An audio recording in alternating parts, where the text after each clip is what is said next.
for the morning part quiz. For the morning part is India and Japan, an unbreakable bond. It will be a panel discussion moderated by Ms. Nupur Tiwari, and panelists are Dr. Satoru Nagao, Major General Dr. G.D. Bakshi, Professor Rajiv Shaw, and Mr. Tomio Ishibai.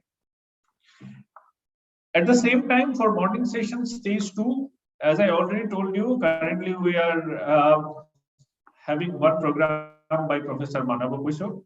That will be followed by uh, another very interesting concept. So, shiitake mushroom, many of you might already be knowing about shiitake mushroom. So, Dr. Sonam Longkumar will be telling us about pure good organic shiitake mushroom farming from Nagaland. That will be followed by kiwi wine making from Arunachal Pradesh. It will be done by Tagarita-san. Then we have one lecture by All Nippon Airways. That will be followed by a sponsor presentation where CEO of Transferite will be speaking about their organization. So this is stage 2 morning session. Now coming back to stage 1 and the evening session, we have an interesting panel discussion to start with between 3 to 4. It is challenges in business development between India and Japan. That will be followed by an author interview, author interview. Ms. Pallavi Iyer will be interviewed by our President Siddharth Deshmukh for the book Orienting an Indian in Japan. That will be followed by Japan Experience and Opportunities by Mr. Nixon Joseph. And then we have two cultural programs. One is a Furushiki demo, which will be followed by Kathak dance by Ms. Hiroko Sarasa. This is stage 1 evening session. Now let us come back to stage 2 evening session. From 3 to 4, we have demonstration of karate by Daichi Martial Arts Academy, which will be followed by a very interesting talk by Mr. Bhupender Singh, impact of RCEP and other FTAs on India-Japan trade relationship. This is also interesting program.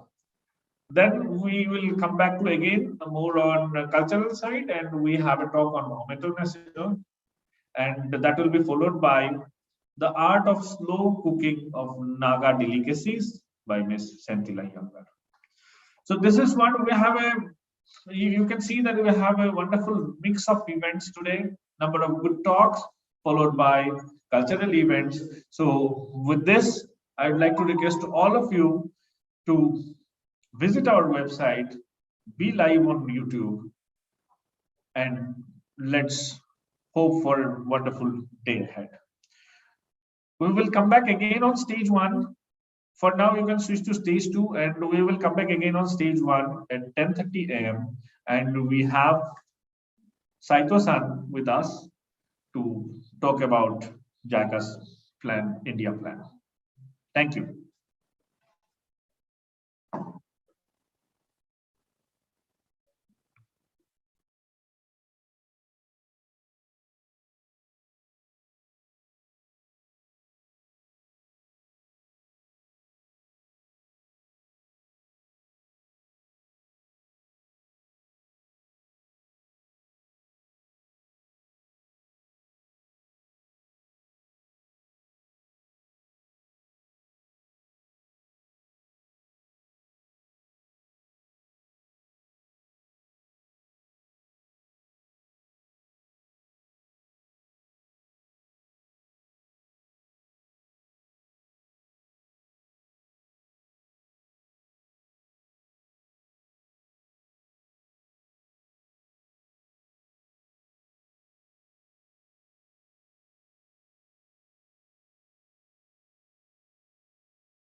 Hello, everyone.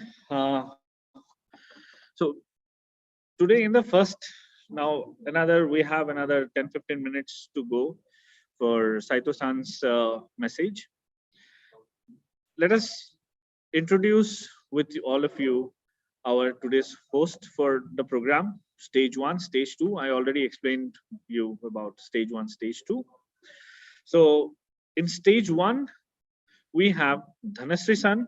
Dhanasri-san, would you like to just come here? And on stage 2, we have Shefali-san. Hello, konnichiwa. Konnichiwa. So now I would like to request Dhanasri-san to tell about her experience with Japan, and that will be followed by Shefali-san, and then we will have a round of discussion. So Dhanasri-san, please.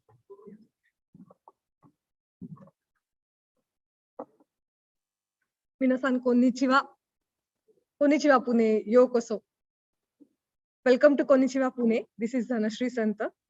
I am working currently as an interpreter project coordinator. But prior to that, I started my journey with Japanese in 2013. And after that, since 5 years, I learned my Japanese, and then I got a chance to go to Fukushima for an internship for 3 months. Then after that, I got more interest in Japanese language, and I started learning in Timavi as a BA student. I got an opportunity again for 1 year in Hiroshima University. I studied Japanese language and Japanese culture, advanced Japanese culture in Hiroshima University for 1 year, and came back in 2018. And I started working as an interpreter. Today, I will be drive you with all these interesting sessions, and I'm really looking forward to it. Dozo minasan yoroshiku onegai shimasu. I'll hand it over to Ms. Shefali. Thank you. Thank you, Dhanasri-san. Now I would like to request Shefali-san to say a few words. Shefali-san is our member, and also many of you might be already following fireside chats, IJBC fireside chats. So that is a brainchild of Shefali-san, and she will be speaking more about it. Shefali-san, please. Hello everyone, my name is Shefali, and I'm not as good in Japanese as Dhanasri-san, so I'll be talking in English. Yes, I'm the member of IJBC, and we have recently started with Fireside Chat with Shefali. It's a unique show which we are presenting. We try to cater different segment in which we can, specifically call different type of people from India and Japan, where we can have a chat, informal, casual, and more, inclusive sort of chat with people working in different segment, different industry. So yes, it's all about fireside chat, and okay, that's it. So I'll ask Abhishek-san to take over from here. Thank you, Shefali-san. So in fact, one interesting fact is that during this event, we were interacting with many people, many entrepreneurs across. And you will not believe we could find entrepreneurs who have young entrepreneurs who have studied Japanese, studied Japanese language, went to Japan on scholarships, on MEX scholarship, and then they came back to India and started their own ventures. So one venture is in the one is a food restaurant, Japanese food restaurant in Pune, and then you have Dhanasri-san. She herself is doing interpreters work and project management. So they will be featuring in our next fireside chats.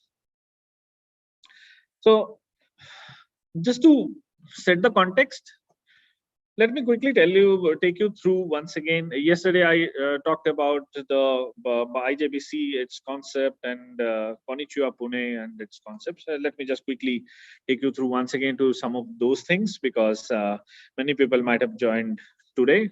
So IJBC actually started in the year 2011. It was founded by Mr. Yashwant Gharpure. So Mr. Yashwant Gharpure, Mr. Siddharth Deshmukh, and many our lifetime and patron members joined together, and then they decided that yes, there is a vacuum and we need to fill it. And the vacuum is basically there is people to people connection missing, and we believe, and in fact yesterday we have seen that our ambassador Sanjay Kumar Verma ji and others already mentioned that there is a real need that we know each other, Indians and Japanese, the more they will be able to start interacting on formal and informal level, then formal connections will start building on.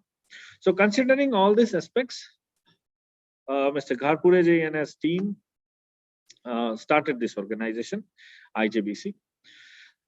Since then, till 2018, we were doing a lot of small events. And our main aim as a bilateral chamber of commerce is to promote trade and commerce. But we have realized that promoting trade and commerce you cannot promote only trade and commerce through getting people only from the trade and commerce community. You need to bring in a lot of other people. And as the motto is people to people connect, then we started believing that we should bringing in a lot of cultural aspects into it. Educational system. So everybody is talking about demographic dividend. The big advantage of India is the demographic dividend, and we can give skilled manpower to the whole world, and Japan is definitely not an exception for this. So considering all this fact, we started believing this, yes, trade, commerce, culture, and education, everything has to be the part of the organization. We should be promoting not only pure trade or pure business conversation, all this should come together as a bouquet of offerings. And that's how this concept of Konnichiwa Pune started in the year 2018. So when Konnichiwa Pune started in the year 2018, it was a humble beginning. We had our first event placed at a university campus, Tilak Maharashtra Vidyapith. So Pune is known for its love for Japanese language. You will see that the maximum number of students coming out of Pune city, and Pune University and Tilak Maharashtra Vidyapith are the pioneer organizations other than JNU and other universities that who is delivering this dedicated courses for Japanese language. So we requested Tilak Maharashtra Vidyapith, and we got their premise to use, and we started with our first Konnichiwa Pune in 2018. First Konnichiwa Pune was a success, and then our ambition started growing.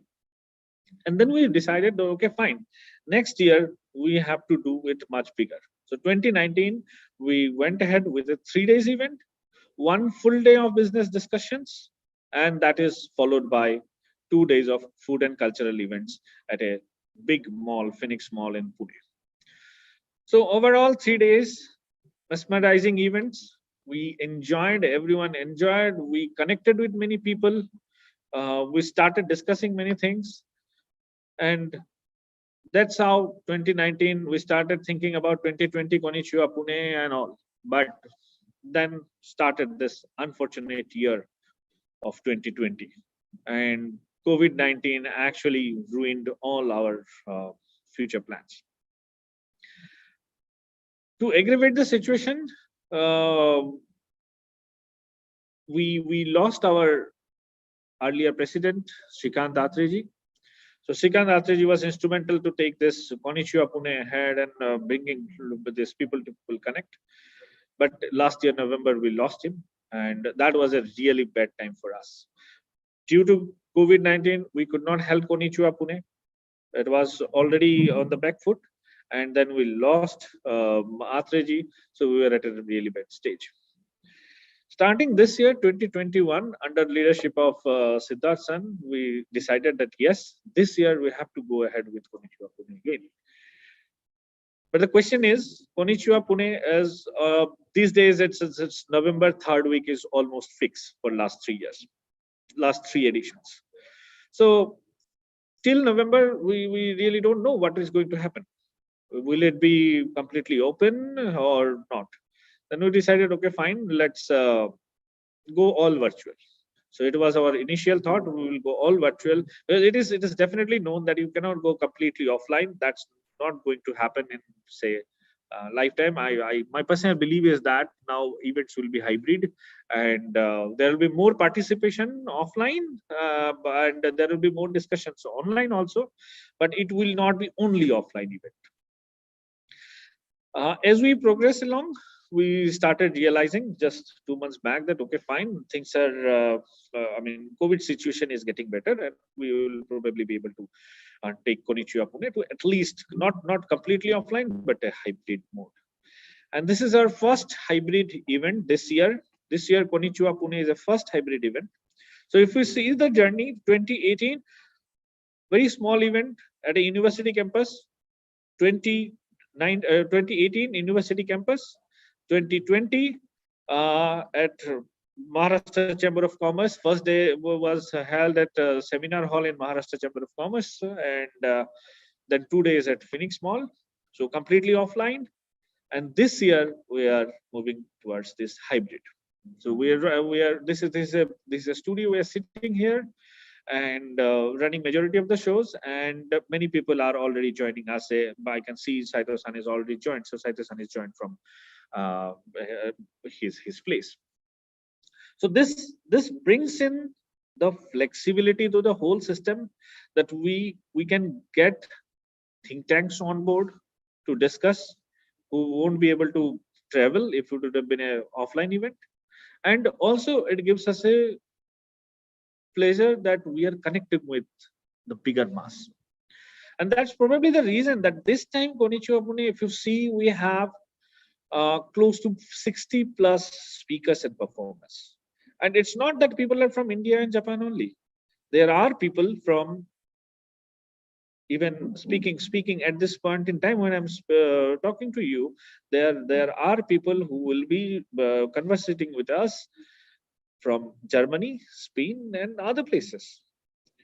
So that's a big success, I believe, partly because of COVID-19 and partly because of our hard work, and definitely Siddhartha's vision. And this year, what we have done, last time, as I already told, 1 dedicated day for business and 2 dedicated days for food, culture, and education. This time, what we have realized that, okay, fine, let's change the event a little together, and we will be able to, I mean, whoever wants to join the business session, they will be joining business session. Whoever wants to join a light moment at a cultural moment, they can move to the cultural moment. And I think you might have already seen the yesterday we had this wonderful tea ceremony by Kazukubari Sik-san and Isogai-san, and it was really nice. At least I personally enjoyed that. Then we had origami demo yesterday. Then we had Ikebana. So all these things are going on today. As I already told you, we have today furushiki furushiki demonstration, and we have Kathak dance from Japanese-born artist Hiroko Sara-san. We have a dedicated Northeast corridor where you will be able to learn, how to cook some Naga cuisine. We have talk shows where you will be able to see people how, farming shiitake mushroom farming, as well as making wine from kiwi. So all these things. So it's a variety of things combining to one particular platform for everyone, starting from a child till a big businessman. This platform, we are providing food for thought for everyone. So this is all about IJBC and Konnichiwa Pune, and we are, as far as future is concerned, we are thinking really big for next year. Yesterday, Siddharthan already shared about our vision, and just a couple of pointers is that we're creating one of the largest bilingual directory. JETRO is already publishing the list of Japanese organizations in India. We are trying to build onto it. And last but not the least, next year we will be celebrating 70 years of Indo-Japan relations. And for that, we are trying to conceive one physical event each quarter. So these are still thoughts. We will be deliberating on all these issues, but just giving you some heads up. And there could be that virtual. There will be more virtual and maybe a few offline events or hybrid mode events next year from IJBC. That is it for now. A few minutes of pause, and then I'll be introducing Saito-san, and then we will listen to him and his thoughts about India, Japan, and investments in India. Thank you.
So once again, I'm back here after a water break. So now it's time to listen to Saito-san. I can see Yogi-san also joined. Hello, Yogi-san. I think I'm audible to you.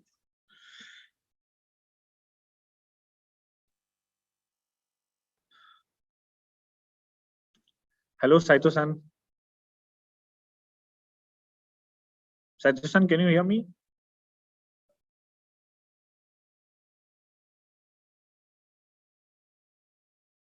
Hello.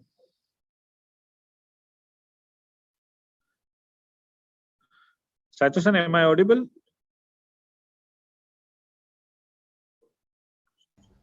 Yes. Sorry. No, Good morning. Good morning. Yes. So let me quickly introduce Saito-san to the audience, and then we are eagerly waiting to listen to you. Thank you. So Saito Mitsunari-san is Chief Representative India Office for Japan International Cooperation Agency, uh, abbreviated as JICA, and popularly known as JICA also. Saito-san joined the Overseas Economic Cooperation Fund of Japan in 1995, starting his assignments as representative at Kenya office between 2001 and 2003. He has vast experience in infrastructure financing and capacity development support in African countries such as Egypt, Nigeria, Morocco, Kenya, Rwanda, and Sudan. In India, he first worked in a project for machine modernization of Coal India Limited in 1998 and was later assigned as representative at India office in 2006. During his 4-year tenure in Delhi, he was engaged with various projects like Delhi Metro Rail Phase 2, Bilaspur Jaipur Water Supply Project, and Tamil Nadu Afforestation Project. He was also involved in the formulation of metro projects in Mumbai, Kolkata, Chennai in August 2021. He was appointed as Chief Representative at JICA India office. He graduated in 1995 with BA in Law from Tokyo University. With this introduction, let us open the floor for Saito-san. Saito-san, please. All yours.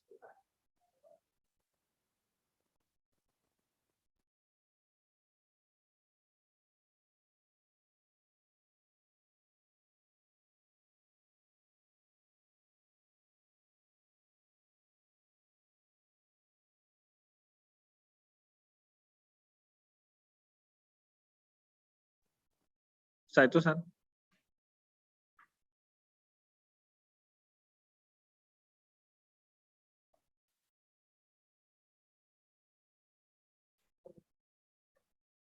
Saito-san, I think Saito-san, you are mute, I believe.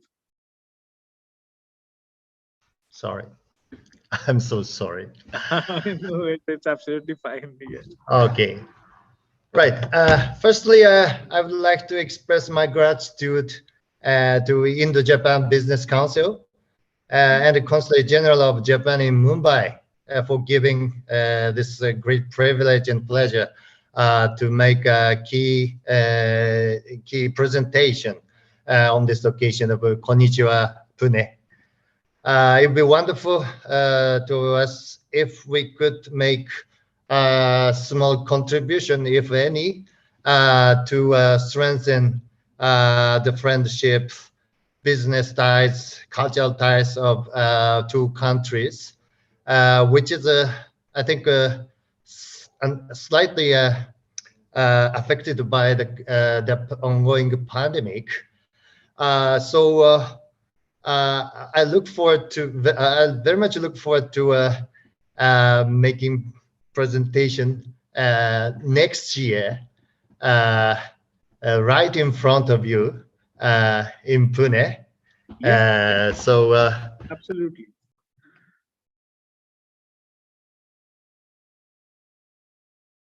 Saito-san, you are again mute. Okay. So now I'm getting into a presentation. JICA's vision, current, and the future. I will show the slide. Wait a minute. Can you share the slide, or let me just check. We will enable the sharing. So, oh, it's enabled. Okay. Okay. It's enabled. The sharing is enabled. You can share the screen. Oh, no. Okay. Okay.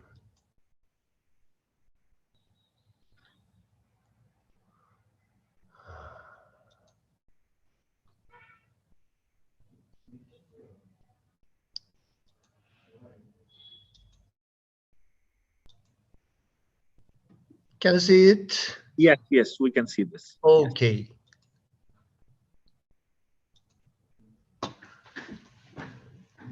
Today the title is JICA's India Vision, Current and Future.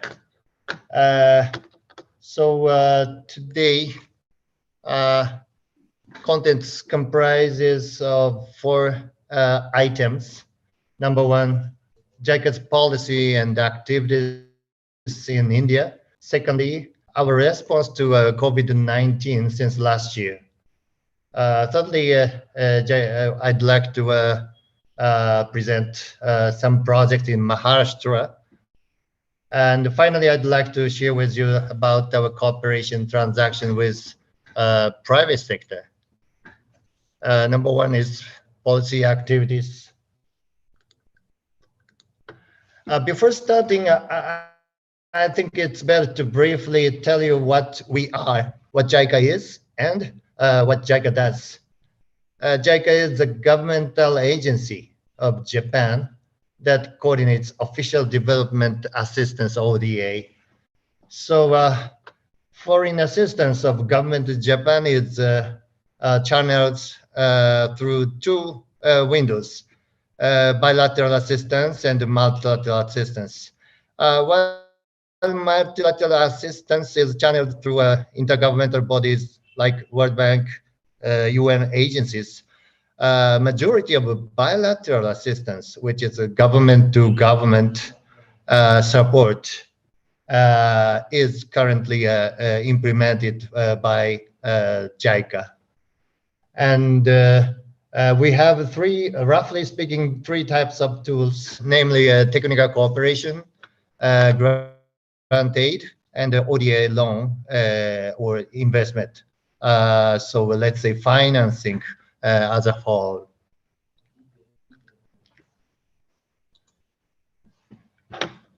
So this is the overview of the policy framework in which JICA operates in India. As you are aware, and as you can see on the left side of the slide, Excuse me, Saito-san. No, India expects to realize its commitment to Sustainable Development Goals, SDGs, while tackling various challenges in its economic and social development. Excuse firstly, me, Saito-san. Saito-san, okay. excuse me. Actually, I believe this is not moving. The slides are not moving.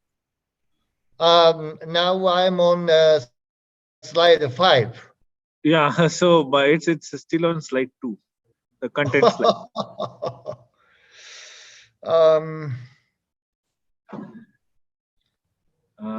Let me check. Okay, we may want to reshare. Will that work?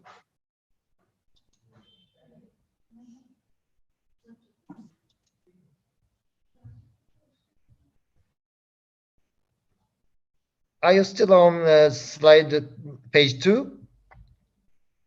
Yes.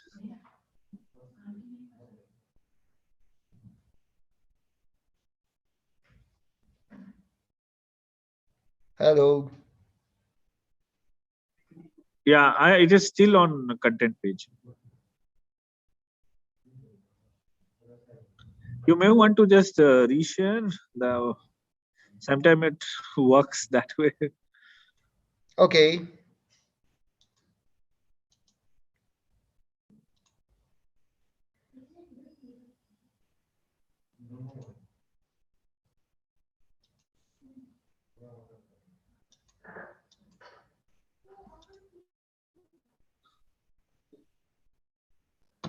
How is it? Yes, it is working now. Yes. Okay, so now we are on page 5. So on the left side, Also, you can do it slideshow. I think if you do it slideshow, it will keep moving. Okay. So if, as you can see on the left side of this slide, India faces various challenges, various agendas in its. I think this is fine. I think we can. This is all good. Okay. Yeah. Yes. Thank you very much. So different challenges like urbanization, industrial development, inclusive rural growth. Urbanization, it's an unstoppable trend, and you need appropriate infrastructure and social services to accommodate massive inflow of people. Also, India has to sustain livelihood of 140 crore population. To keep up with population growth, you need to create more jobs by accelerating the ongoing industrial development in sustainable manner. And you need to secure decent income and welfare of rural population in an inclusive manner. And another big challenge, although it's not clearly shown here, is of course climate change. Already we see the impact of global warming everywhere, like extreme weather, natural disaster impacting agriculture and the social lives of people. I think Prime Minister Modi, realizing this imminent threat, made a commitment to achieve zero carbon emission by 2070 at Glasgow recently. But we all know that India will have to come up with a tangible, realistic scenario to realize this respectable commitment. Well, JICA is here to bring support to government's efforts in tackling those daunting challenges in line with policies and initiatives of the government. On the other hand, Japan's assistance policy for India, set out by our government, as shown in the right side of the slide, has basically three pillars. One is sustainable and inclusive growth as a nation and enrich local context. Number two is strengthening industrial competitiveness. Industry here is not limited to big manufacturing, or it all includes agriculture or small and medium enterprises. Number three is enhancement of connectivity. In other words, making movement of people and goods more efficient and to sustain competitiveness and the people's access to public services. So these are broad three pillars of Japan's policy.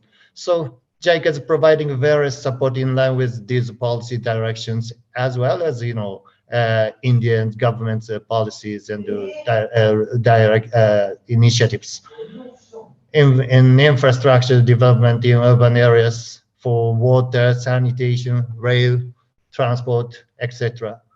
And also development of national backbone railway network, private sector development, support for competitive agriculture, and the overarching target is, of course, health and education of people. And here the overview of our operation for India in terms of figures, highlighting each tool of assistance. I mean, soft loan, grant aid, technical cooperation. As for soft loan, which occupies the largest part of our support for India, JICA has been providing 4.4 lakh crores since 1958. Yeah, I'd like to highlight the recent transaction volume as shown in the middle. In 2020 alone, we made the commitment of nearly 24,000 crore rupees. This volume is larger than any other country of the world. So you can say India is JICA's oldest and the largest development partner. The large pie chart shown in the center of the slide shows to which sector this financing is going. It spawns several sectors like transportation, energy, water, sanitation, agriculture. But if you look at the transport sector, having the largest proportion, 66%, you can see more details on the small pie chart on the right. There you can see our metro railway projects, dedicated freight corridor, DFC, and HSR stands for high-speed railway projects. So these are our big tickets. Together with these big-scale infrastructure projects, currently approximately 100 ODA loans and the technical cooperation and the grant aid projects are under execution in India. In technical cooperation, though our activities currently affected by COVID-19, in the year 2019, before the pandemic, we were able to dispatch about 260 Japanese experts to India and welcomed about 270 trainees from India to Japan in the sectors like agriculture, water, sanitation, many sectors. So these are the overview of what we are, what we do. Now changing slightly topic, I'd like to share how JICA responded to COVID-19 in India over these 2 years. But before that, I'd like to convey my sincere condolences to those who lost lives by the pandemic, and also pay homage to all medical staff who has been tirelessly fighting on the front line still today. I also take the opportunity to give big hands to India's remarkable achievement of 100 crore vaccine doses last month, which is really the bright side of the things, which really demonstrated to the whole world the power of the people, the power of the government of India. So I think this slide is basically toward the audience from Japan, as all Indian friends, colleagues today here actually went through it. So I don't get into detail, but right after the start of pandemic, government of India implemented the massive lockdown and what is called now the first wave came in September last year, followed by the further devastating second wave, where daily new cases exceeded 400,000 per day. JICA took initial reactive measures in project sites, introducing hand washing facilities, distributions of personal protective equipment to prevent infection. But in the face of prolonged pandemic, the government of India requested support to the world, and JICA, like others, quickly reacted and provided 2 sets of budgetary support loans totaling 5.5 crores rupees roughly. The money is aimed to help the government of India's various activities in its fight against the pandemic, like rollout of telemedicine, development of health information reporting system, hospital facility improvement, etc.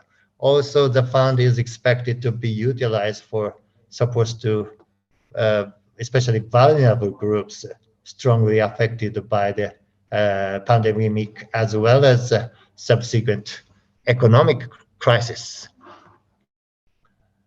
Our support was not limited to money, actually.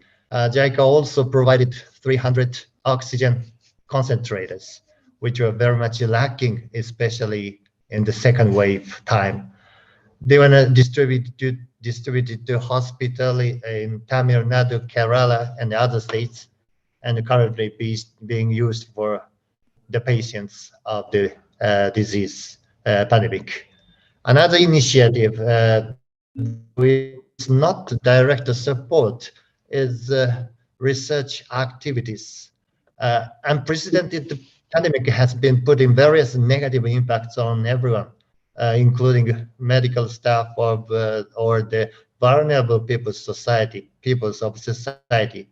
We would like to know, we need to know how differently the pandemic affected them and how better we can protect them differently in possible next waves of COVID-19. Excuse me. Excuse me, Yes, Satisan. I'm yes. very, very sorry to disturb you, but for slides are again not moving, so I'm not sure. So we can see the slide 5. Still slide 5. Yes. Oh, it's terrible. Okay. I'm very sorry, but Sorry for disturbing. This is Takada from JICA Indian office. Can I show the slide can I share the slide yes, from me? I think Yes, Takada-san, please go ahead. Yeah. Still, it's not allowed. It's not allowed. Okay, now I can. Now I can. Thank you very much.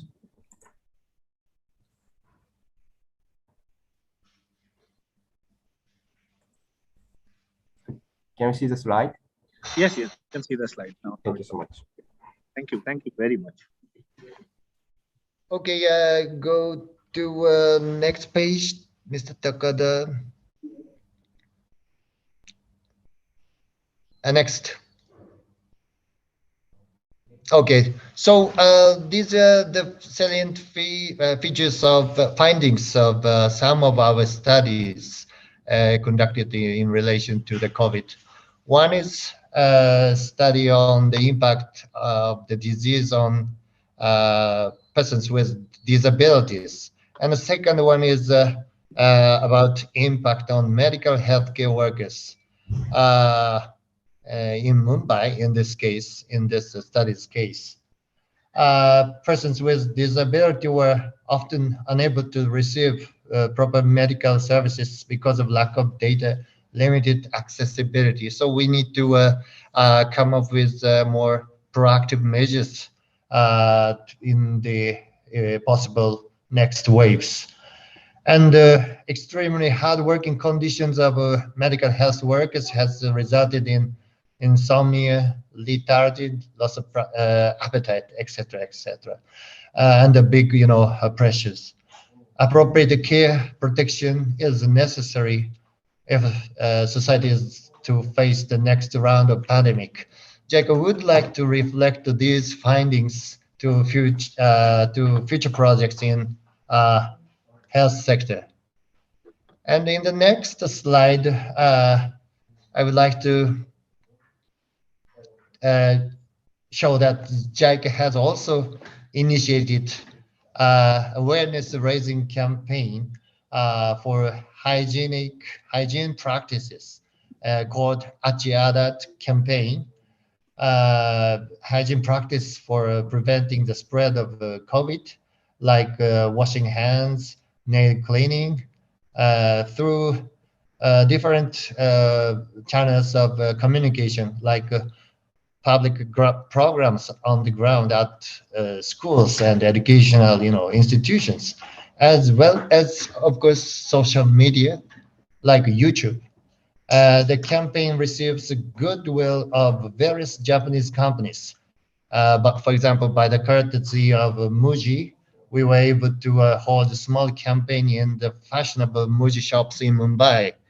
And Sanrio Company Japan is also kind enough to provide educational movie featuring Kitty, as you can see on the right down, worldly famous pretty cat character. So on top of those big infrastructure projects, JICA reacted, and JICA did our best to cope with COVID-19, and our efforts will definitely go on. Next slide.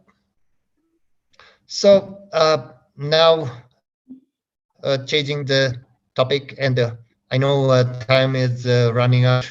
I would like to briefly share our project, especially in the MAHSR areas. Next.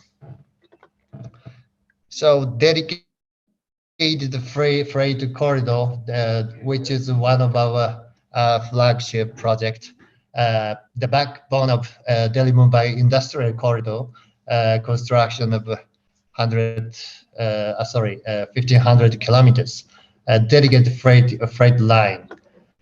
And when you look at the next slide, part of the section, especially in Rajasthan, has been operational now. And as you can see in the back side of the picture, the idea is basically a two-story cargo transportation on a dedicated specialized truck with 100-kilometer speed, enabling connecting Delhi Mumbai in 20 hours. So that will definitely make great impact on logistics as well as Indian economy as a whole. Next slide. So this is another famous one, Mumbai-Ahmedabad Highway Speed Railway. So this is introducing a Japanese bullet train system in India. And now the project is to connect Mumbai and Ahmedabad. So most economically important, promising coastline of the country. So works has already been started, and the designing works are intensively going on for rolling stock as well as systems, gathering engineers of both country together day and night. So this is really big. This is going to be a big achievement once completed. Next slide.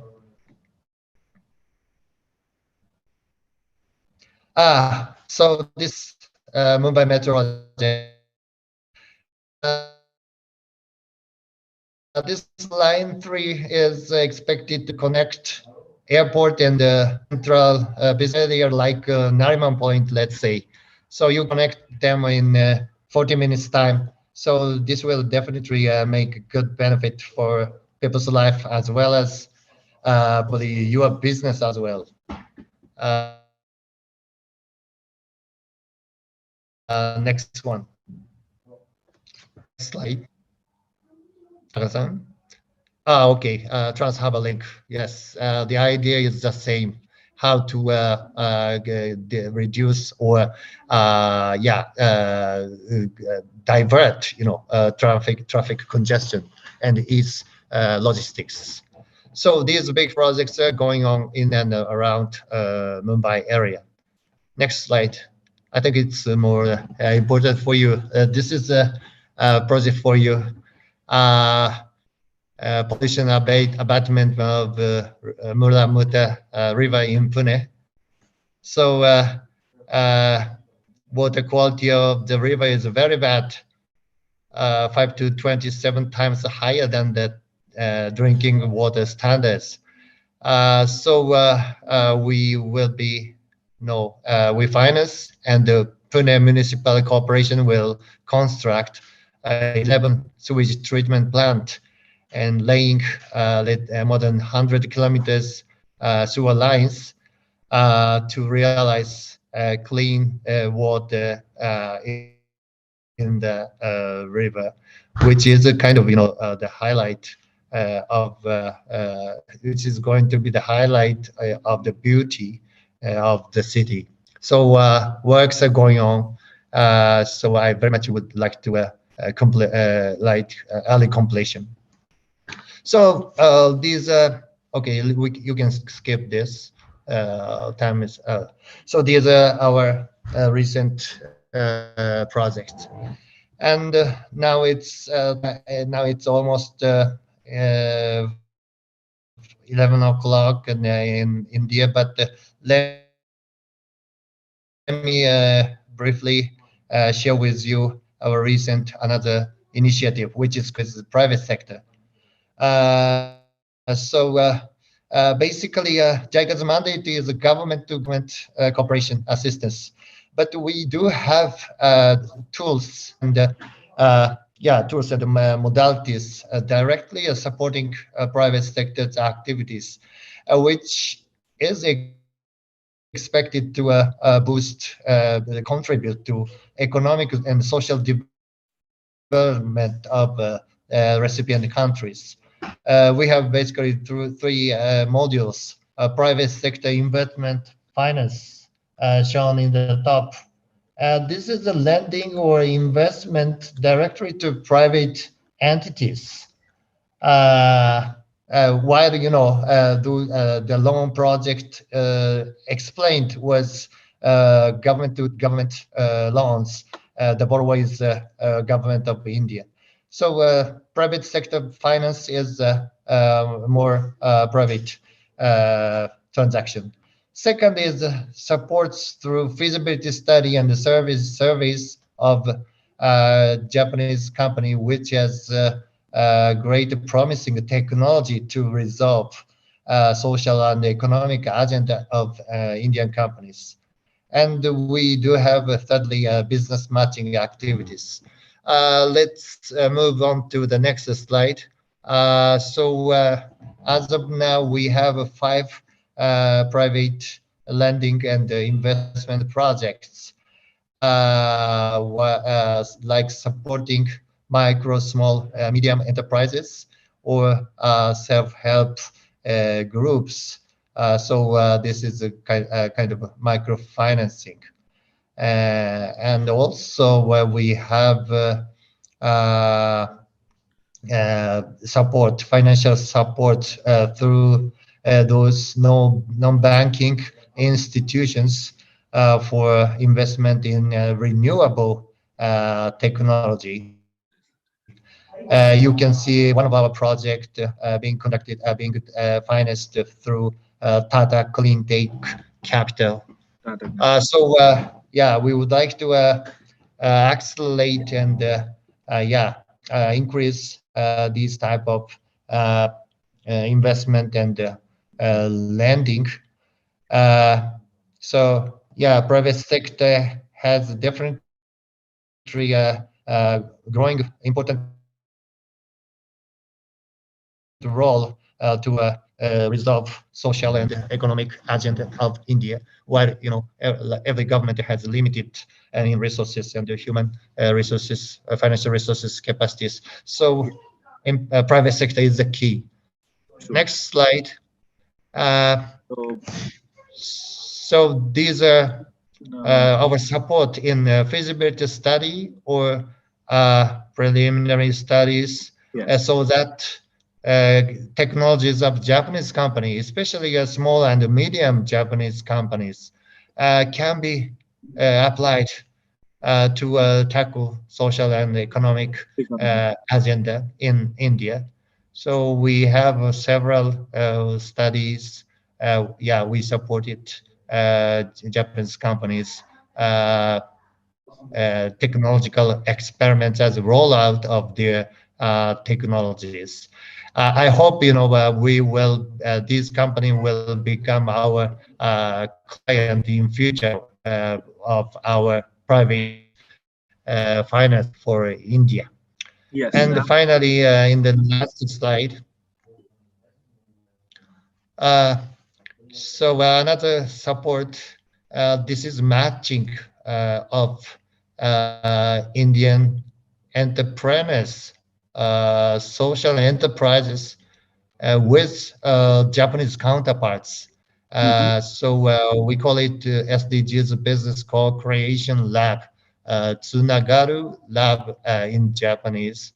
So periodically, we are updating a list of promising startups, social entrepreneurs of India, and we are holding regular matching events, though now it's still online basis. But yes, this is how we have been, and we would like to further support, strengthen business ties of between two countries. So in overall, so JICA has been contributing infrastructure development of India, but our efforts has been spreading out to different new areas like healthcare as well as private business promotions. So that is for me from now. Thank you very much. So, Saito-san, thank you very much. I think there are a lot of things from your presentation. Few of the things were known to us. Some of the new things we could figure out, and I think it will be really good if we can catch up sometime and do more brainstorming on how we can also be of help to JICA to promote a lot of this event. Specifically, the startup side is very interesting. Right. So due to the shortage of time, I'd like to say thank you very much for being with us and sharing JICA's vision with all our audience, and would love to see you in person next time. Thank you. Yeah, definitely. Yeah. Thank you so much. Welcome. Bye.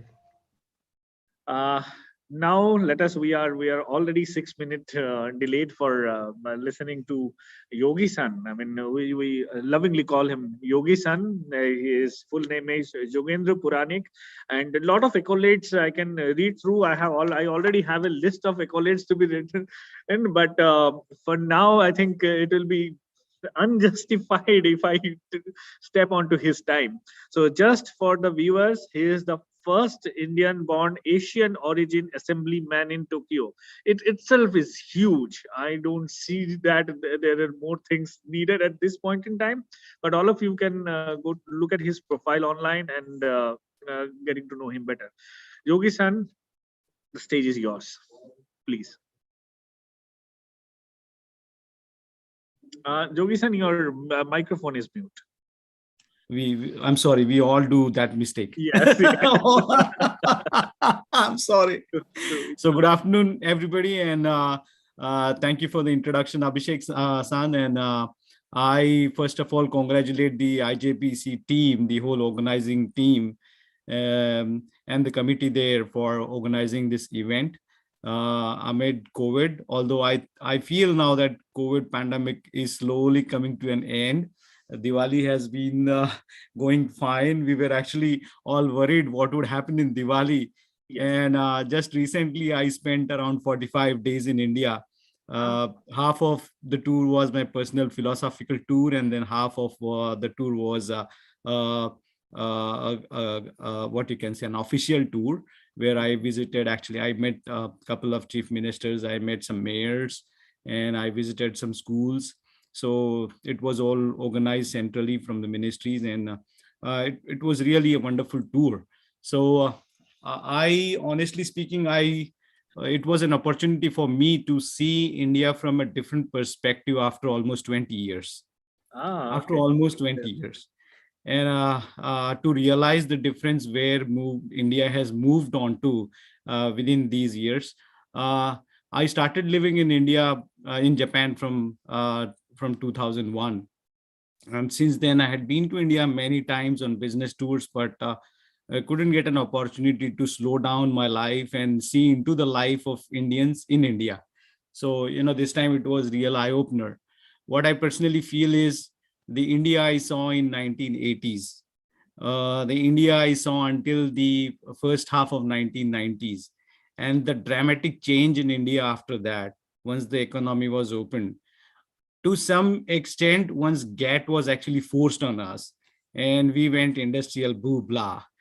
Every house is now having a couple of bikes, couple of cars, so too much of traffic on the road, and the blast of population with uncontrolled movement across India are probably some major, I think, challenging factors in India.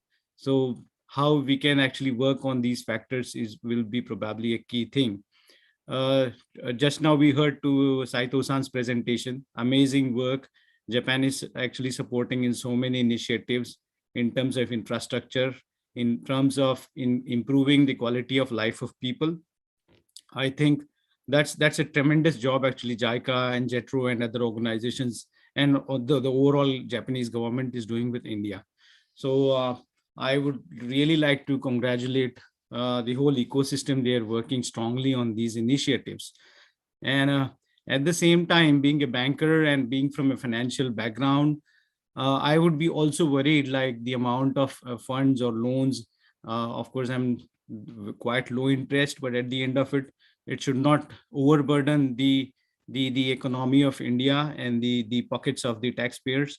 So I hope all those aspects are very well taken care. So today, actually, I'll talk about. I have actually many what you can say pockets to talk about, but today I would try to keep myself very simple. So I'll just share my slide. So I'll be talking about the role of Indians in the growth of Japan, and at the same time, what would be the role of Japan? What is the role of Japan in the growth of India? Well, most of it, Saito-san spoke about it. I'll just actually add a few things to it.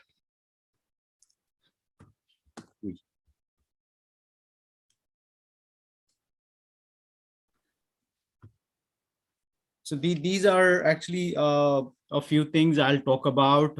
The balance sheet of India and Japan relationships. And when we talk about relationships, the four key aspects that come to my mind are the cultural integration, the industrial integration, the people integration, and the government integration. So these are the four aspects I'll talk about. So from the cultural point of view, I very strongly believe that there is an unbreakable cultural bonding between India and Japan for centuries. However, as we see in the day-to-day life, the cultural knitting and the affinity is becoming invisible. Although like most of the religious aspects or day-to-day, what you can say, manners, etiquettes, ethics in Japan are coming vastly from India. That understanding sometimes I feel doesn't stay there in the day-to-day life of people. When it comes to people, there's a loads of youth and passion in India, and there's a loads of process and rigor in Japan. I would like to see how actually we bring this together to make it a success for both the countries. And this was actually one of the biggest realizations for me during my visit to India this time. Amazing Jugadu people. They have ways and means to find out solutions to things. I see that people are so much energetic. They find out so many types of businesses to actually live on their life. Amazing. The energy in India is amazing. On the other side, Japan is probably losing on the energy part of it, but the process and rigor part of it is so strong in Japan, which actually keeps the Japanese momentum intact. So my single thought when I came back from Japan, from India to Japan, is how actually these two things can come together to really make it a success story for both Japan and India. From the industry perspective and government perspective, I think Saito-san actually gave a huge idea of what is happening between the two countries. On industry perspective, the FDIs from Japan to India are rapidly growing in last 20 years. Still, I think there is a lot of scope for strategic partnerships in terms of the industrial aspect of this relationship.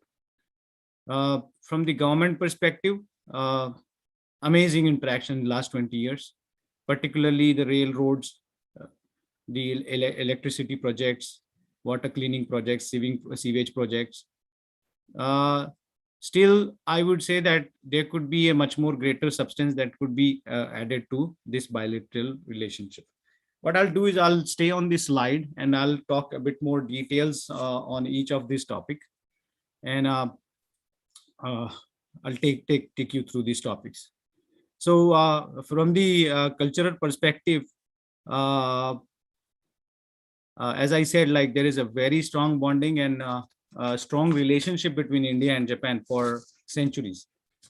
it is as of the known history for now, it is said like the Bodhisena came to Japan in the 6th century, bringing Buddhism. And then, of course, along with Buddhism, a lot of day-to-day stuff, the crux of life to Japan. And that is where the India and Japan relationship starts from. Still, today, when we actually speak to Japanese or Japanese people speak to us, that particular bonding, that sense of bonding is somehow is not visible. And that is where actually I think we need to really work upon. Recently, when I went to India, I felt that there is so much of literature in India which awaits translation. Japanese people actually need to know that. So much literature around philosophy, which will be really helpful for Japan. Just one example, like I visited the birthplace of Sant Kabir, and there the idea caught up like no translation has happened with respect to the amazing work that Sant Kabir did. His dohas are something which talk real sense in our day-to-day life. And I would really like to take it up as a project. Slowly and slowly, aspects like yoga and Indian music, Indian dances are becoming popular in Japan. There's a huge population not huge, but a large population in Japan that takes a great interest in music, dance from India. However, I would say like the genuine yoga is still quite slowly picking up in Japan. However, Indian government is also taking some steps in order to popularize the genuine yoga in Japan. And Japan, the Yoga Day, International Yoga Day, has been very useful from that perspective.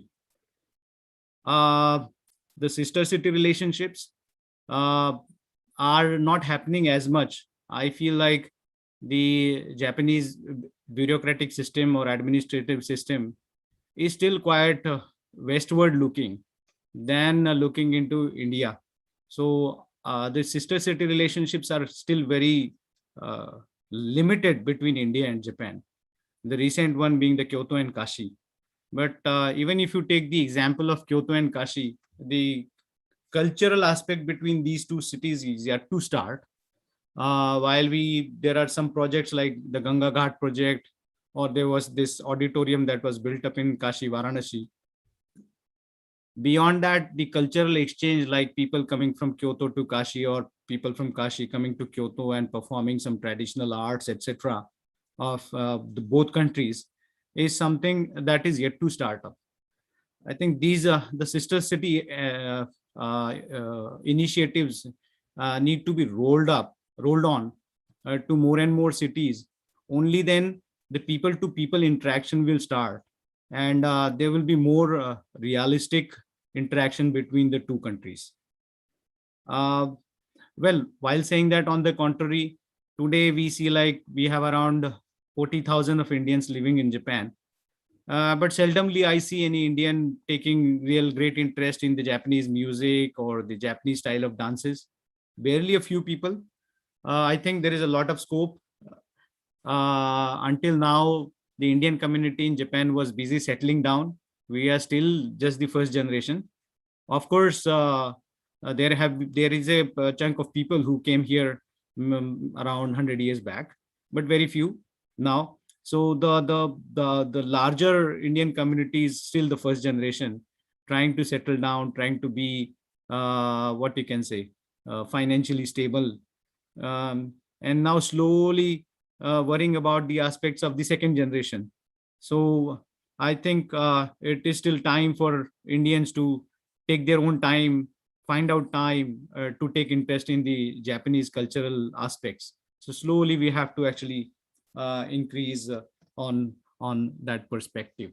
So what I see is that from the cultural perspective, still there are challenges in between India and Japan about taking it to next stage. Even like performers from India, when they want to come to Japan, we always face financial issues how to bring in finances, how to get these performers to Japan, and how to what you can say, show the Indian tradition, the Indian real culture to more and more Japanese people. So that is some area where we have to really find out some solutions. Maybe we have to find out some sponsors, or some official routes have to be created so that there could be more and more cultural interaction between the two countries. I'll skip the people aspect here because I want to take it in the end. I'll talk about the industrial aspect. So just Saito-san was talking a lot about it, but in terms of, say, the absolute amounts, the amount of cumulative foreign direct investment from Japan to India stood at around 2.5 billion USD in 2001. And as of today, it has rose to around more than 36 billion US dollars cumulative, I'm saying, in various sectors. It is like automobile, medicine, and so many sectors. And ODA is still out of this. So there's a huge amount of financial support that India is getting from Japan. However, the challenge I see here is the impact on Indian customers, the knowledge of the Indian consumer that this particular thing is coming from Japanese support is, I think, still limited. And particularly from the industry perspective, I feel that the slow decision making and tendency to start small and safe vis-a-vis, say, like the Korean manufacturers, like say Hyundai and all, although their investments are also not so huge, but they will come like a bang and do loads of PR with a Shah Rukh Khan or some huge hero, and they will actually get themselves known. And this is what I think the Japanese corporates going to India also need to do. Of course, I understand the entry barriers and lack of lot of things, including infrastructure, including entertainment and fun, and also the fact that there is a lack of discipline, punctuality, productivity, and sense of quality in the Indians. And that is where I think the Indians also have a opportunity that if we are able to actually pull up ourselves on these aspects, we will have more and more Japanese companies coming to India, making more and more jobs available for the Indians. So we will have to, as a system, we will have to gear up. And this is not just the responsibility of some one unit of, say, individuals or something, but it has to come around from individuals, from educational institutes, from policymakers. So all of us have to actually jack up, to pull up our sleeves, to improvise in these areas, and to give some subtle sense of safety to the Japanese counterparts. When it comes to India to Japan, the investment flow is quite weak. Cumulative until now, it is said to be just 180 million of US dollars. Well, if you compare it with China, it is somewhere like 6 billion US dollars invested into Japan. Size is totally different. And the sectors that the Indian investors are operating in Japan are also quite limited. Even say the sector from which actually we would like to expect the most, that is the IT sector, we have not been so successful as compared to our success in US or Europe or other parts of the world. I would actually like to see our Indian IT sector to learn and understand something from the Japanese automobile sector. Like if you see like the Japanese automobile manufacturers who have gone to India, they actually don't compete in the same what you can say segment of the cars. They will actually they have always chosen different segments. Say like Suzuki is working only in small cars. Toyota is working only in the 7-seater, 8-seater segment. So our Indian IT also will have to strategize on how they can differentiate their deliverables or their strengths in order to make it a much more stronger market for themselves, which will in turn also help Japan to improvise their DX strategy.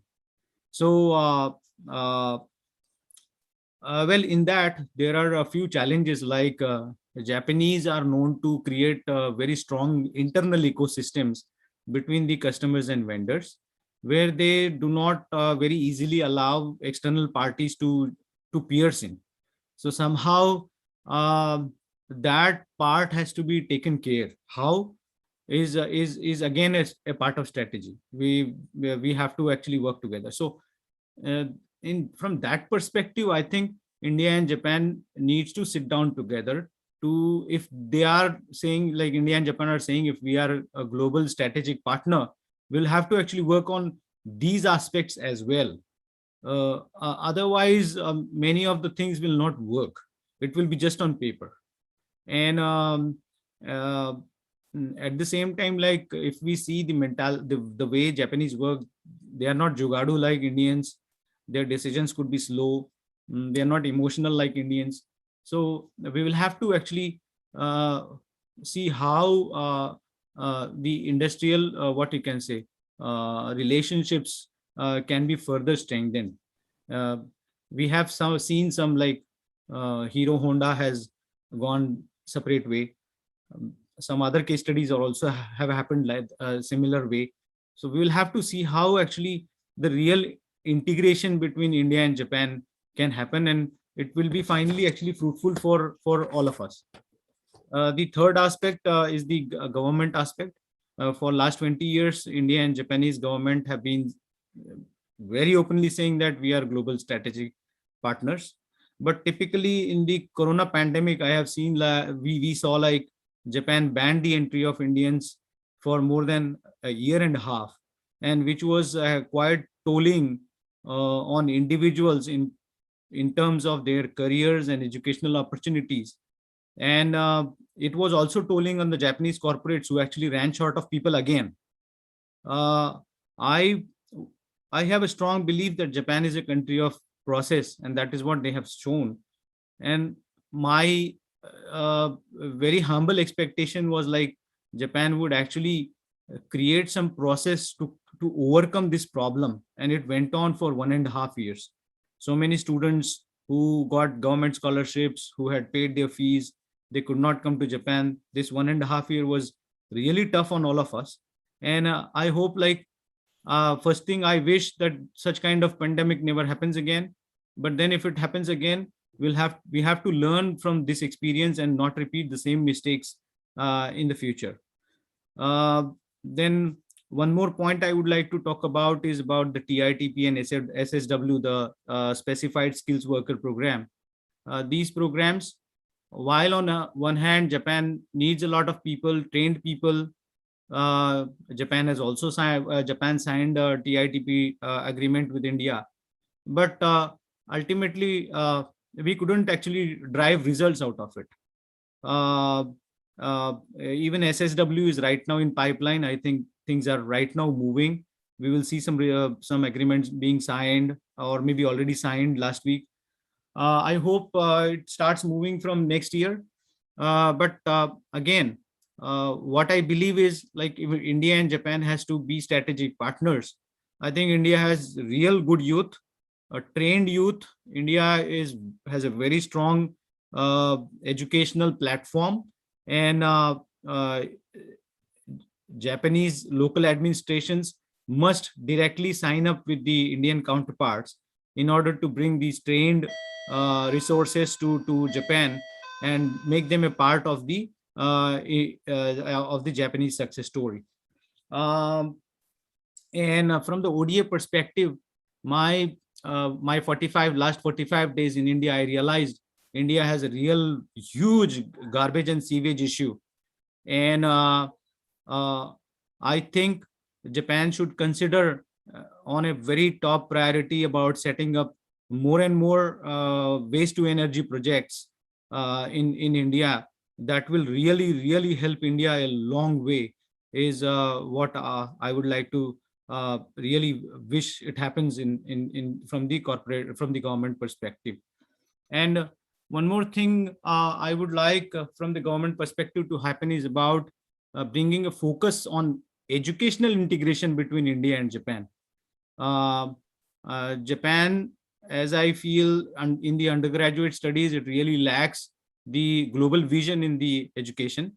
Some high-tech fields, definitely Japan excels, but in general studies, Japan is not at par at the global level. Also from the English perspective, multilingual perspective, diversification perspective.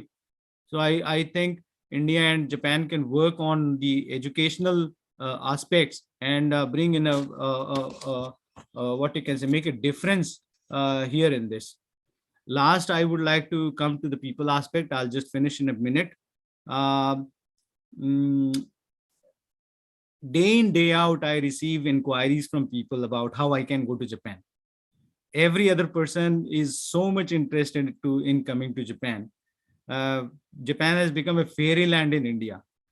Thanks to the way Mr. Abe and Prime Minister, ex-Prime Minister Mr. Abe, Prime Minister Modi, the way they have portrayed the relationship of Japan and the expectations from each other's countries.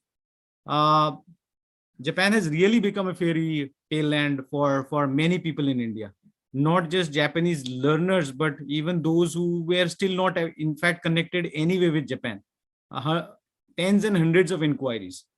And I can say that there are huge opportunities in Japan, both from working perspective as well as from the education perspective. As I just spoke from the cultural perspective, still we have to go an extra mile. But from the job and student education perspective, there are opportunities. And what I would like to see is that we have some channelized approach to guide Indian workforce to come to Japan through a proper, what you can say, channel, to a proper way. Many of the people, particularly in the blue collar industry, they are coming to Japan through not so rather bribery and forgery and those kind of ways. And I think both the governments, immigration control, they need to work on this issue quickly, because otherwise we will see a lot of social problems both sides. From the students' perspective, as I said, like undergrad programs for general subjects, I still believe that, or I feel that Japan is not really the destination. There are you might have some other opportunities unless it's a scholarship. Japan is a very expensive destination for undergrad studies, and but Japan is a very good destination for research and postgrad studies, doctoral studies, and students should really consider it for that. At the same time, from the language perspective, I think the Indian students should look at Japan as a finishing school. Don't try to come to Japan the moment you begin your language studies and think that if you learn in Japan, you will learn quickly and then immediately you have a job. I think that's a very soft story you are looking at. So let's be practical.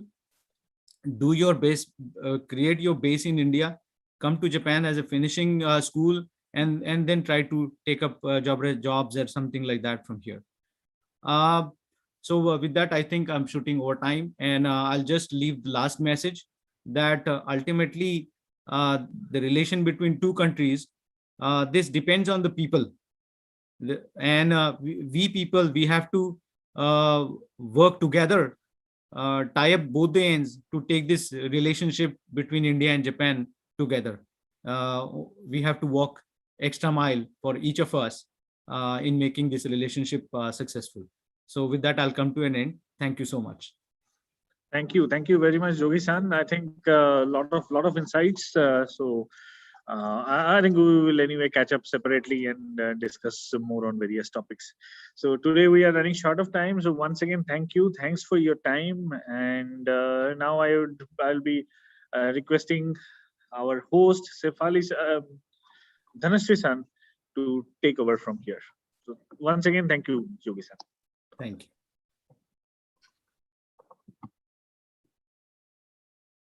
Thank you, Abhishek-san. So after this insightful session, I would like to go for some cultural aspects. As we know, India has different ways of styling sari. In the same way, Japan's kimono has a different way of wearing. We are going to have a kimono wearing demo by Haruna Tsunoda-san of Peace Culture. I would like Tomo Kawane-san to introduce her, and the stage is yours. よろしくお願いします。はい。Thank you. よろしくお願いします。Hello, everybody. Namaste. Namaste. Very nice to see you all today. We are going to present kimono wearing from Tokyo. And here I'd like to introduce Miss Haruna Tsunoda. Wave your hands, Haruna-san. So she has already done her kimono wearing performance in Delhi and also in Gujarat. And in Gujarat, I have accompanied her for 4 or 5 educational institutions, including IIT Gandhinagar, Ahmedabad University, Alliance Française, and also Nutambardi. It's a Gandhian institute in North Gujarat. So now I will give my brief introduction about her in English. So she has already traveled to India, and also she has also traveled to many other countries, including China, and has done her performance. And she's a young entrepreneur, and she's planning to have more stronger connection in India. はい、どうぞ。じゃあ、春菜さんご紹介お願いします。ありがとうございます。資料を共有させていただきます。はい。お願いします。はい。ですね、私は東京で教室の運営をしています。で、私の運営している日本文化の教室は着物だけではなくて13人のそれぞれの日本文化を発信する先生たちがいます。So we have 13 people for our company. It's called Peace Culture, which was founded by me. And this is to impart different aspects of Japanese culture. はい。で、このように私以外にもさまざまなお花、お茶のそれぞれの先生がいます。So flower arrangement, tea ceremony, no, and also tate performance. These kind of artists and also performers are there. はい。で、私の自己紹介を簡単にさせていただきたいと思います。はい。私は、群馬県出身で、東京から電車で2時間ぐらいの場所ですね。で、そこで着物を好きになったのはおばあちゃん、祖母が着物が好きで、それをきっかけに学ぼうと思いました。So my birthplace was in Gunma. My name is Haruna Tsunoda, and I got inspired by this kimono wearing thanks to my grandma. And I have graduated from business management studies at Oberlin University and has started this company in 2018. はい。で、今までの活動は、ともさんと一緒にインドで浴衣を着るイベントをやったりだとか、折り紙のワークショップをさせていただいています。So till now, I have done some activities in India along with Ms. Tomo Kawane, and we have done some kimono wearing performance at such universities and educational institutions. で、私の人生のテーマ、活動理念は、文化の体験を通して、心の豊かさというのを広めたい。何を言いたいかと言いますと、文化の体験、交流をして平和を広げたいと思っています。So my mission for this company, as well as my life, is through experience in Japanese culture, I would like to enrich our hearts and also trying to contribute to the society. はい。で、いろいろな国、世界中のそれぞれの国に、それぞれの歴史や文化、芸術、そういったものがあります。私は、まずは自分の国の文化、歴史について知らないと、他の人の他者の文化、歴史だとかいいものを理解できないと思っているので、まずは自国の文化についてよく学び、で文化の体験を通していろんな国の人たちと交流をして平和の輪を広げていきたいと思っています。So my idea is without understanding our own history, culture, and also art, we are not able to understand others' history, culture, and also art. So this is how I have started this, and this is my life mission. はい、なので皆さんの文化、芸術、歴史なども私にも教えてください。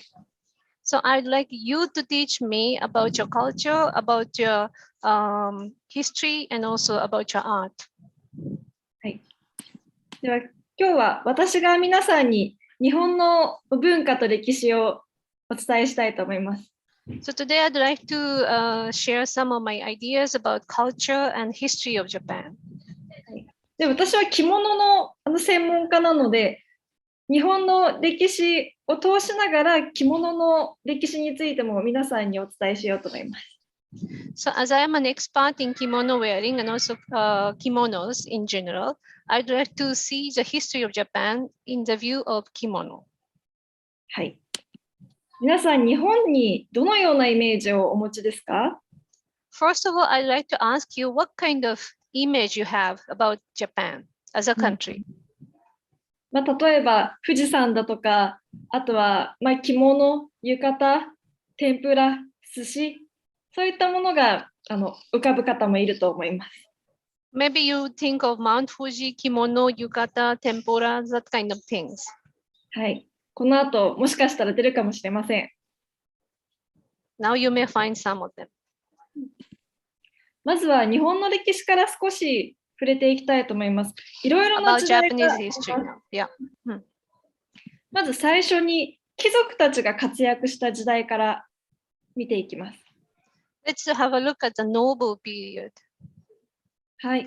だいたい7世紀から13世紀ぐらいですかね。で、この時の7 to 13 centuries. Yeah.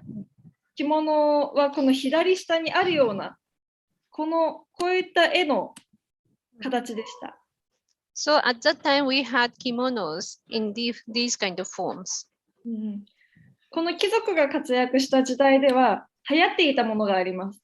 それは仏教です。So when the nobles were in vogue, at that time Buddhism was quite prevalent in Japan. この仏教もシルクロードを渡ってインド、中国、日本と流れて伝わってきました。So Buddhism has come from India via China to Japan. この貴族のこの時の着物を見ると、女性はすごくたくさん着込んでるんですね。で、これはなんと12キロぐらいの重さです。At that time, ladies used to wear 12 kg weight of kimonos. はい。で、その次の時代では侍が活躍しました。So after the period of nobles, this shogun period has started in Mula-Mutha area. この時代はだいたい16世紀ぐらいですね。It was around 16th century. で、この時代では茶道が流行りました。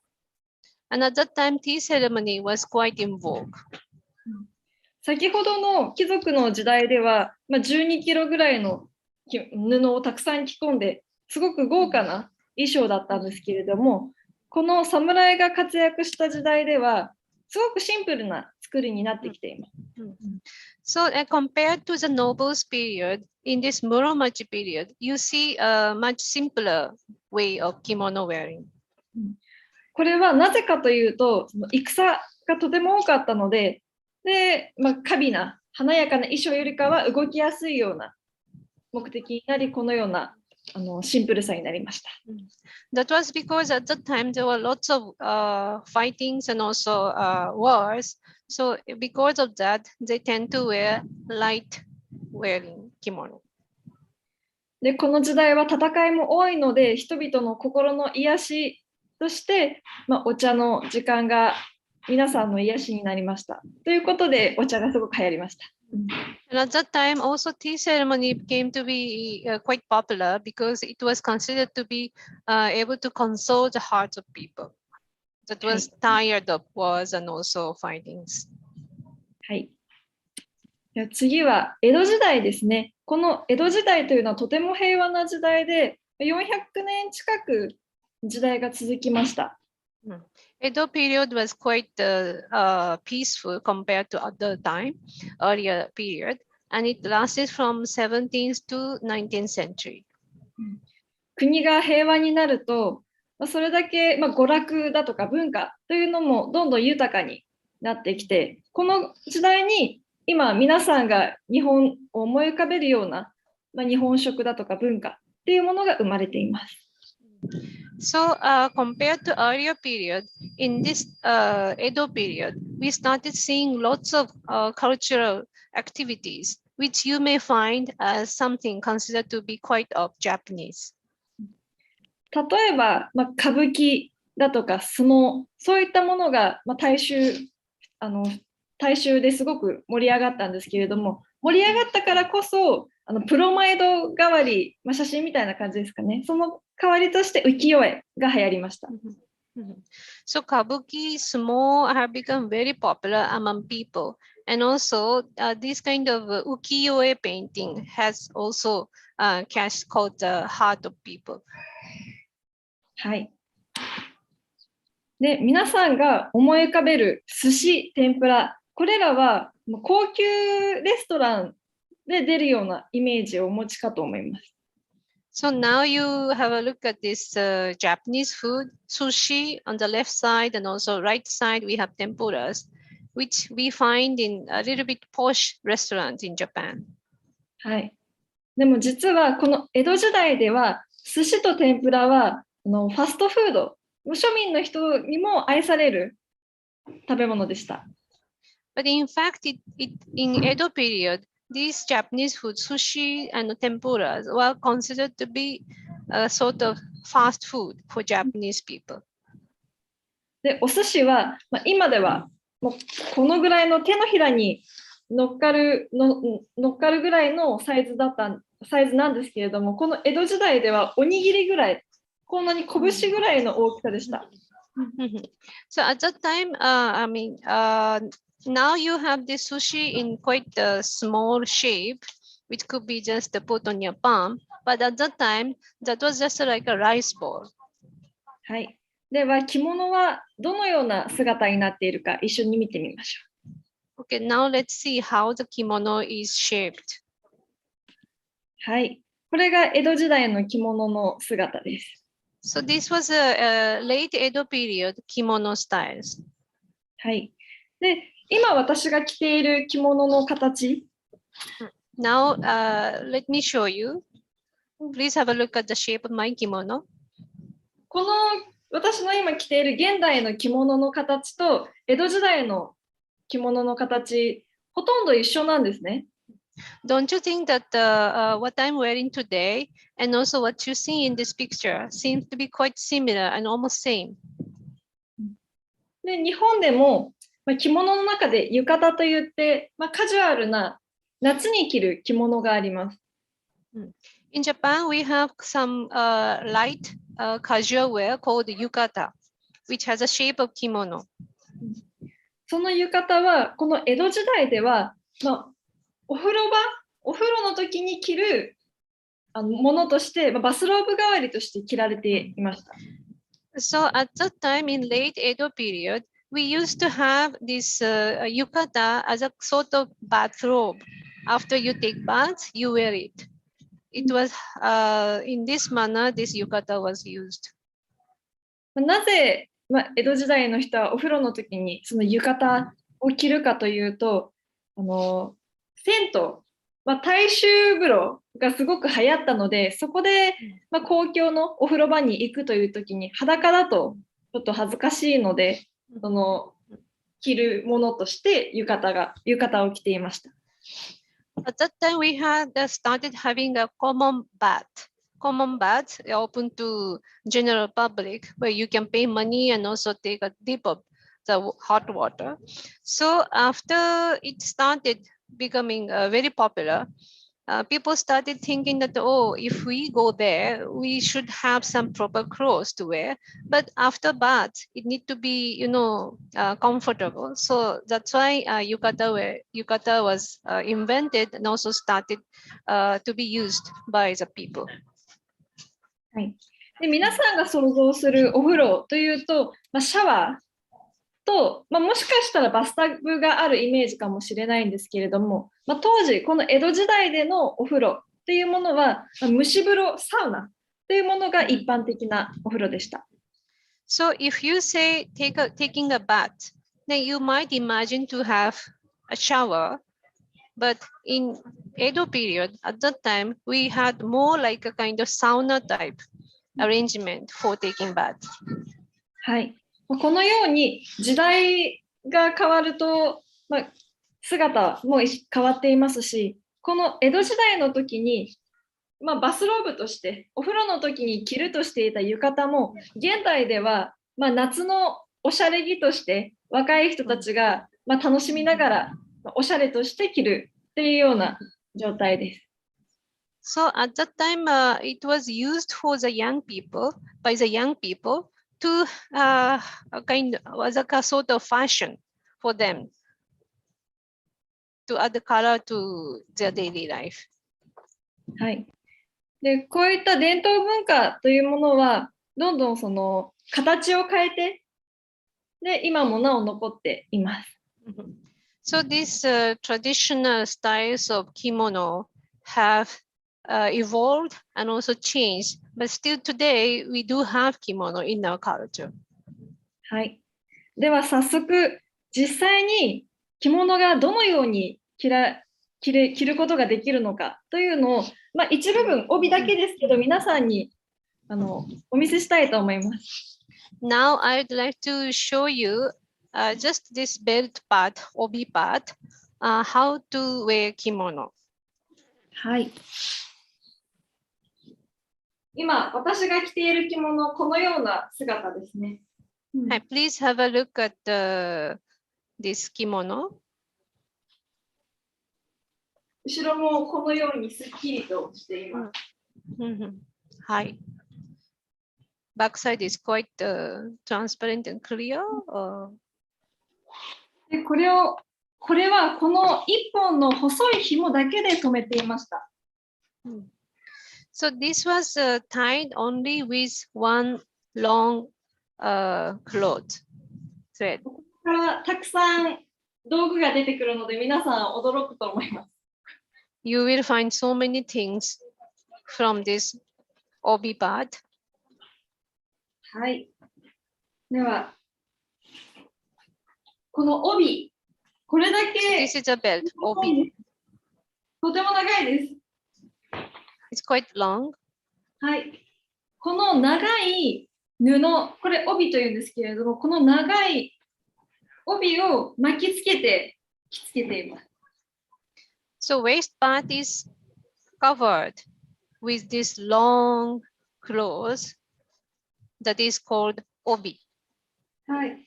で、よくいろんな方からそんなに長い帯を巻きつけて着付けてる、どうやってやってるかわからないって言われるんですね。で、私もサリーがどのように着付けられてるのか見当がつかない。So many people would ask me how this obi is tied around your body. And at the same time, I do have the question and also lots of curiosity how saris are worn by Indian ladies.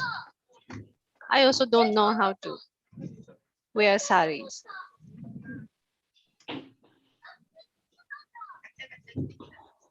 So now she's tying with the thread. And now you see a little bit form of obi. はい。で、あれだけ長かった帯を今自分の体に2回巻きつけました。Now I tied it around twice, just around my waist.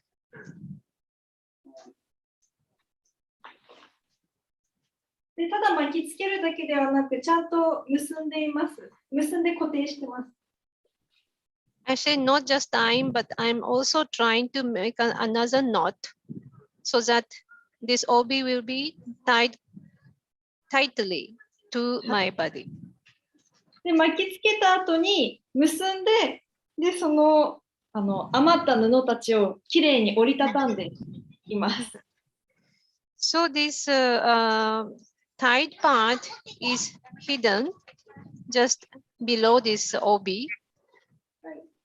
このように折りたたんで、で、上のところを固定してます。This upper part is now fixed. はい、この道具が丸見えになってしまうとおしゃれじゃないので、こういったきれいな専用の布を当てて、この道具を隠しています。So this round part, if it is shown, seen from the side, it doesn't look nice. So it's covered by another cloth, which あ、 is すみません。 meant to. はい。申し訳ありませんけれども、スライドショーをちょっと止めて、スライドショー。春菜さん、はい春菜さん、スライドショーちょっと止めていただけますか？春菜さんが横になってるのですいません。わかりました。すみません、ごめんなさい。ありがとうございます。大丈夫です。はい。はい。はい。いかがでしょうか？はい、大丈夫です。じゃあ、春菜さんにフォーカスしていただけますか？IGBC の方。自分でピンを止めました。止めました。はいはい。よかったです。大きく見えると思います。はいはい。はい。このように、ただ布を当てるだけではなくて、幅をきれいに揃えたりだとか、はい。折り紙のようにきれいに揃えながら畳んでいます。はい。So it's like origami folding. I tied it and also I fold it. And now I'm going to make it perfect.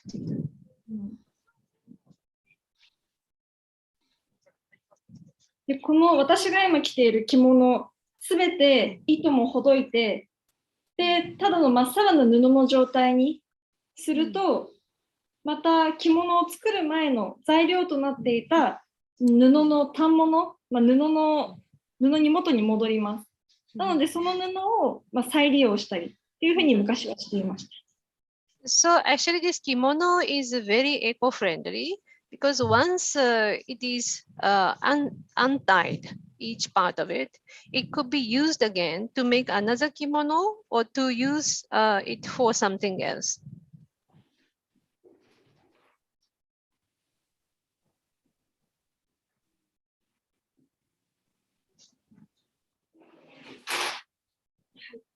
で、最後にこの余った端を折りたたんで、で、the last part is folded like this.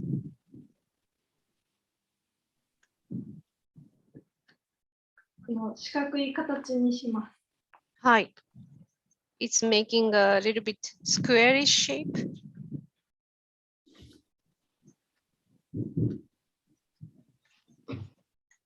で、着物の柄は季節のものを取り入れることが多いです。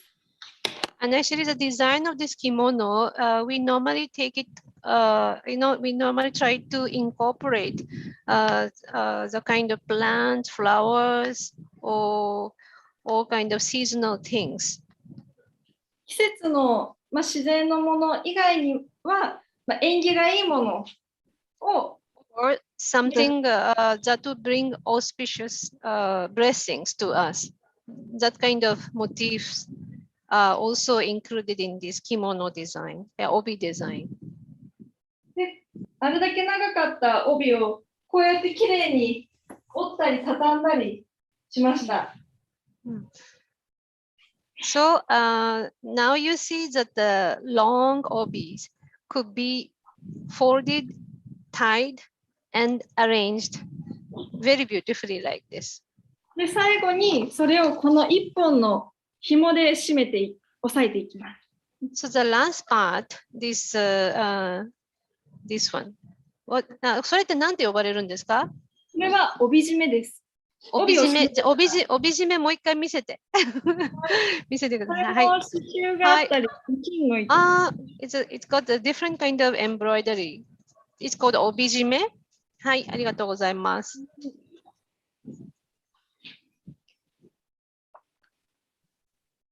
So this 帯締め will be the last string to tie entire 帯 and make it complete.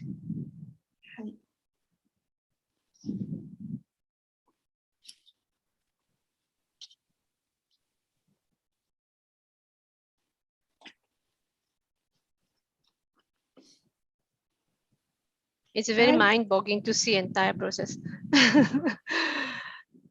はい、はい、終わりました。すごい。すごい。はい、ありがとうございます。Thank you so much. Thank you. So this is complete. で、春菜さん、ちょっと一応3時30分なので、多分スライドもし先にあったとしてもちょっと見せられないかなと思うんですが、最後、締めのなんかコメントでお願いいたします。はい、ありがとうございます。こうして、日本について興味を持っていただくのはとても嬉しいです。で、私は日本の文化の体験を通していろんな方々と交流をして、平和の輪を広げていきたいと思います。一緒に平和の輪を広げていきましょう。ありがとうございました。Thank you so much. I would like to spread the circles of peace through this practicing Japanese culture. So kindly let me call by you, and I would be very happy to work. Thank you. Thank you so much. So here is a mail address and also a QR code where you can get in touch with Haruna-san. はい。どうも。ありがとうございました。ありがとうございました。Thank you very much, Haruna-san. Thank you very much, Tomo-Kane-san.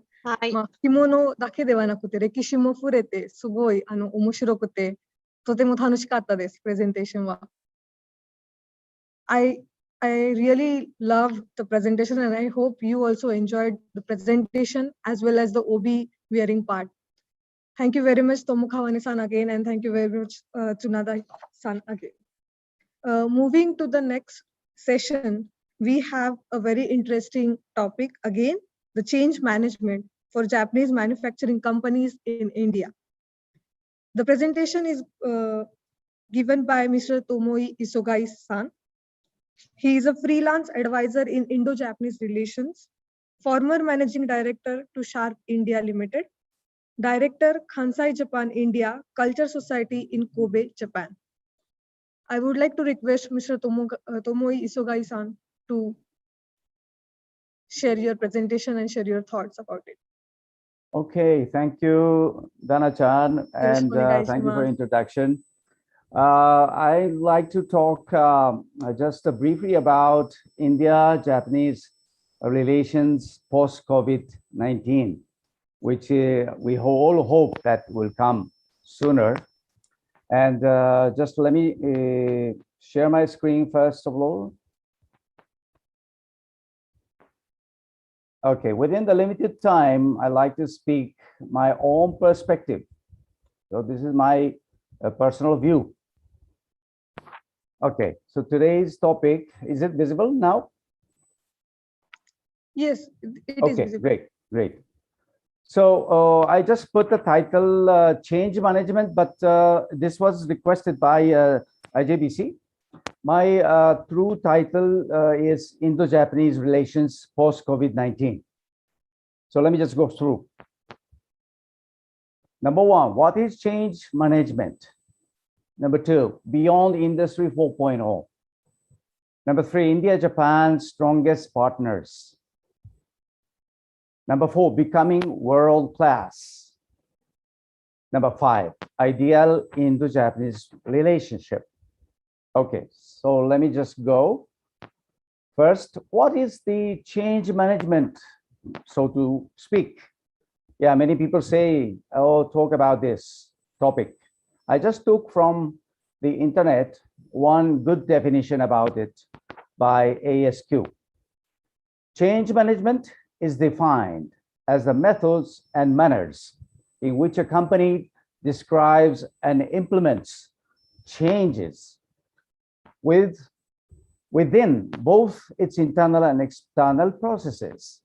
This includes preparing, supporting employees, establishing the necessary steps for the change, and monitoring pre and post-change activities to ensure successful implementation. So though it takes a lot of processes and actually changes.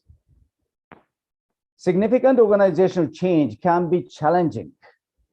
It often requires many levels of cooperation, and many involve different independent entities within an organization. Yes, that's very true.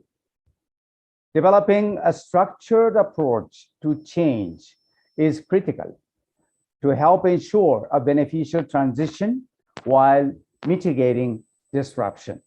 So I think this is a great definition of change management. And I've been through this kind of activities by myself when I was in the corporate world. So I really understand change is sometimes very, very challenging and tiresome processes, because people just, feeling comfortable doing the same thing as before. Any change can require a lot of energy to divert, things or change the direction of where you're going. So it needs a really big effort and energy. Now, the COVID-19 has changed the workplace management in many ways. And here is one article I found it in World Economic Forum. And in this small article, as an introductory part, there are many new words appearing in this small, context, text. See, there are 6 new words: new normal, new technologies, new roles, new skills, new mindsets, and new quickly changing workplace. So I think there are many new things are happening because of this COVID-19 to us all. And I'm particularly myself, I'm feeling that very strongly, because I never thought about, talking to the people worldwide through online, but I did it more than 100 times already since the COVID-19 started. So in this World Economic Forum, it says 5 ways COVID-19 has changed the workplace. So there are 5 things that you may want to know. Number 1, rapid reskilling and upskilling is required. Quick adoption of new advanced technology is a must. Number 2, changing leadership and management competencies. This is very important. Corporate culture and leadership skills focus on empathy. Empathy is one word, very important word after the pandemic. Number 3, a culture of trust, transparency, and openness are important, all to be supportive of one another. So teamwork is getting more important than ever. Number 4, individual and social well-being is sought after. Yes, mental, social, physical, and financial well-being is very, very important. Number 5, working in a more agile way is also an important key factor for success. Simpler, faster, and less expensive ways to operate is sought after as well, right? Okay, so this is just one reference from the World Economic Forum, and it describes the situation in the corporate world, and any working environment has faced those changes equally, right? Now let me just talk about a little bit about the future of our society. The Industry 4.0 is now going on. As you may know, Industry 4.0 refers to the combination of several major technology innovations, all maturing at the same time, that is expected to significantly shift the landscape of manufacturing industry. So these technologies like advanced robotics, artificial intelligence, sophisticated sensors, cloud computing, and big data analytics all exist in manufacturing sector today in some form, but as they integrate with one another, the physical and virtual worlds will interlink and transform the industry. So this is the evolution of Industry 4.0 from 1.0 to 4.0 now we are living. The next is Industry 5.0, maybe, as the European Union say, human-centric, sustainable, and resilient. Yes, that may be so. Industry 5.0 is characterized by going beyond producing goods and services for profit. It shifts the focus from the shareholder value to stakeholder value and reinforces the role and the contribution of industry to society. So it places the well-being of the worker at the center of the production process and uses new technologies to provide prosperity beyond jobs and growth while respecting the production limits of the planet. Yeah, so it complements the existing Industry 4.0 approach by specifically putting research and innovation at the service of transition to a sustainable, human-centric, and resilient European industry. So this is the European point of view. But I like to tell you what Japan is looking at. Japan is looking at Society 5.0. Okay. The history of mankind reveals that the evolution of human society has been fueled by technological advances, with the key steps along the way, just such as the Society 1.0, hunter-gatherer society, agrarian society, number 2, Society 3.0 as industrial society, and we do live in an information society, which is Society 4.0. And the next will come Society 5.0, as the Japanese government proposes, a human-centered society that balances economic advancement with the resolution of social problems by a system that highly integrates cyberspace and physical space. So this is a visual image of Society 5.0 in the center circle. The rest of the 4 corners are showing the current Society 4.0. Society 5.0 achieves a high degree of convergence between cyberspace or virtual space and physical space or real space. Huge amount of information collected from sensors in physical space is accumulated and in cyberspace. In the cyberspace, this big data is being analyzed by artificial intelligence, and those results are fed back to humans in physical space in various forms. So things and systems are all connected in cyberspace, and optimal results obtained by AI, which is exceeding the capabilities of humans, are being fed back to physical space. So this is the image of 4.0, and this is the image of Society 5.0. So the upper space is cyberspace, the below space is physical space. Okay. And Society 5.0 would also contribute to meeting the Sustainable Development Goals, SDGs, established by the United Nations. The Japan aims to become the first country in the whole world to achieve a human-centered society, which is Society 5.0, in which anyone can enjoy a high quality of life, full of vigor. It intends to accomplish this by incorporating advanced technologies in diverse industries and social activities and fostering innovation to create new values. So creating new values is the goal. Some of the examples are already shown and introduced here in the government website in Japan.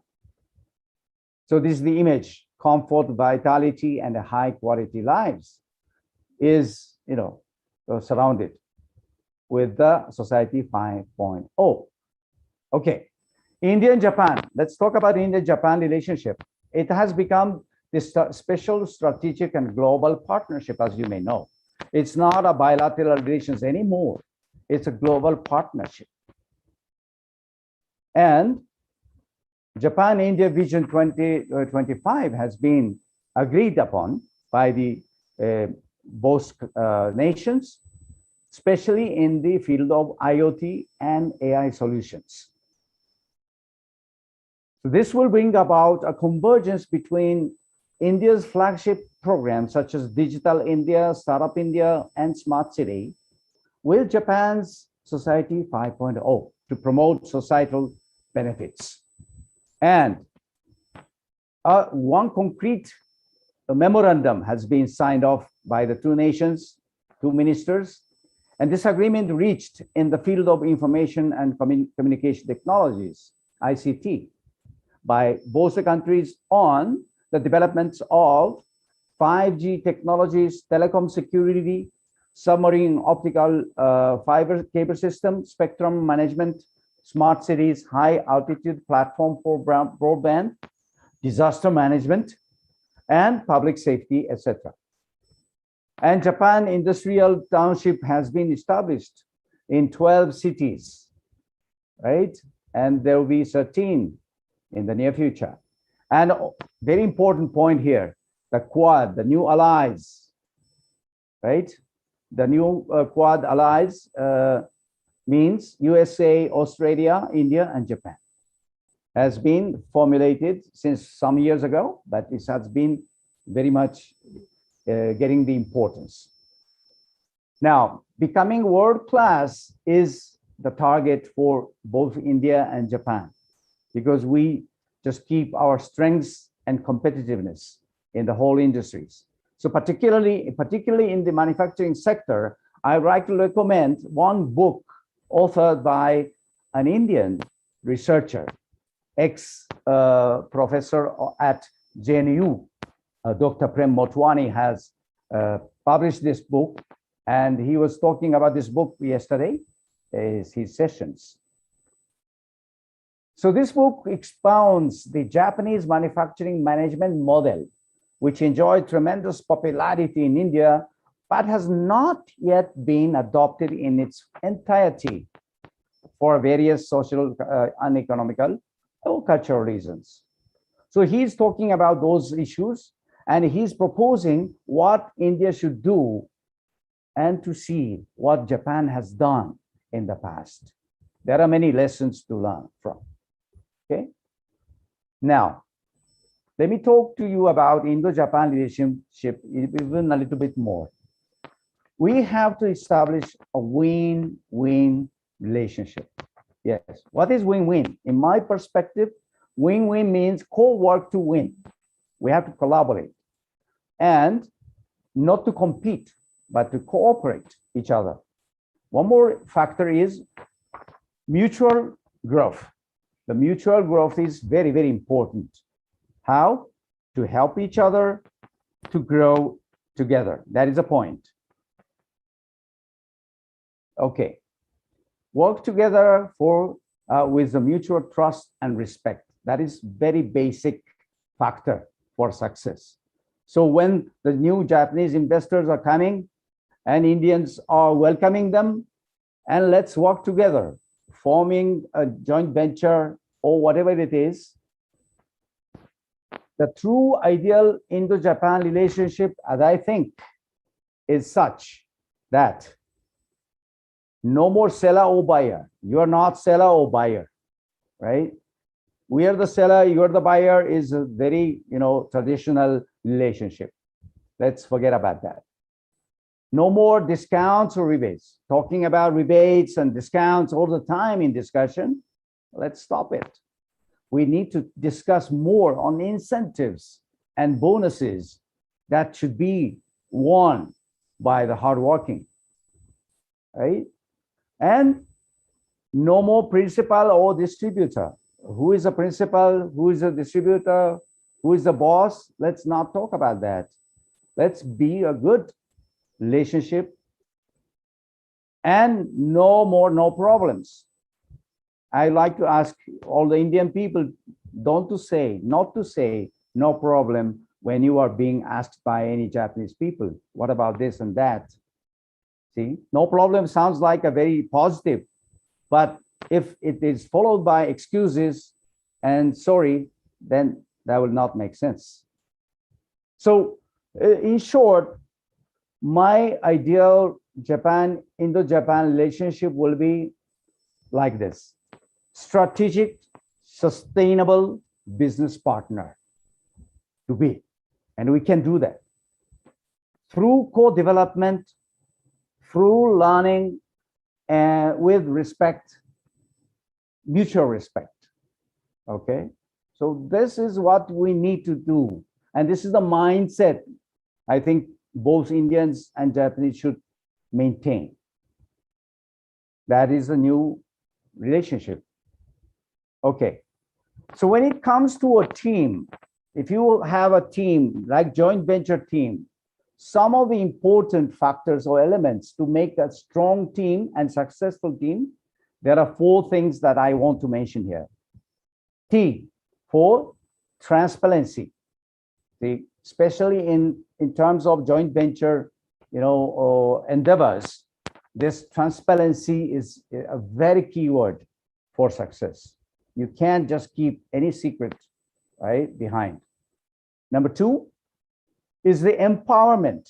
Yeah, you cannot control everybody. So you need to know who to depend, who to empower people, and to make a success in all teams, right?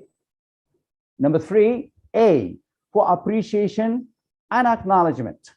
Yes, whenever you see either part of the families, I mean the joint venture families, Indian part or Japanese part, whoever done a great job, or like a smaller team, you must appreciate them and acknowledge them in front of everyone. Number 4, the last but not the least, motivation. It's very, very important factor to make a strong team, because without a motivation, nobody will work harder.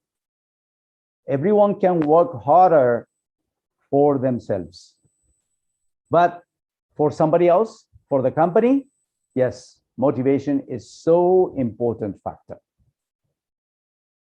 Now, I think we are living in a VUCA world: volatility, uncertainty, complexity, and ambiguity. After the pandemic, we're truly living in this world, VUCA world. Again, volatility, uncertainty, complexity, and ambiguity. So those are the 4 very new concepts in the environment where we are living. In this VUCA world, some people said, this is just I found in the internet, some people said this: we have to have a clear vision. We have to have a deep understanding. We need to have a clarity in what we are doing. And we need to keep the agility in what we're doing. So from the very fragile world, VUCA world, we just have to be agile ourselves to succeed and survive in this VUCA world. That is somebody has shown in the internet. Now, my version is here. My version is a little bit different. We have to have a clear vision. Yes, I agree. We have to have a deeper understanding. Yes, I agree. But instead of clarity, I put courage. You have to have a courage to make a change. If we are talking about change management, this is a very important factor, because you don't know if your change can make a success or not. It's a big challenge. You may not be very sure that this change will make a great success. So you need a courage to decide, determine what you're going to do, some changes. So courage is a very important factor, I think. And last, agility. Instead of agility, I put adaptability. Now it's getting more and more important and necessary. After the pandemic, as you have already experienced.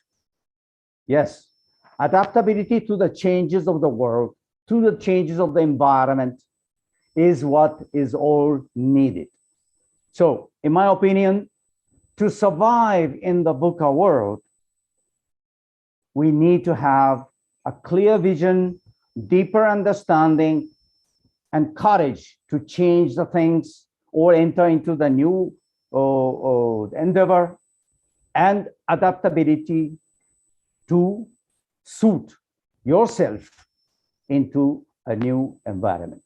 So this is what I really want to stress at the last moment. When we're talking about change the world, change management, and we are talking about Indo-Japan relationship, yes, we are very, very strong, in bonding ourselves.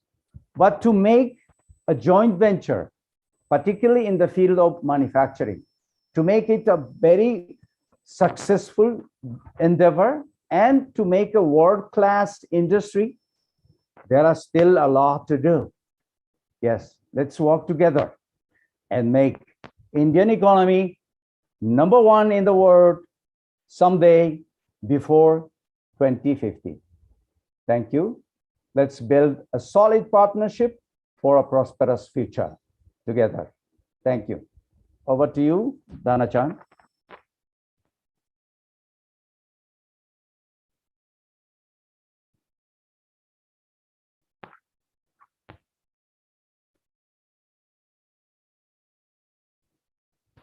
Dhanashree-san,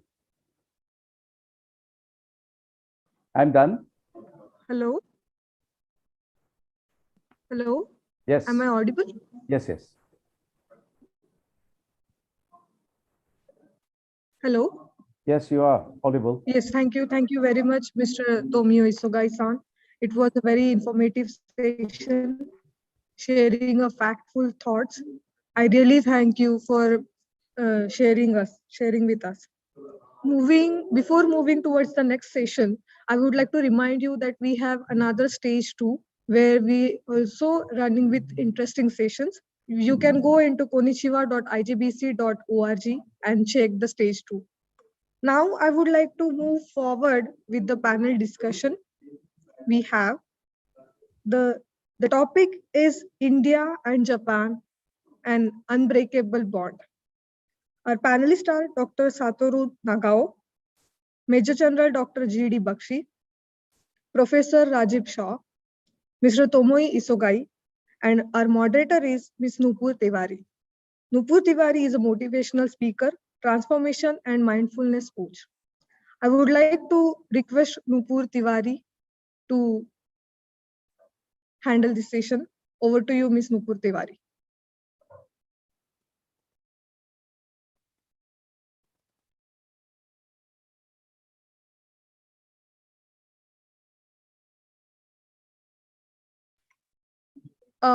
Ms. Nupur, please unmute yourself. Okay, apologies.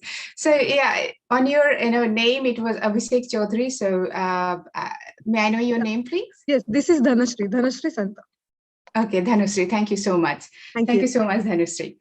So yes, we are going to have our panel discussion now, and I think we are joined by 3 guests already, and we are waiting for Major General Bakshi. So I think within 1 or 2 minutes he will be here, because I just got his text that he will be here. So yeah, so maybe we can just wait for a minute, and let me just check whether he's at the it's getting smooth or not. I'm just calling him one more time, and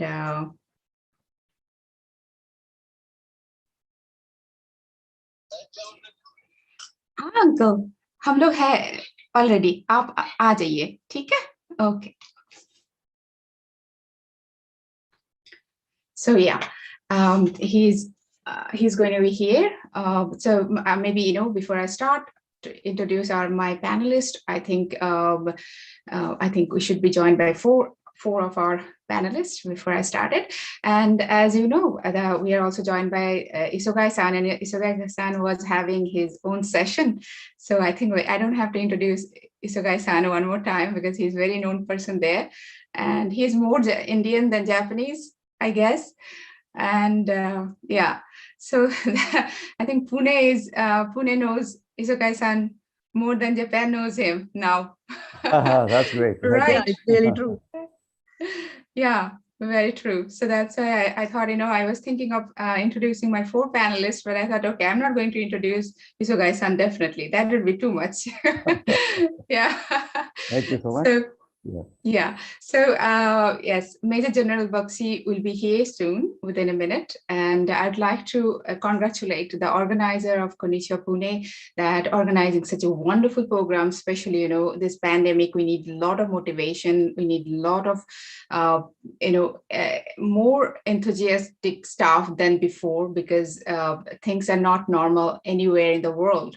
And we have to be with each other. We have to motivate each other.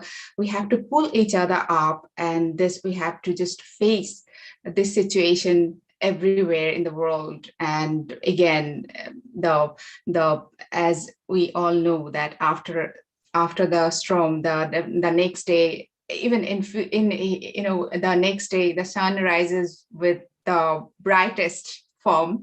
So it is going to be, I think 2020, it's going to be really great for all over the world, the economy and every way. I think it is going to be great. And yeah, we are waiting for the great 2020. And during this pandemic, last year, I think Konnichiwa Pune did not happen because of the pandemic. And this year, so much courage you just accumulated to have it online. This is wonderful thing you are doing, and just making the bridge between 2 countries. So wonderful thing. Let me just see whether it's already, if he's having any problems, because I really want my 4 panelists, then I start introducing them. And I think many people are watching, right? Many people are watching. Yes, that's correct. And Right, we are live on YouTube as well. So oh, you're live on YouTube as well. Okay, that's really wonderful.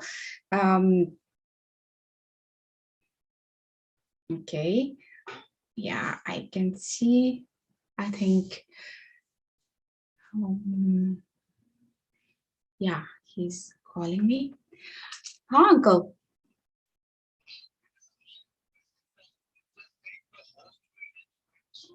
Okay, so Dhanasri, could you please let Major General GD Bakshi in? Because he's waiting. Oh, okay, sure. Let me check. Okay, Uncle. Okay, he's here. Yeah, he's so here. As you can see, yes. Connecting to audio, it says, and we all are here, I think. Yes, connected. Yes, we are connected here. So everyone, as I start with Namaste, Konnichiwa. Welcome to Konnichiwa Pune. So I'm going to start with my panelist, I would say my panelist, our panelist, and distinguished guest, definitely.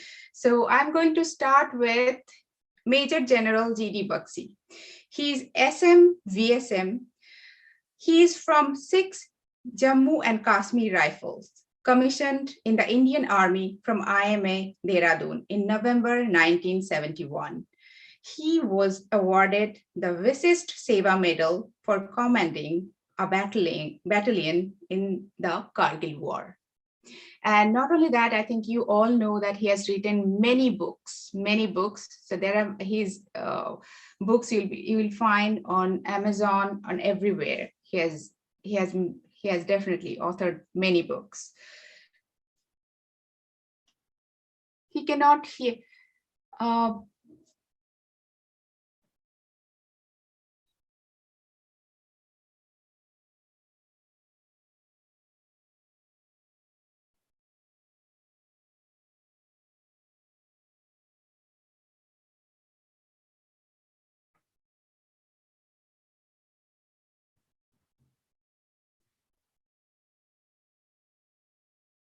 Looks like he's not connected audio.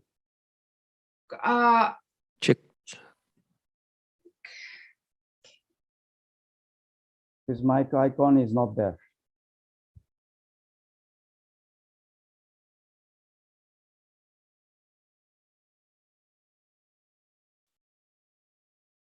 I suppose he needs to connect with the computer audio. Right. He should.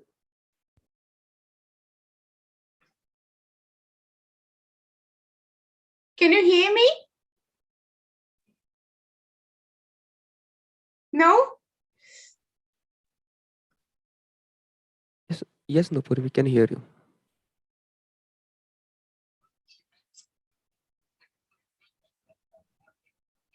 I think that is, you have to connect with your phone audio or computer audio. I think it is not connected.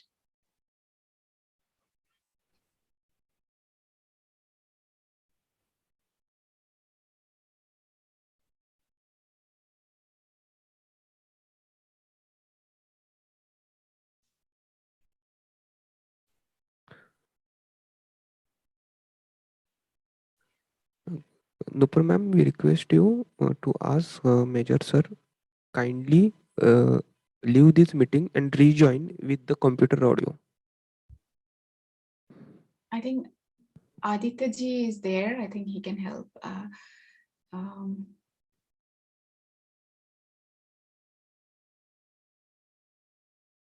I think he's doing it with his phone, I guess.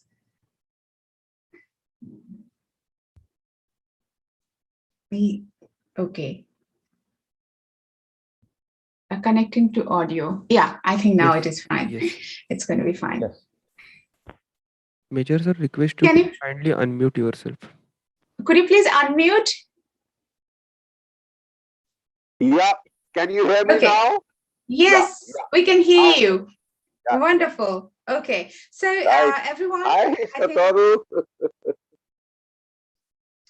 yeah, welcome to Konnichiwa Pune, Major General GD Baxi, and I have introduced you already, but now since you joined, so I'm going to do it again. So Major General GD Baxi, SM VSM. He is from 6 Jammu and Kashmir Rifles, commissioned in the Indian Army from IMA Dehradun in November 1971. He was awarded the Vishisht Seva Medal for commanding a battalion in the Kargil War. So welcome to Konnichiwa Pune, Major General GD Baxi.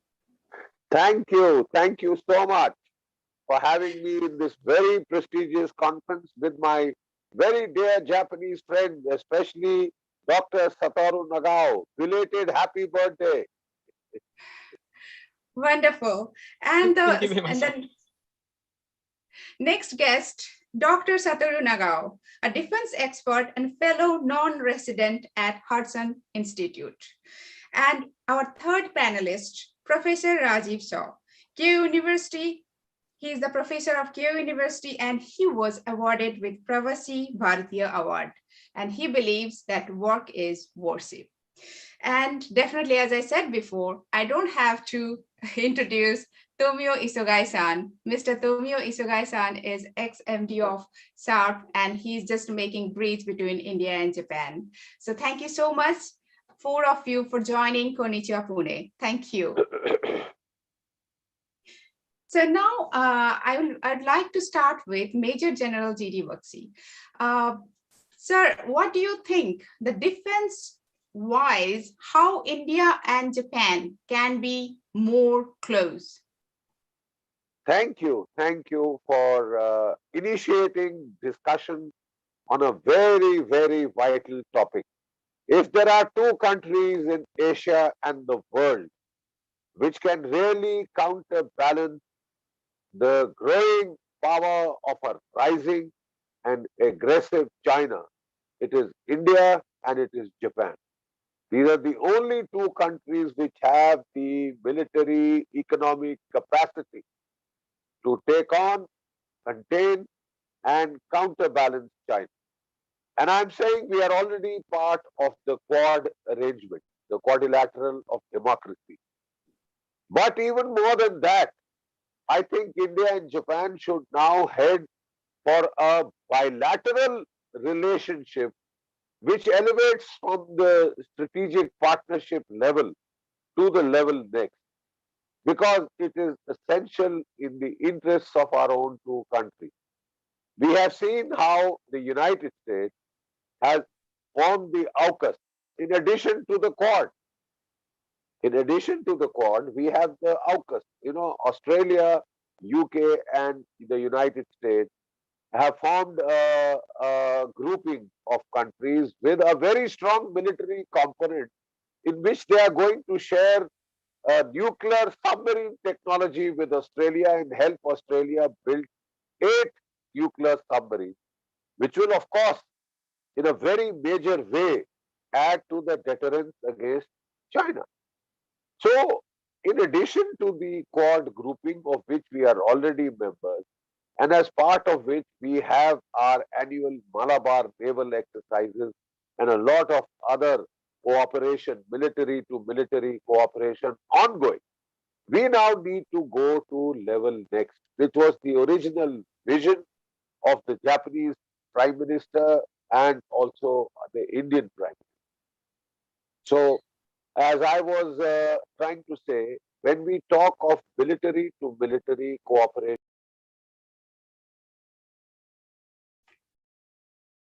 we do. So, I would suggest in very practical point form terms, without beating around the bush, that India and Japan firstly need to cooperate in space technology. India here has advantage of having started, I think, earlier.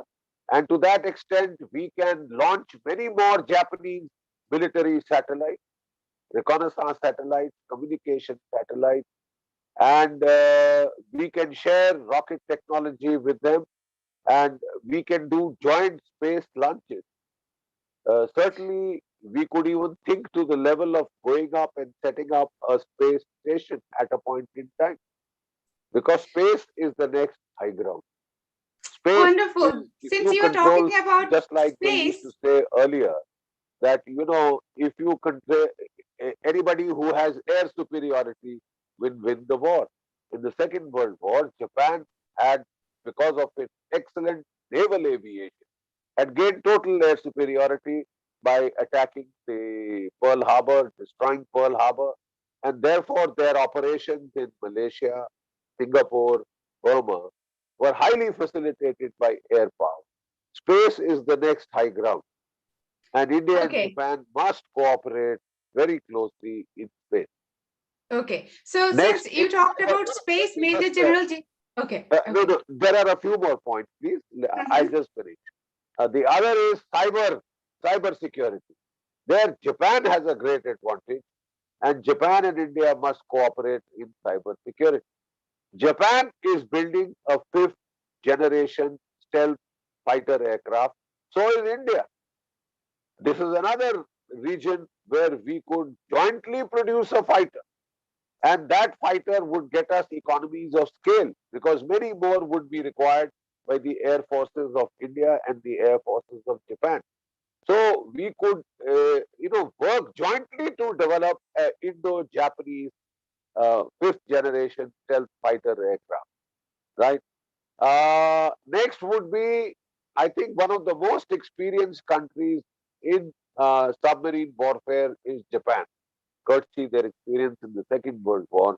Even in submarine building, India and Japan could cooperate, could share technologies, could help one another.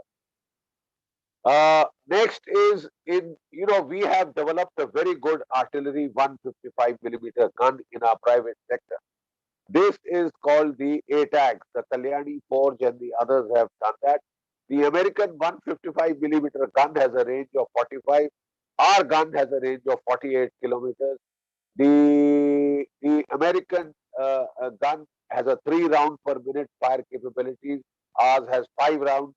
American gun has a noisy auxiliary propulsion unit. We have an electrical auxiliary propulsion unit. I'm sure India and Japan could cooperate in this and once again aim at economies of scale. BrahMos cruise missile.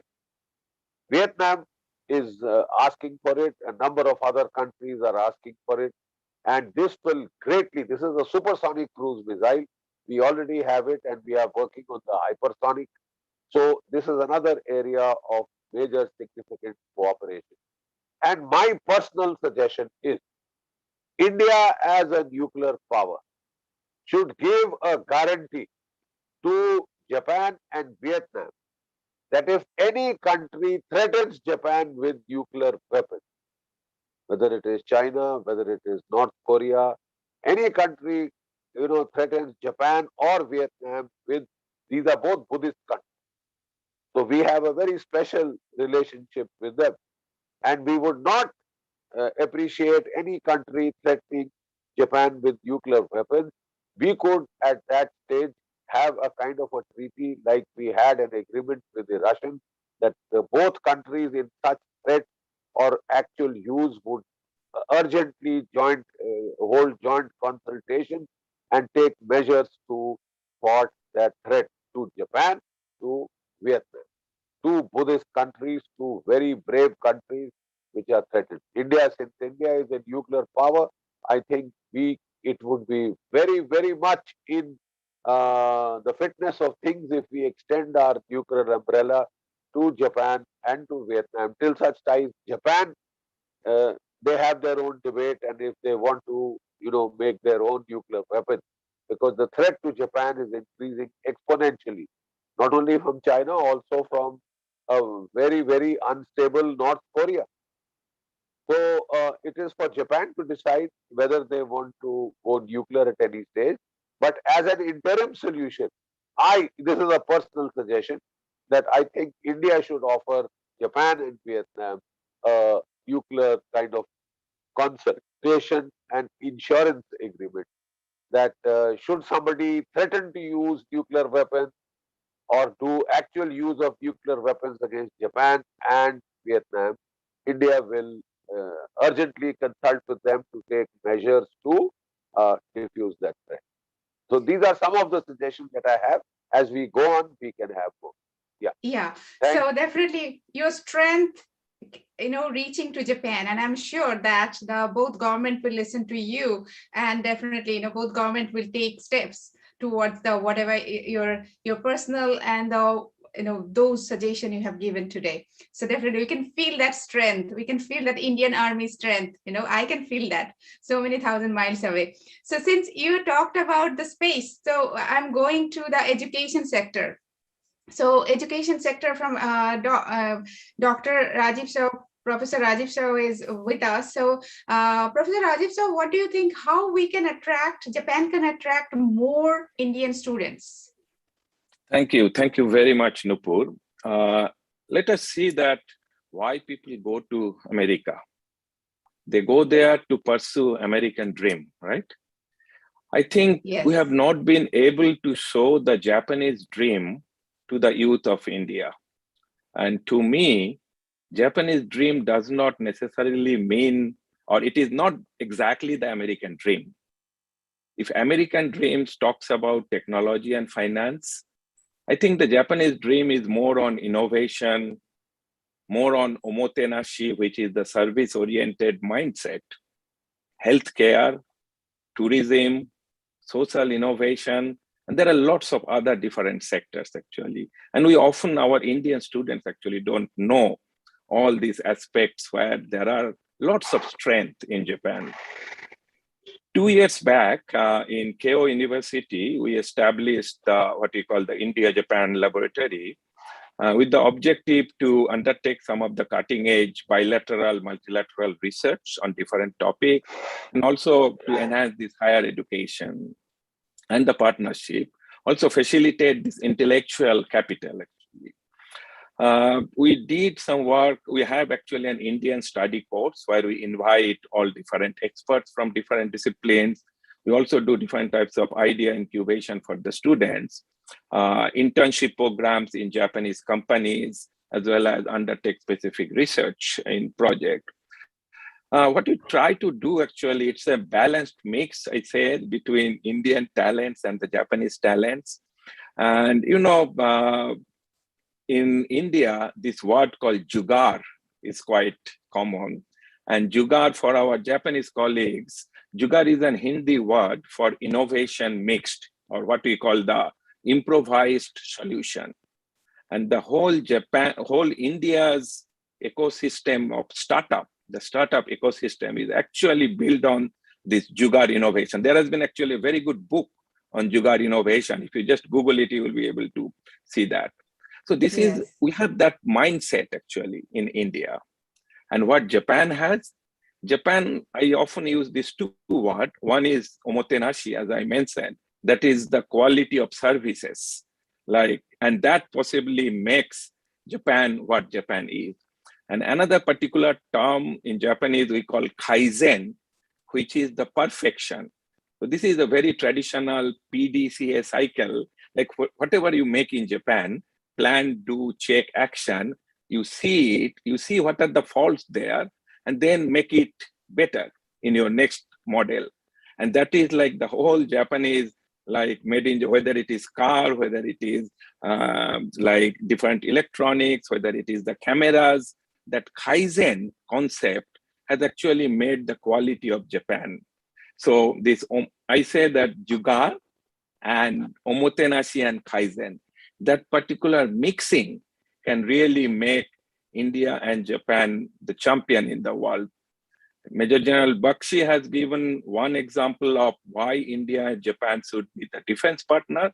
And my argument would be why India and Japan should be more business than innovation partner is because we have that particular elements in both the Indian youth as well as in the Japanese youth. And I'm sure that now many universities in Japan are interested in Indian studies and they are accepting. I just gave one example from my university, but there are many of them. Similarly, many of the universities in India, there are Japanese study centers which are established. But the issue is that we possibly, many of the young people, they don't know this one, especially in India. And in that way, the platform like Konnichiwa Pune is extremely, extremely important to spread the message that yes, we have lots of potential in this particular bilateral relationship. We have strategic partnership established, and there are immense scope that Indian students come to Japan and does all the different types of studies, all the different elements which was Major General Bakshi pointed out. And many of the Japanese universities have that type of strategic studies programs. So why Indian students does not come to Japan is, I think it's failure from our side. The people who are in the universities in Japan, possibly, we have not been able to show that Japanese dream to the Indian students. I will stop here for the time. So Dr. Rajesh said from our side, so you are from both sides. So from Indian side and from Japanese side. So it's like our sides. Yeah. Both so sides. it's So now I'm going to Dr. Satoru Nagao. So Dr. Nagao, you heard both the panelists that the defense partnership and innovation partnership. So now I would like to know that what do you think? You are definitely a defense expert. So how Japan and India, you heard Major General G.D. Bakshi. What is your opinion? How we can be more close when it comes to defense and how we can protect each other? Thank you very much for asking. Yes, of course, respectable Major General Bakshi explained most of it. So because I'm Japanese, I try to explain why Japan focusing on India, the view from Japan side. Indeed, Japan insists on two ideas. One is Indo-Pacific, and the second one is Quad. Why Japan says so? Indeed, this idea is originally came from the Prime Minister Shinzo Abe's address in the Indian Parliament in 2007. Why he pointed out this idea? Why he want to introduce? Because there are three reasons, I think. First one is this region is rising. In the Pacific side and Indian Ocean side, both regions are rising, and this region will be the center of the world politics. What is the center of the world politics? Center of the world politics. Originally, we use this word to explain how influential Europe is. For example, if the big war has happened in Europe, influence will spread to the world, and the people call this is world war. So World War I, World War II, every time Europe is center of the world politics. But now, both Pacific side and Indian Ocean side, both regions are rising economically, but because of this region, country in this region are rising economically, they can buy weapons and they raise their defense budget. So militarily, this region is also influential. Now something happen in this region, the influence will spread to the world. So like Europe, now Indo-Pacific is rising region and center of the world politics.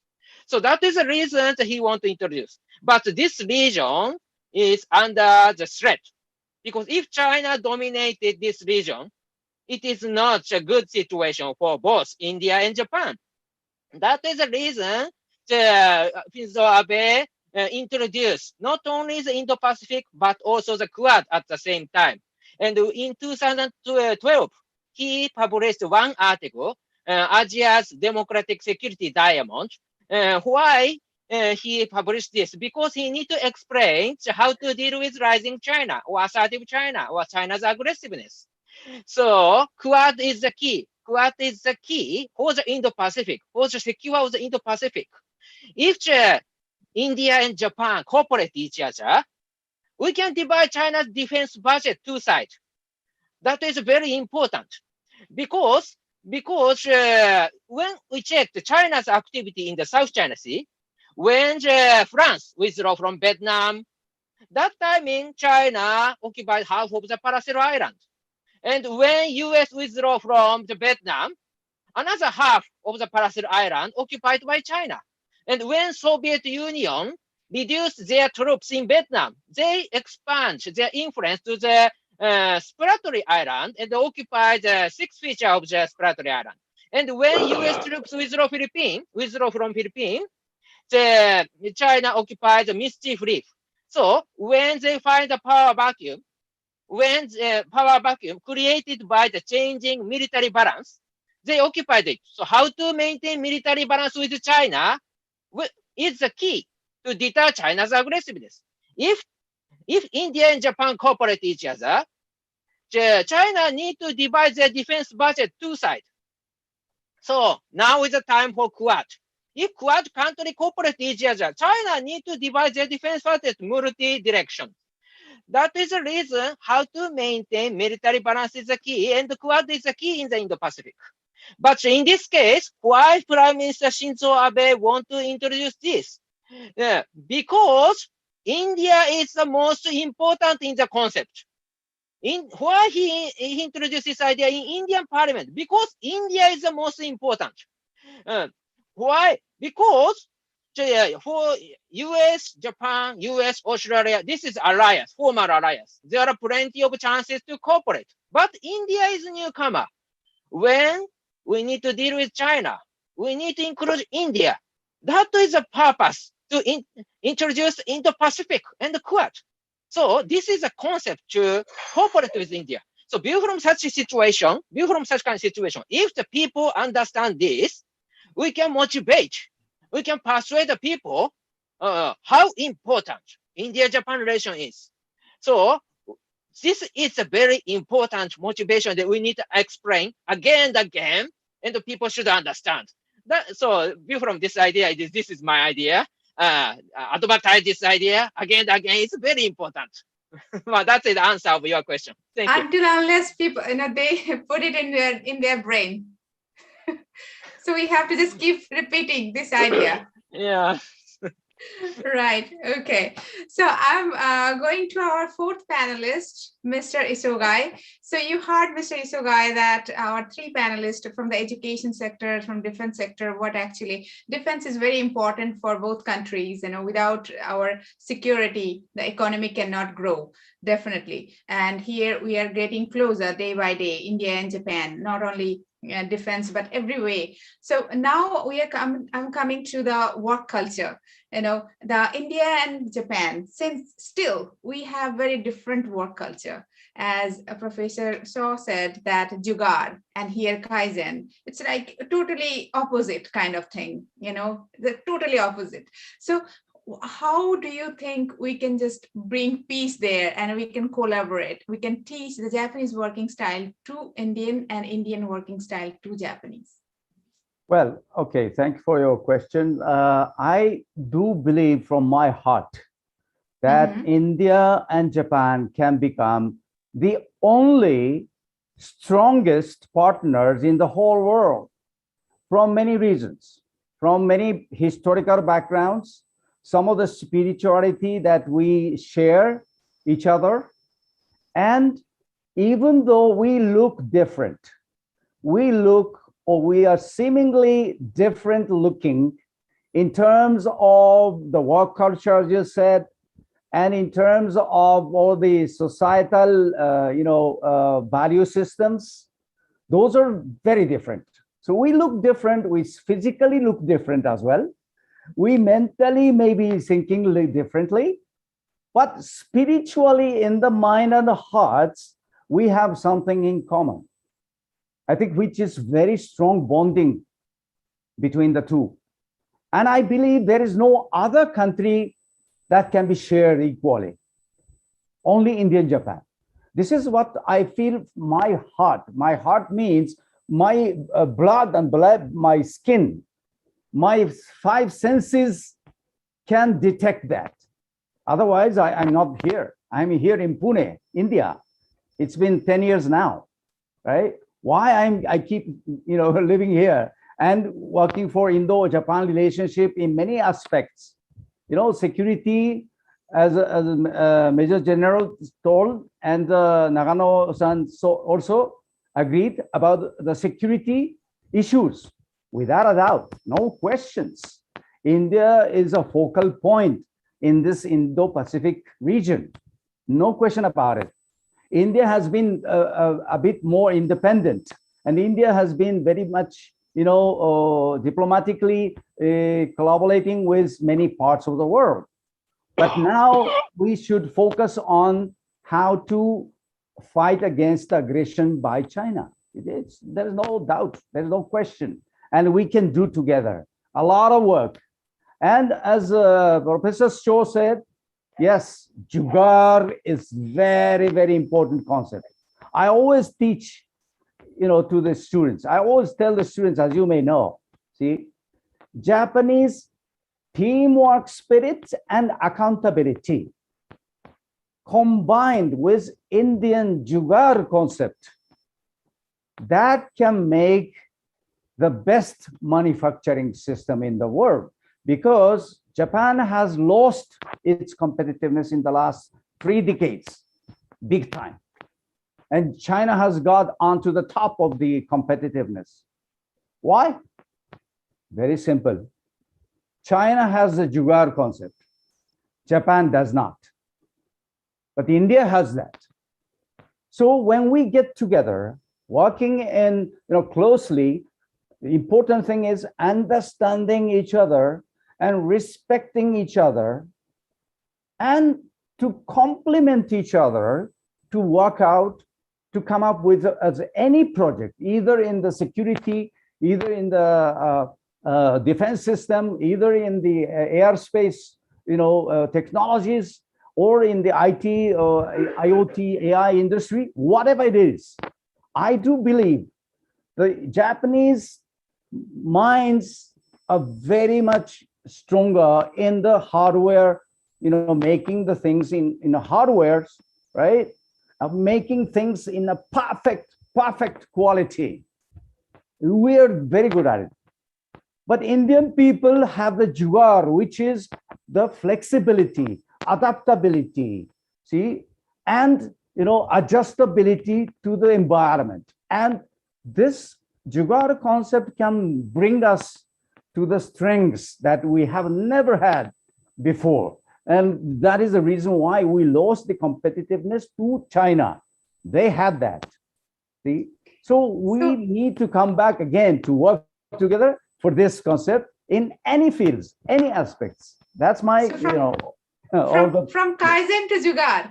Yeah. Kaizen is always a part of the quality assurance, right? Okay. Perfect quality. That's been done already in the past Japan has made this standard very, very strategically and intensively. Now India should learn that. But Japan also should learn from Indian people how to make it under the Jugaad concept, to make it a competitive, a product and service in any fields, Yeah. Wonderful. That's my point. Thank you. So now I'm again going back to Major General G.D. Bakshi. So, sir, actually, now you heard from our two Japanese panelists that what Japan is thinking and what Japan is, the way Japan works. So now, since I know Indian Army a little bit, I have been taking a lot of interviews, all Indian armies, all officers. So I personally feel that Indian Army and Japanese working culture very similar, the very specific, like Kaizen, like very, very similar, like excellence, totally perfection is there. So Japanese society, the perfection is very much there, Kaizen and whatever, all these things, the way they make their product. And Indian Army, totally perfect, and they're wonderful people. So now my question to you, that how we can, Indian Army and the Japanese Army, which is actually that how excellent it was, and definitely still it is, how we can just bring them together and train each other, and we can be more excellent and lead these two countries, the best countries in the world. Your points, please. The question is addressed to you, sir. All right. Thank you so much. I really appreciate the viewpoint of our Japanese brothers. I will not call them friends, I will call them brothers, right? And our civilizational traditions go back centuries. They worship the Saraswati, they worship the Lakshmi, Indian gods in different names. Our gods are the same. We share the bonds of Buddhism, right? And then in recent history, no other country has helped India to be free. And let me state it bluntly, had it not been for Japan, India would never have gotten its freedom in 1947 because of the great help that Japan gave to Subhash Chandra Bose and the Azad Hind Fauj, right? And everybody knows about Justice Radha Vinod and what he did during the so-called war crime trials, etc. So our relationships are very deep. Now they are need-based relationships. We need one another. If you have to fight, contain, or deal with a very hostile China, which is getting aggressive on our borders, getting aggressive in the East China Sea, South China Sea against Taiwan, then we have a compulsion to cooperate. We have a compulsion. There is no way. I mean, as a military thinker, military strategist, there is no option. These two countries have to come together. We need to increase people-to-people relations. I would like to inform the learned professor that a number of our corporate entities, I go give talks to corporate talks to our friends in the corporate sector in India. They're all coming to Kaizen. They have adopted Kaizen. The Indian Armed Forces studied Kaizen very closely and are trying to adopt it. We are learning from one another. That is the osmosis that must take place. We need to increase people-to-people cooperation. There is a need in India to increase language skills of Japanese. That is how we will be able to really take advantage of the Japanese educational sector, the Japanese private sector, the business sector. Now is the time for businesses to cooperate, because we found that the bureaucracy in India is a big stumbling block. Even though the Prime Minister had expressed this thing, they kept trying to find out about the price of the amphibious aircraft, this, that, and the other. They were frankly an obstacle. So I would say that we let the bureaucracy go. We work direct with the Japanese private sector, our private sector. We set up cooperative. We encourage Japan to shift whatever manufacturing capacity they have in China to India. Our labor is cheap, our labor is good, and we will offer, ease of doing business. Prime Minister Modi has done a lot. I know we had problems, and problems due to bureaucratic mindset, obstructionist, delaying, don't take a decision, obstruct decision, delay decision. That is very extremely sad, and we get quite frustrated sometimes in our armed forces at the attitudes of the bureaucracy, because I thought the India-Japan relationship should have moved much, much faster, much deeper. There is need to go, speed up this thing and increasingly, urgently increase people-to-people contact. Satoru-san has done a great job in increasing India-China, our link with one another and our understanding of one another. I would like more Japanese friends, more Japanese brothers and sisters to come into this, increase people-to-people contact across the board, whether in business, whether in military, whether in outer space, nuclear field, whichever field Japan wants, we would like to increase contact, have more Japanese firms investing in India, big startups, creating industries, Indo-Japanese, cooperating with our firms so that we keep the bureaucracy out. And you will find things will go much faster. One idea that I have to increase people-to-people contact between Japan and India is, and we are already working on it. I have spoken to the Ministry of Culture. I am in deep contact with them. And we are saying we should promote a Buddhist pilgrimage tourism circuit in India. And we would request our Japanese friends to help, where the Lord Buddha was born, where he preached first in Sarnath, where he passed away, where he went all over. That whole circuit is being developed. We are trying to create airfields there, airports, better hotels to high-end tourists, mid-class tourists, low-end tourism, cheaper tourism. But we want it in the mass to encourage the people of the Buddhist countries to come here on a Hajj scale. You see the scale of the Hajj pilgrimage in Saudi Arabia, where the Muslims of the world come there. So why can't the Buddhists of the world come to India from South Korea, from Japan, from Taiwan, from Vietnam, the whole of Southeast Asia, Burma, Ceylon, Mongolia, you name it, all of us come there so that people-to-people contact will increase. That is what we are now trying to do. And we have one circuit of the Buddhist pilgrimage circuit in the north, where Lord Buddha was, where he preached, where he lived, where he passed away, he attained Mahanirvan. There is another circuit south, the Buddhist cave circuit, Ajanta, Ellora, Pittalkhora, Pitangalya, Bihar. Then even in Andhra, there are sites linked with Buddhism. So we will develop those, circuits so that people-to-people contact increases, and we learn to, have much greater contact. Before World War I, World War II, Japanese painters had come to Shanti Niketan.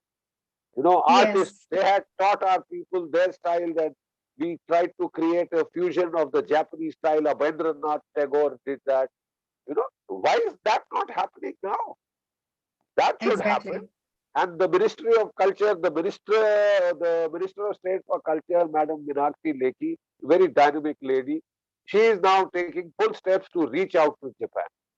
By the way, we are trying to build a war memorial to the INA in front of the Red Fort, a huge statue for Netaji on a Rajpath, the main this thing. So all these projects are on. And then we will invite General Fujiwara and his family.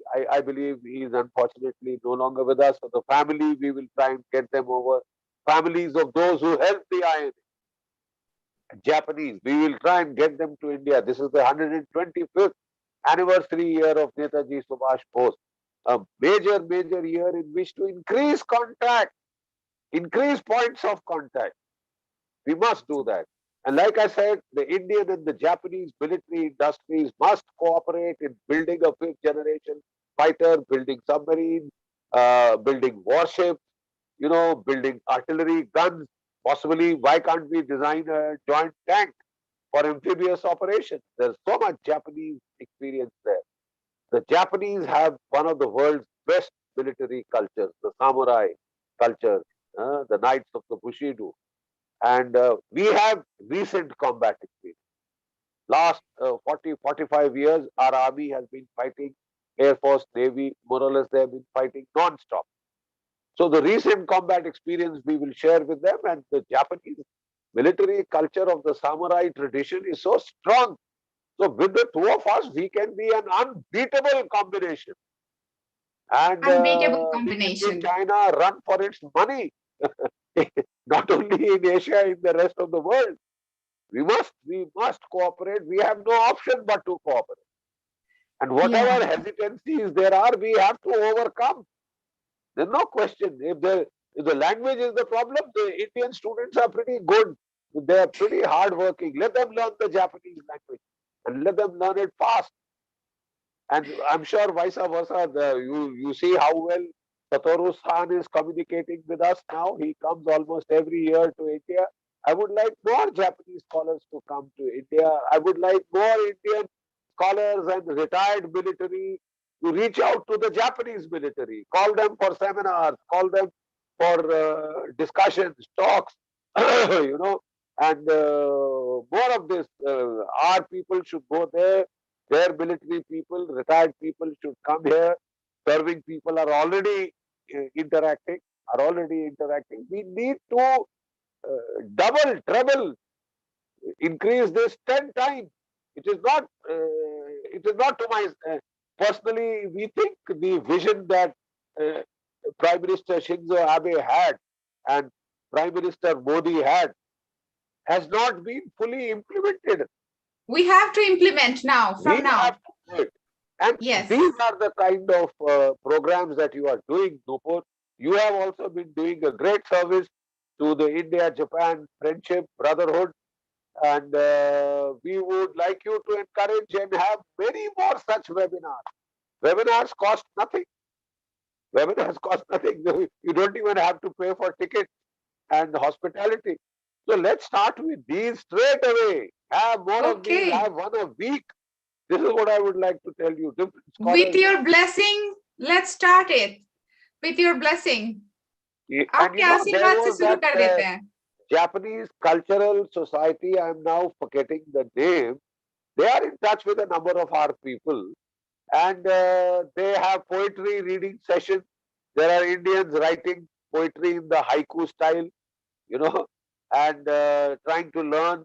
I was just yesterday at a poetry reading session where a poet from India, Virendra Gupta, who studied the Japanese poetry, and he was composing poetry in English in the Japanese style, haiku style. And so there are so many points of contact, and the time has now come that we shed all inhibition. There are naysayers on both sides. There are people who started saying when we were talking of Japanese submarine or the Japanese amphibious aircraft, oh, this is very costly, what is this? You forget the cost. We will have to now go non-commercial if we want to, go the extra mile to reach out to one another. So, the bureaucratic mindset is the biggest thing to new ideas. They just want to go with what has been happening. We buy arms from Russia, we buy arms from France, and we will continue the why. We'll have to break, it will have to change. And now India wants to produce its own. So we go for joint production with Japanese firms. Mitsubishi is a world-class firm. I mean, they have been producing weapons since World War II. So we now need to get together. We now need to ramp up the speed. And as Satoru very rightly pointed out, even if we don't get into kinetic operations together against China, the very fact that we are cooperating in defense means China cannot bring all its military resources to bear against India. China cannot bring all its military resources to bear against Japan or Taiwan or Vietnam. because it has to deal with India. And an India that is getting stronger by the day. And we had it out with the Chinese recently, and they are quite shaken up. We would like to do more. We would like to do more, even if we have, even if we don't cooperate in kinetic operations for some reason of the bureaucracy is trying to put in force. The very fact that we are cooperating militarily, Japan is going strong militarily, India is going strong militarily, means China has to divide its attention. This central thesis of Satoru is excellent, and it must go home to the meanest intelligence. Thank We you. are diverting China's attention. So let's In many divert China's attention. So and China's strategy is one single direction, strategic direction. They want to focus on one. Don't let them focus on one. Okay, let's do that. So I'm going to Professor Shaw. Professor Shaw, as you heard that Major General Bakshi, he said people-to-people contact, and he's encouraging the Indian to learn Japanese. So what do you feel as a professor, sir, that the Japanese, Indians should learn Japanese or Japanese should learn English? Like, what do you think? Which would be better? Hindi. Thank you. Chalo Hindi bolte hain. Satoru-san, Hindi. Astakara. Yes, Professor Shaw. Thank you. I think we are going in the age where the language really doesn't matter. Whether you speak Hindi, whether you speak Japanese, whether you speak English, doesn't matter actually.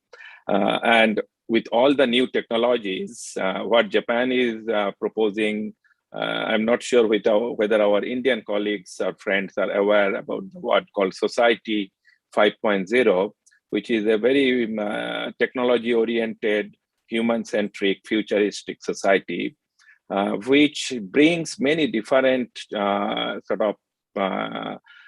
sectors together, whether it is health, education, tourism, agriculture, all different sectors together. And there, you really don't need the actual language. Like I was seeing some small video by Kedan Ren Japan Business Federation that you are talking in your own language. Like it was very interesting, like one Japanese, one Indian, one Spanish, and one American. They were speaking in their own language. And I think that's the world should be after maybe 5 years down the line and 10 years down the line, and all is different, like AI-based translation. So I think any person should be encouraged to have the education in their mother tongue. And why Japan is now Japan? Because Japan's higher education is in Japanese. And in India, what we do, that our higher education, we do it in English. But our higher education, a person feel more comfortable to understand the more, like we do it actually other way. We do like our elementary school, junior high school, usually in India, in maybe in your own language, but then your higher education, when you need to grasp that particular aspect or grasp the complexity of the subject, then you go to the foreign language. I personally did it. I am from West Bengal. I did all my studies up to class 12, which is the high school. I did it in Bengali. And then when I went to the university, instantly I started in English. And it was very difficult for me to understand all the difficult terms, to whether I should focus more on the language or whether I should focus more on the subject. So I think with the advancement of the technology, I think that barrier should be overcome very soon. And it really doesn't matter which language we will be talking. But I would like to also highlight one thing, like going back to this people-to-people connection. And we really hope that more Indian students come to Japan for studies, and also the other way, more Japanese students should go to India for studies. There are still a very restricted number of opportunities, like the scholarship.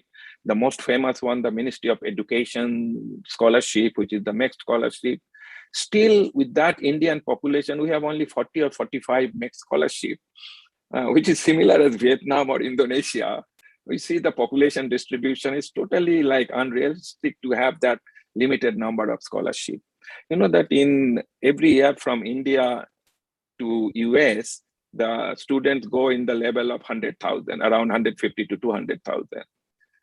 In all the difficulties between India and China, do you know how many Indian students go to China every year?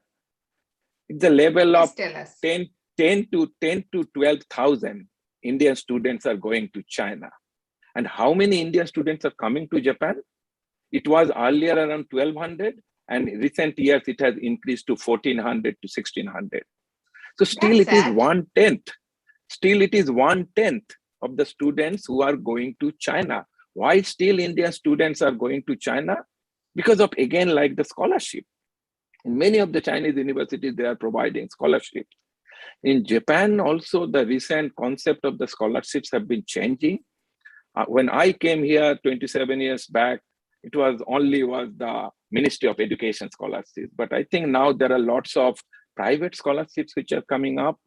I talked about the India Japan laboratory. We are actually discussing very closely with Kedan Ren, which is the Japan Business Federation, to start some new the scholarship for the Indian student, because it is for the sake of the very existence of many Japanese companies that they need high-skilled professionals from India.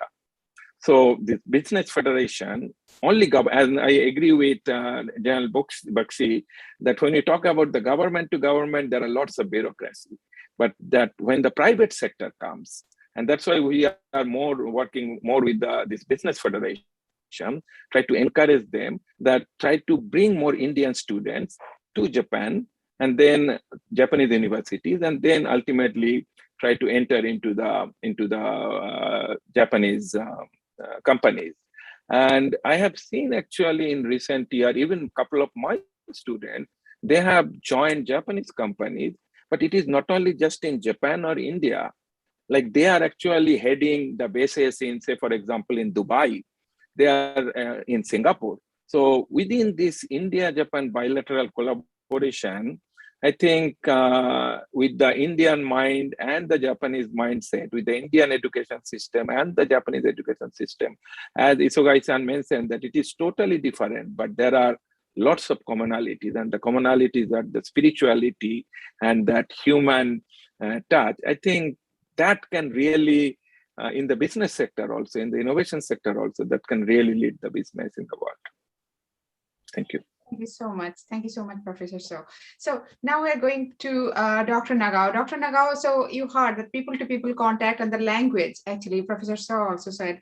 So what do you think, that language can be barrier when it comes to defense or any other sector? Language can be barrier? Of course, language is a barrier, especially for Japanese, indeed. Japanese cannot speak English well in most cases. That is the reason when we met Americans, we cannot communicate. Of course, in front of Indian, we cannot communicate. That's the situation. That's true. Japanese can speak Japanese. That is one of the important definition why we are Japanese. But at the same time, we need to improve this situation. And why India can speak English well? Because Indians speak a lot. Japanese do not speak a lot, even if between Japanese. So we need to train. So in this case, what should we do? One of the solution is, if Indian teacher, English teacher come to Japan and teach Japanese English, that is one of the solution. And at the same time, if India set up the good school, accept many Japanese students to learn English, that is another solution. So English is very important key. Of course, Hindi is also good, but at the same time, Hindi, if Japanese want to learn Hindi, this is only specific for India.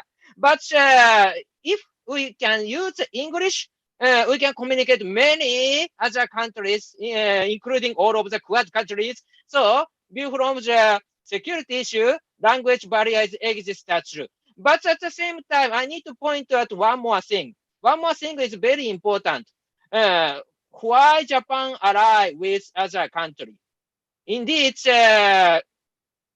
this is not directly related with human-human connection. Human-human connection is very important. People-to-people exchange is very important. But view from the security or the tendency of the Japan's alliance, and this is not the most important factor, because when Japan ally with the British, most important reason is deteriorating relation with Russia. When Japan ally with the Germany, most important reason is deteriorating relation with United States. When Japan allies with the United States, most important reason is expanding communism in the China and Vietnam in the continent. So, view from this, the rising China is good coordinator for India and Japan to strengthen relations. So now is the time to ally, and now is the time to cooperate. After that, we should deepen the people relation. So we can do it, I think, because thanks to China. Thank you very much. That's a very cute way you said, thanks to China. Chinese are feeling proud. So definitely now I'm going back to Tomiya-san, to Isogai-san. Isogai-san, this is actually your subject also, people-to-people contact and how we can stop the made in China and we can have more made in Japan and made in India. So your view, please. Yeah. I've been doing this activities for long. You know, the people-to-people connect, and especially my focus is on the younger generation. Younger generation does not mean the undergraduates or postgraduates. I'm now focusing on to the even lower, I mean, the younger, sector, like junior high school and high schools. So from 9th to 12th standard. I started just to collaborate with some institutions here in India and Japan to make some exchange programs so that they get to know each other. Obviously, they have to speak in English, but certain schools are okay to do that. So my point is, because of this, making friendship in between the two countries by the younger generations, then it will reflect a stronger bonding in the future. In the business circles, the competition is very tough. In the business circles, Japanese, business people, they don't like to discuss with Indian people, in general, because Indian people are very strong negotiators, right? So in the business field, the dialogue between India and Japan is very tough, sometimes not successful, sometimes very painful. But in between the youngsters, the children, they don't have such conflict in interest, right?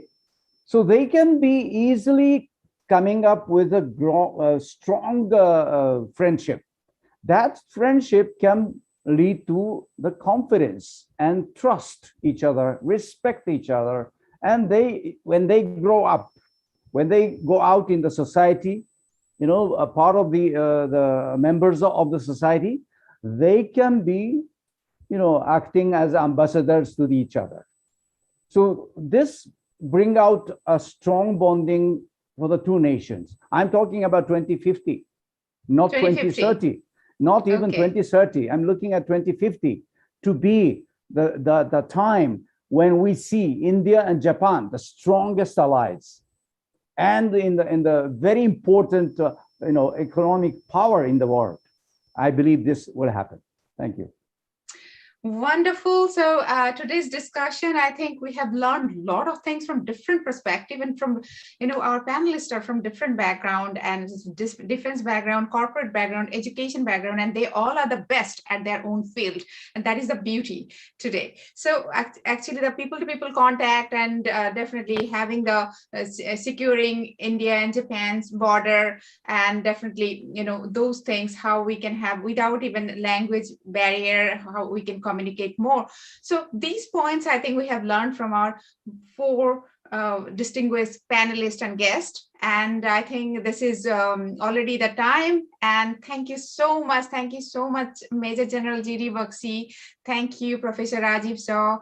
Thank you, Dr. Satoru Nagao, and thank you, Isugai-san. Thank you so much for joining, and this is just the beginning. As you suggested, Major General G.D. Baxi, that we should do a lot of stuff. I have been doing, and definitely I should do more, and definitely let's do it. Let's make bigger and broader bridge between India and Japan.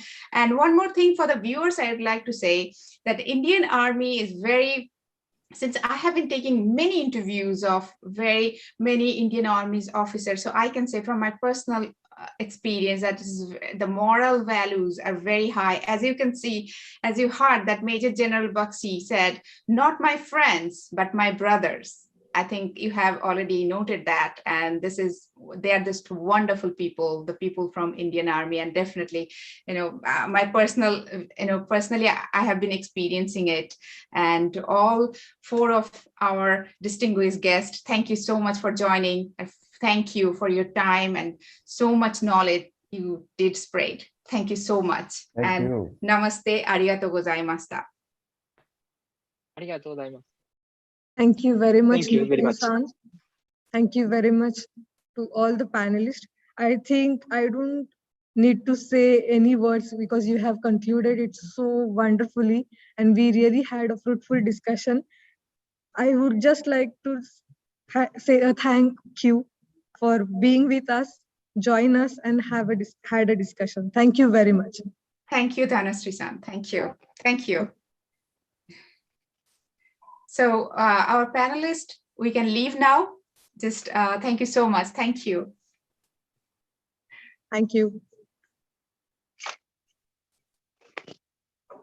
So we will have some break for now, and we will join back on 3 p.m.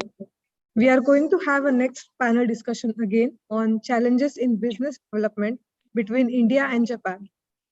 We will have this discussion at 3 p.m. in noon.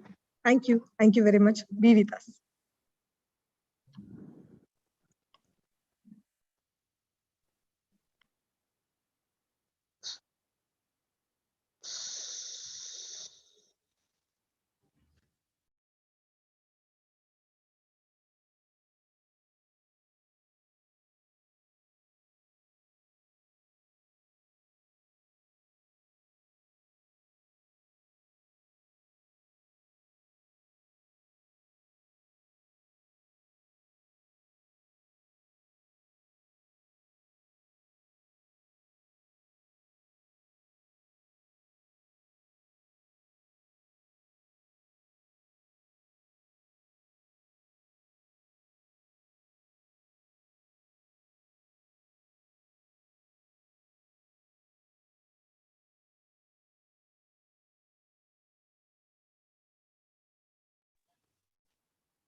Hello.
अच्छा, good news,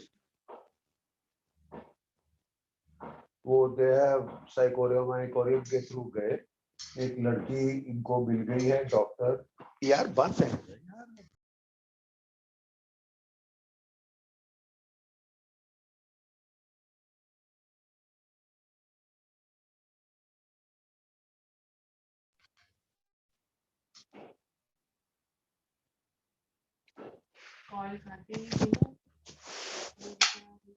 वो फिर on हो गया था ना।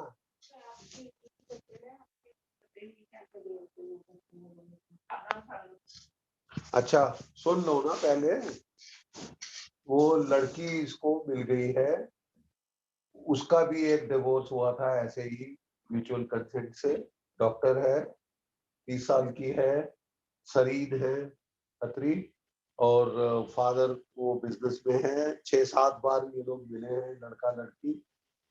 Rahul seems to have liked her, she seems to have liked Rahul, ठीक है, and वो कह रही थी मैं क्या करूं, वो लोग आके मिल चुके हैं, उनको घर देख लिया इनका, ये वो, हाँ पेरेंट्स आके मिल चुके हैं, वो कह रहे जी बताइए, क्योंकि उनकी छोटी लड़की सिंगापुर में है, उसका कोई लड़का मिल गया है, तो पहले बड़े की करनी चाहते हैं, फिर उसकी अप्रैल तक शादी भी हो जाएगी। वो कहती क्या करूं, तो मैंने कहा you go right ahead, he likes her and she likes him, that's it, and they are similar backgrounds हैं, और ज्यादा सिर चढ़े एक्स्ट्रा अमीर लोग भी नहीं है, that is what we need. Similar मतलब उसका फादर इसमें है,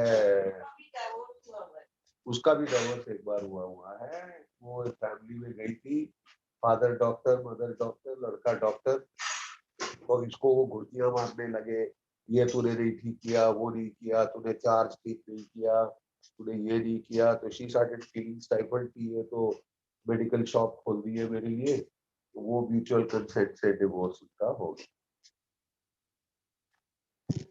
तो मेरा ख्याल तो career slightly on the heavier side है, बट मैंने कहा तो राहुल भी तो हैवी है, वो तुम करो, 5.5 फुट 5.5 इंच की है, वो कहते हैं कि 6-7 बारी लड़का लड़की मिल गए, he likes her and she seems to like him, तो मैंने कहा if he likes her तो बात खत्म। बॉम्बे आके घर देख गए, मिल गए पेरेंट्स, सब कह रहे जी बताइए,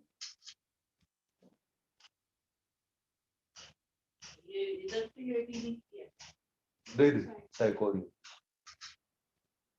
तो कहता है कि साइकोरियम कहती बहुत अच्छा वर्क किया, अब बॉनी ने भी श्रुति के लिए साइकोरियम में इसके थ्रू करवा दिया। उनकी सबसे बड़ी प्रॉब्लम थी शोभा, वो पता नहीं सब बच्चों को अपने पास से जाने ही नहीं देना चाहती थी बेचारी, वो गई है तो ये लोग कम से कम खुल के अब देख दूख तो रहे।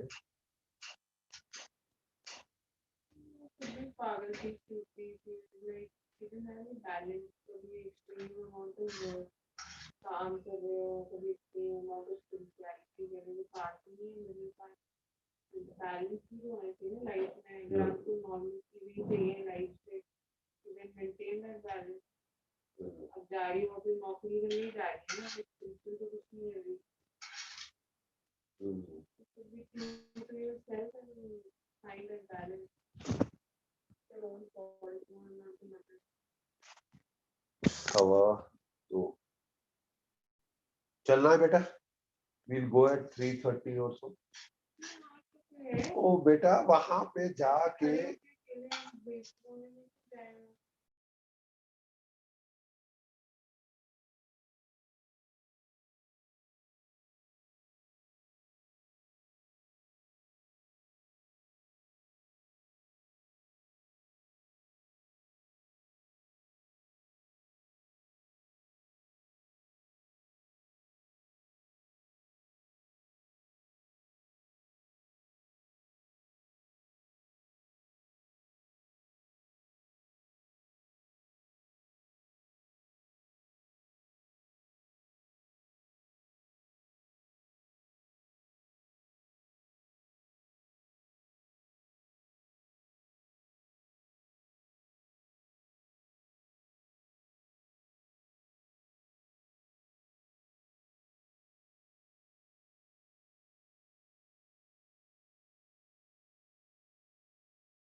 Namaskar. कैसे हैं? All good, all good. Thanks a lot. Good evening. Looking forward. All the best. Thank you. Hello, Raj-san, how are you? All good, sir. All good. Going on? How are things? All well, all well. All well. I think this is now live or not yet? No, well, it's not yet. I don't know how they turn it live, but I presume it's live because it shows live recording. It shows live, but are we on stage or not? That's the. No, I think it's a standard Zoom format, so I think it's. Okay.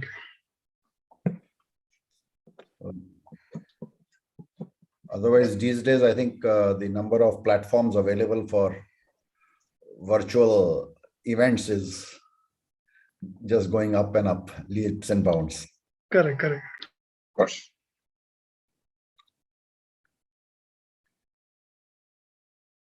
Oh, we have 5 minutes more.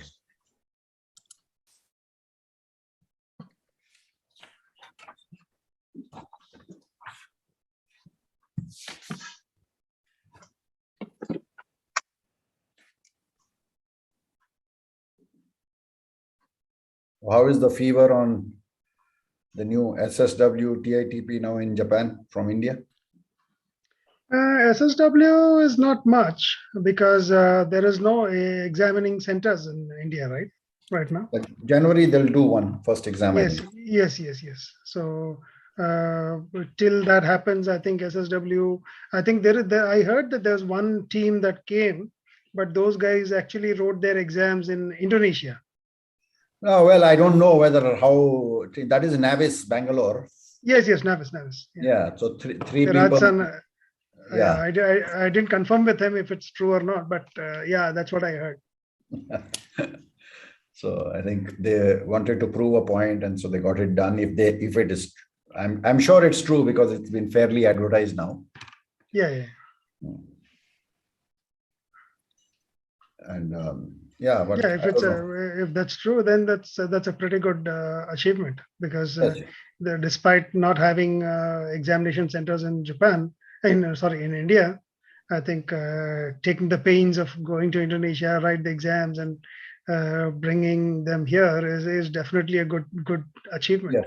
Yes. I think Rajkumar-san has also spent a lot of time. I mean, he's been in Japan long, so yes. He knows the whole picture. But I think once examination centers in India opens up, I think that will be a good break for Indian youth to come in.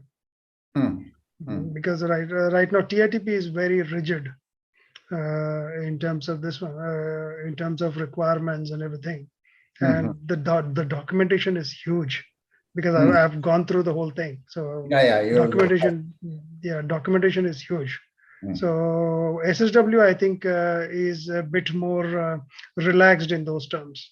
Okay.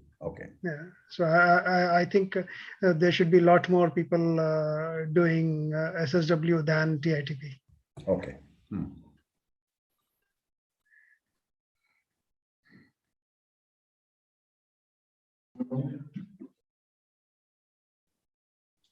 Hello.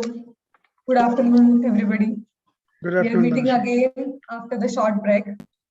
And I'm really glad that the panelists are already discussing in the session. So I guess the interesting session has already started. But I would like to tell once again that we are having this panel discussion. The topic is challenges in business development between India and Japan. The moderator is Rajiv Gupta. Our panelists are Mr. Anil Raj, founder of Raj Group Japan, Mr. Abhishek Chaudhary, VP Industrial Relation, Indo Japan Business Council, then Mr. Sunil Kulkarni, CEO of Fidel Technologies KK.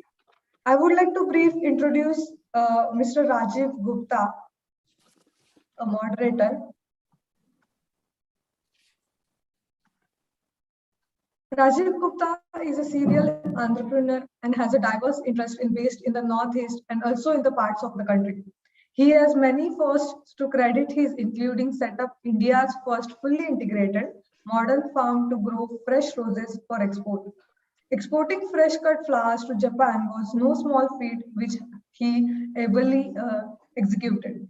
He pivoted from fresh flowers to home textiles to fixed price retailers and sales promotion companies in Japan. He has now set up Northeast India's first Japan-focused enterprise under the banner of Japan Center of Excellence and promotes youth for Japan. He is an alumni of the erstwhile famous Student East Eminent School, Shillong, and the premier institution BITS Pilani, as well as ASCI Hyderabad. With the JXC, he is keen developed to good quality of human capital from Northeast region of India to cater to the growing demand in aging Japan and also Japanese enterprises in India and around the world. Over to you, Mr. Rajan. Thank you, Dhanashree. Am I audible to everybody? Yes, yes. Yeah. Thank you for this introduction and good afternoon to everybody. Konbanwa, namaste, and a warm welcome to this business session at Konnichiwa Pune 21. We are just on time. The topic for this session is challenges in business development between India and Japan. The format for this session, we would like to keep in terms of a round of questions, which will be rotated among the panelists. The panelists will then also get the opportunity to introduce themselves and during the first round.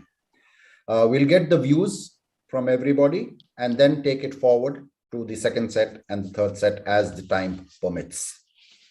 For the benefit of the audience, I have with me a lineup of an esteemed panelists who are entrepreneurs having made a mark for themselves in Japan over a number of years. Over the next 1 hour or so, let us hear from them, and hopefully at the end of the session, we can have some great learning and great takeaways. In the sequence, I would like to give a brief introduction, of course, of the body, starting with Mr. Anil Rajsan, an ex-techie from the banking domain, and his business ranges from Indian chain of restaurants to schools, travel, leisure, imports, exports, etc. His business success he attributes to two main mantras: create a need or address one. Look forward to hearing. We're going to the next panelist, Mr. Sunil Kulkarni. He is the CEO of Fidel Group 97.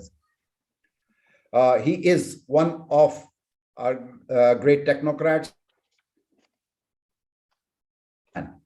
He and his team works closely with SMEs as well as top-tier Japanese companies in the area of technology, localizing and consulting services. In the world of globalization and securing a business is important. Patents and trademarks play an important role in this regard. We have with us Mr. Abhishek Chaudhary. He is the Vice President also of Indo Japan Business Council and one of the key stakeholders in sort of implementing this program where we are participating today. He is the Director of NanoBiz India Private Limited, a boutique consulting helping Japanese companies expand their business in India and US. He is an Indian patent agent and also recipient of for his excellent contribution in the field of patents. Again, legal issues to become stable, and therefore proper documentation, contracts, accounting legalities, etc. need to be taken care of. We would like to hear this perspective from Mr. Harshad Rathore, who is a practicing lawyer, mainly in the civil and corporate laws. He provides legal advice to various Indian and Japanese companies for cross-border M&A and business alliances and disputes. He's a legal advisor to various companies in India from diverse fields of industries like automobile, biotech, retail, fintech, etc. And he also represents Japanese law firm as their Indian desk in India. With this short introduction, welcome all. Thank you for being with us today, and look forward to an hour of constructive deliberations, which can have a lot of impact on the audience to take away some facts, which I'm sure you will have a lot to give. I'll start with the first question that outlined and take it in sequence to get a perspective from everybody.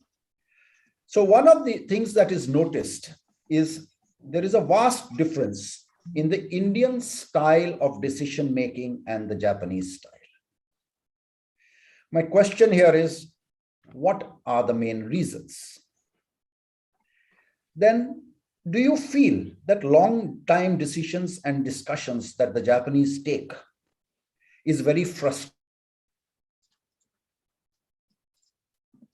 And hence, does it require an ecosystem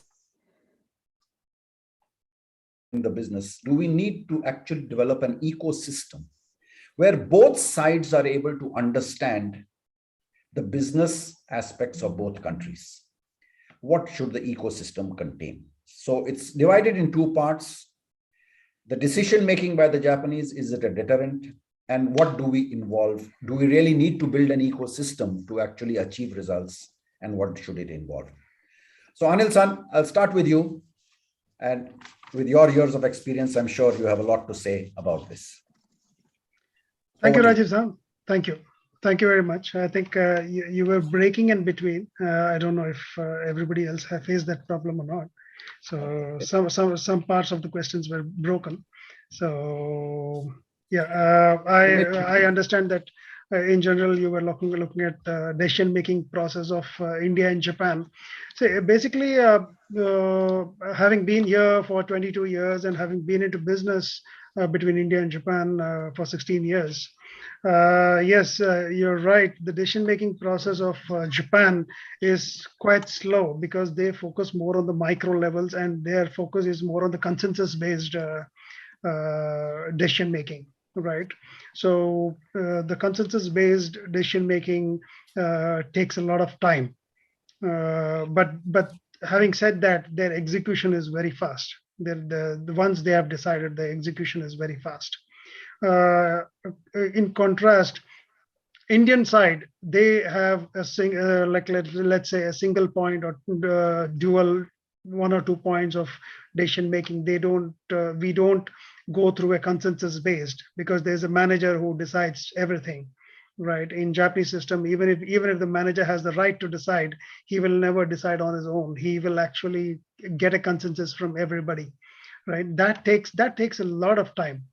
Right, that is one aspect to it. And the second aspect to it is the decision making in the Indian system is more at a macro level, right? So if at a macro level things look good, the decision is already made. The decision is made. But for the Japanese, they need the micro level details for a decision to be made. So this is one of the major reasons why it takes a lot of time. And yes, that actually frustrates the Indian side. The long decision making frustrates the Indian side, and vice versa also. When the Indian side is very aggressive and they want results faster, it frustrates the Japanese side also.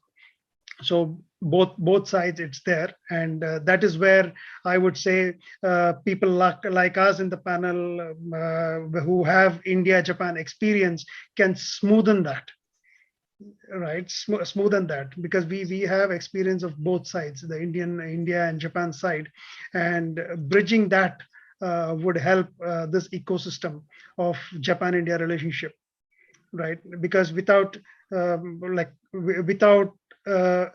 what you call a bridge which understands both sides, I think it will be difficult to have a successful project or a successful business relationship here.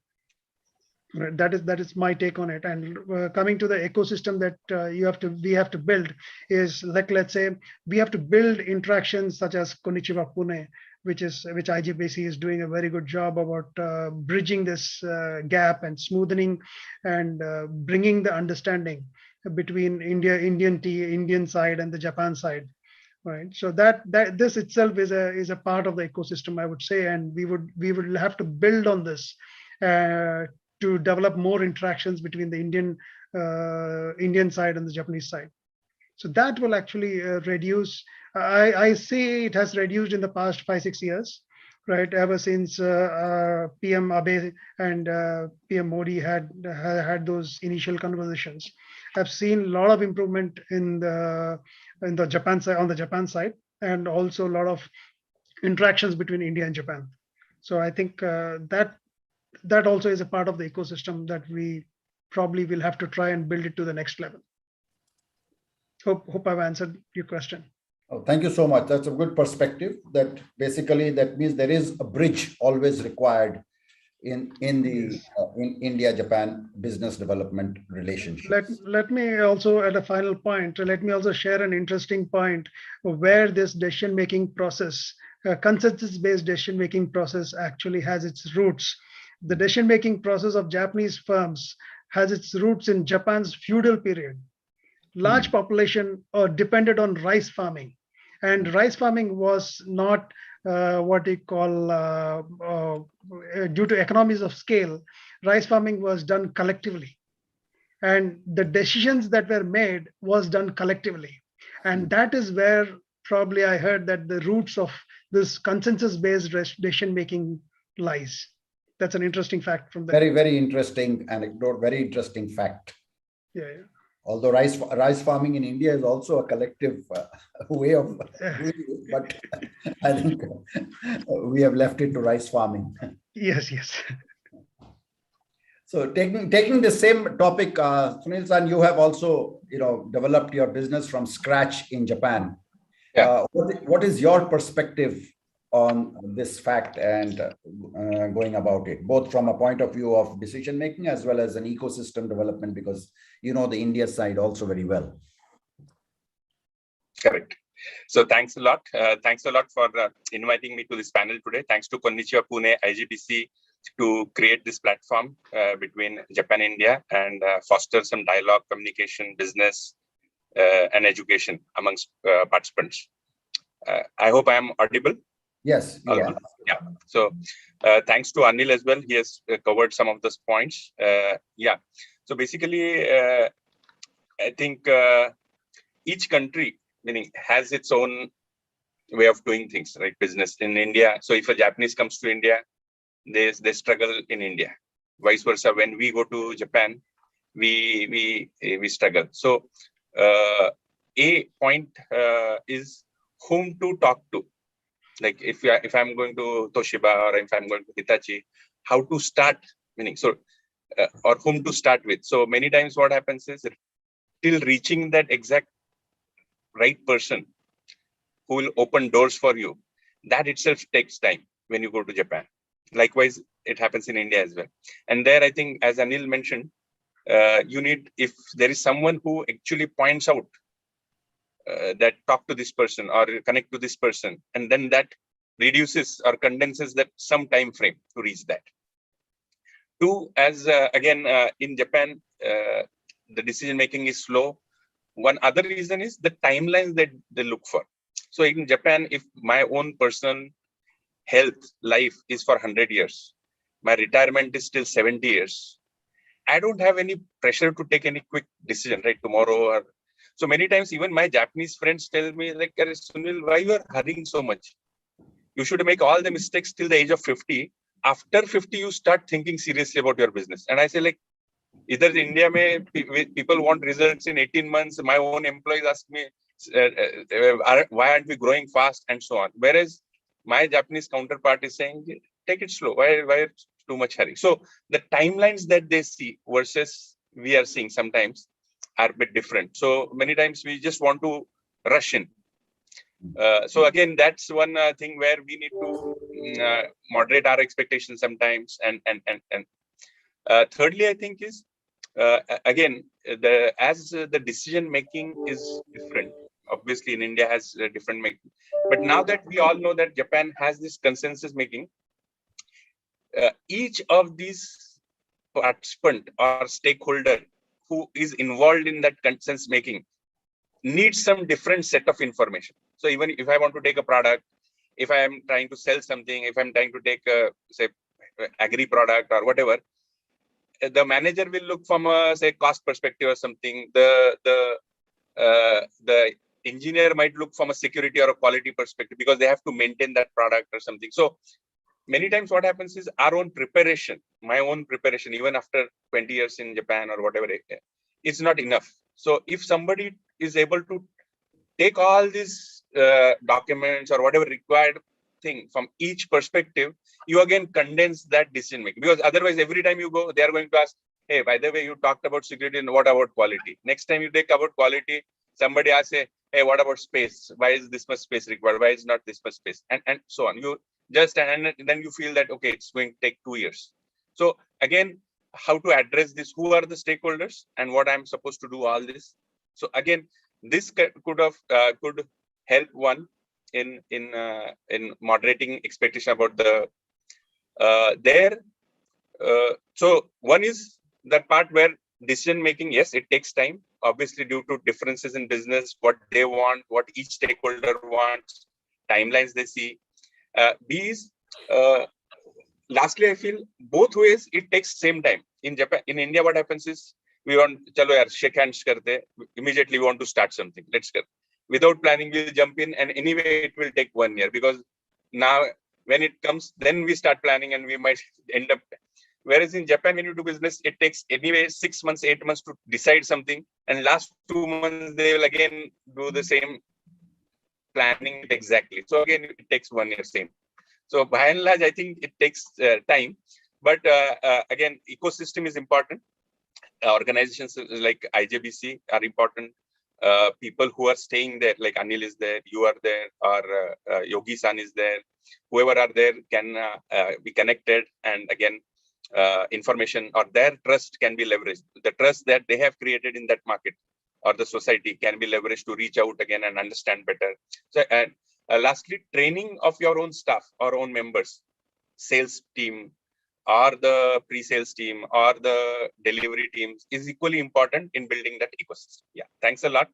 I hope I've covered some points. I think one of the points, I have also a personal experience from what you mentioned, that every time I think they have multiple spaces in which they take the decision. As you said, somebody's talking of space and somebody's talking of technology and somebody's talking of the financial parts, and 3 coins and all these people, the amount of samples you take color A and they said, oh, didn't you bring color B and C? And carrying 3 suitcases up 4 floors, there's no Ramus, right, in Japan. So so yeah, so this is something definitely there. So Abhishek-san, you've been dealing with patents, and I'm sure patents, etc., form a very important part of the decision making with respect to also the basic business in Japan. So coming to the same topic of decision making, what would be your take on this? Can I see Abhishek-san there? Yes, I am here. Can you hear me? Yeah, can hear you. Yes. I think Anil-san and Sunil-san already explained very well the overall decision-making process and how it can be influenced. Yeah. So I have only 3 things to say. One is on definitely you mentioned about patents. So patents in general, patents is a long decision-making process. In India, if you see people come up with an invention and they just wanted to go and file a patent, whether it is patentable, this, that, nobody bothers. Now people have started bothering. But if you look at from Japanese perspective, the interesting thing is once you have a patent, they will rigorously take it through all the process of understanding, yes, whether it makes commercial sense to go for a patent. Is it really the new one, that a new technology that we have to patent? So there also their decision making process is very, very, very well defined, streamlined with respect to, compared to Indian MNCs.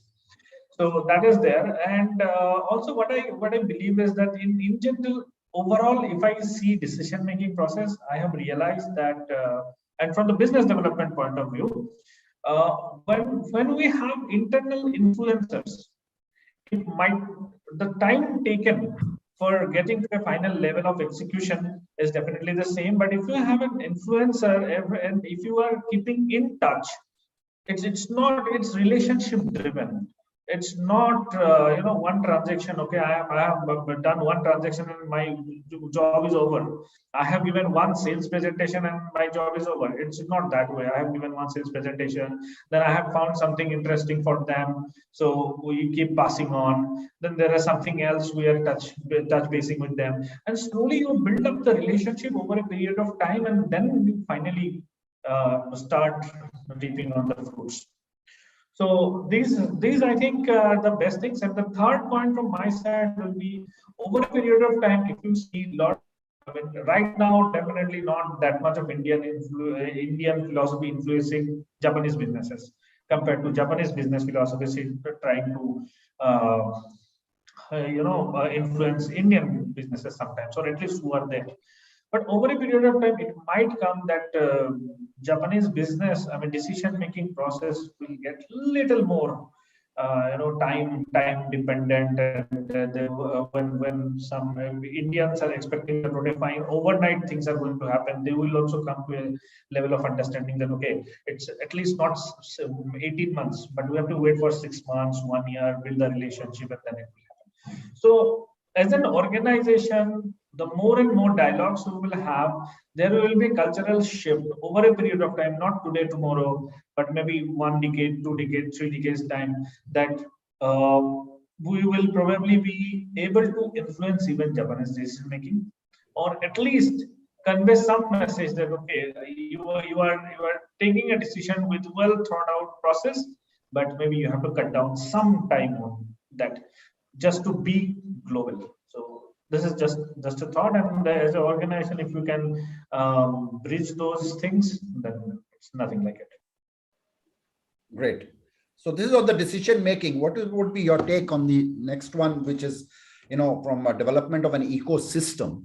Because it's always largely felt that the ecosystem between the two countries with respect to business development needs to be formed.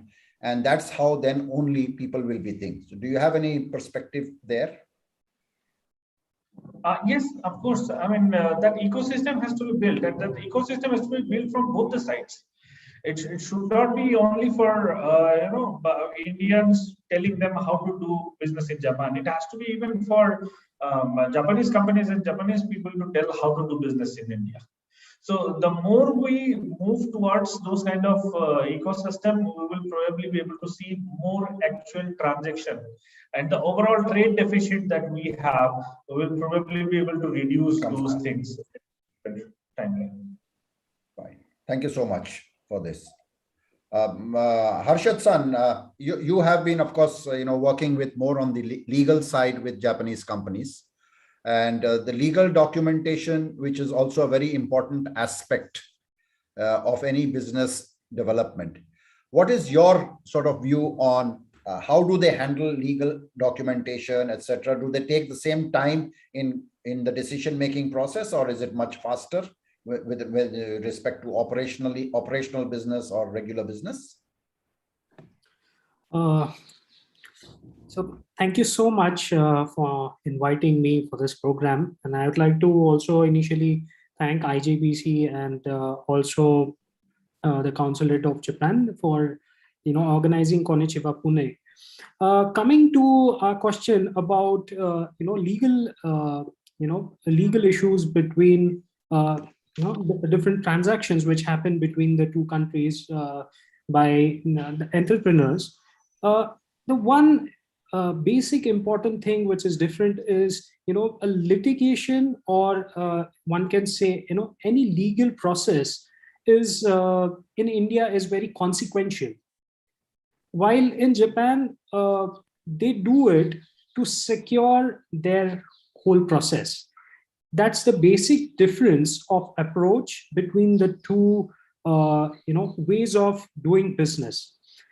Here, as many laymen, while doing business in India, for example, they first do things, and if things backfire, they try to, address it through legal processes.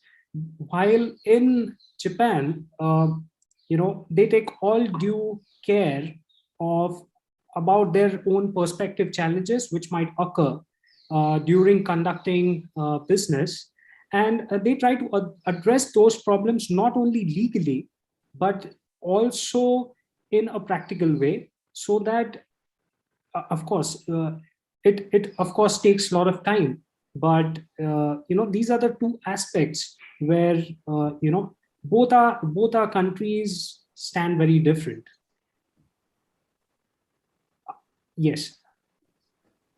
I think we've got an overall perspective on the decision making, ranging from operational business to patents to legal. I'll now like to take the domain a little different from where we started with the decision making. India is booming, and India is going to become a big startup nation, as it's already number. And has, and how do you compare innovation and entrepreneurial capacity between Japan and India? Because this word startup is very good, but unless there is there's no innovation, there will be no entrepreneurial capacity that will be developed among the people. Japan was once renowned for creating powerful global companies, especially in manufacturing industries, automobiles, consumer electronics, etc. What happened? We don't see the number of patents filed in Japan versus the number of companies that are established. There is a huge difference. It files a lot of patents, but the number of companies that are established are much less. So is there a lack of innovation and entrepreneurial capacity in Japan?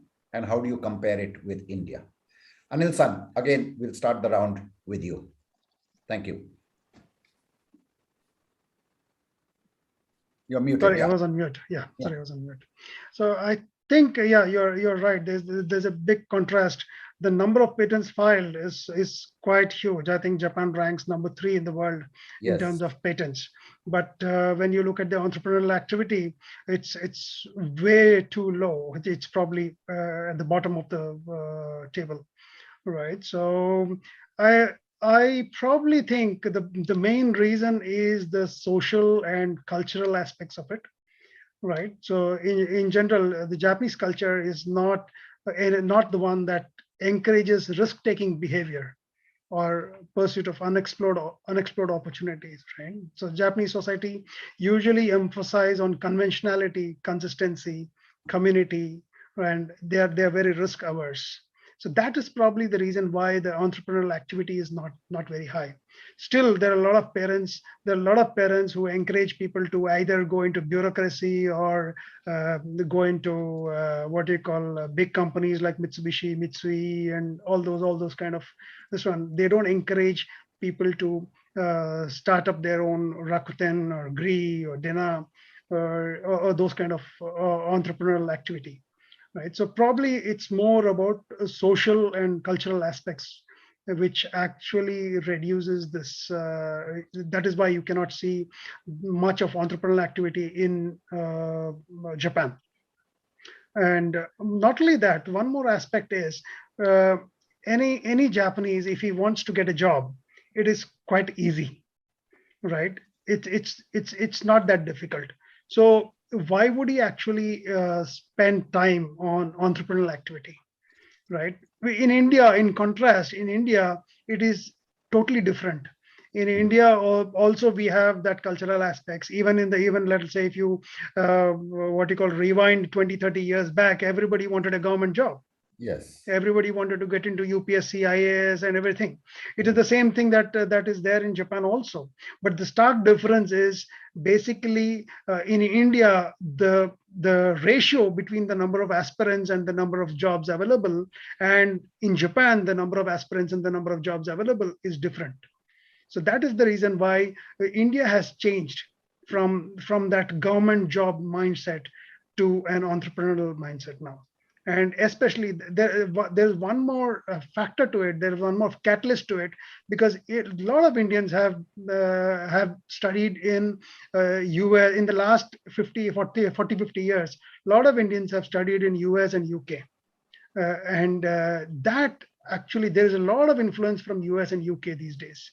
So this all put together has changed, although the base was the same 30 years, 40 years back, where Japan also wanted this government jobs and big company jobs and everything. India also wanted to be, parents wanted to be, want the kids to be employed in Tatas and government jobs, IAS, IFS and all the stuff. But the major difference is what I've said, that the influence of US, UK in India, and also the ratio of aspirants to the jobs. That probably has changed the scenario. Hope I've answered the question. Yeah. So there's a lot of what influence of the education that the people have taken, their exposure to different communities where there has been an entrepreneurial activity at a large scale has brought that back. Yeah, very, very true. Sunil-san, you have been in the IT domain, and today you see that most of the founders, great founders we have had in India, some of them in the last 2 months you have seen have gone unicorn, gone IPOs, etc. And one thing that we definitely realize in India is that it's not only the founder who's got to have the entrepreneurial zeal. It's all the people which make that company have to behave as entrepreneurs within that larger mass of entrepreneurship. Do you think that the same thing in Japan, companies have been built due to some involvement of beyond entrepreneurship sort of a passion, or is it that standard innovation and great products that they made? Yeah, I think there was again slight this thing, but I think I understood the question. So basically, I think some of the points Anil has covered, but one is in India, I think everybody is an entrepreneur. Everybody has some idea. You ask anyone, he'll come and say, I have some this, we can do this, we can do that, and so on. Whereas in Japan, the economy is mature. Everybody has everything. By and large, your basic needs are covered. So as an entrepreneur, many times you want to solve a problem.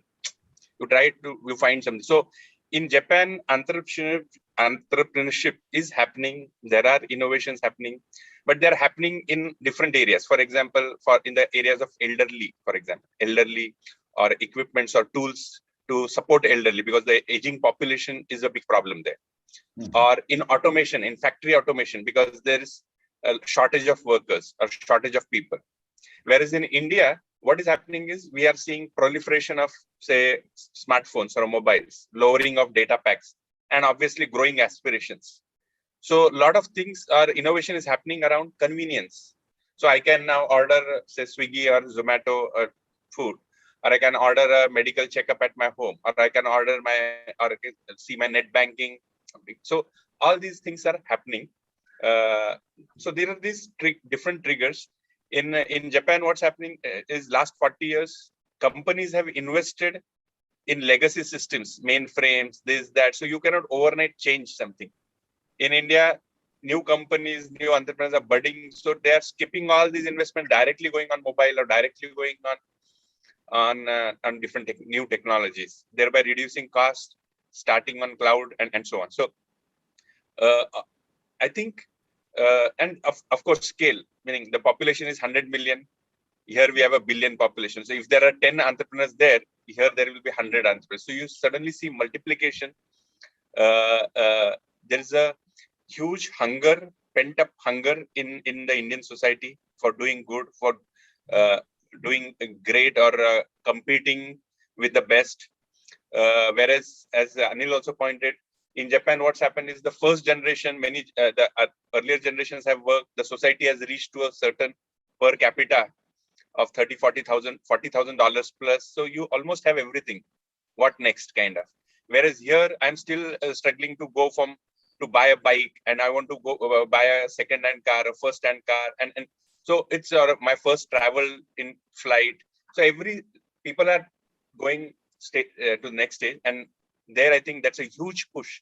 That aspiration, that hunger is a huge push for entrepreneurship. So I see a lot people even starting something, home business, doing here and there, and coming up with different ideas, collaborating.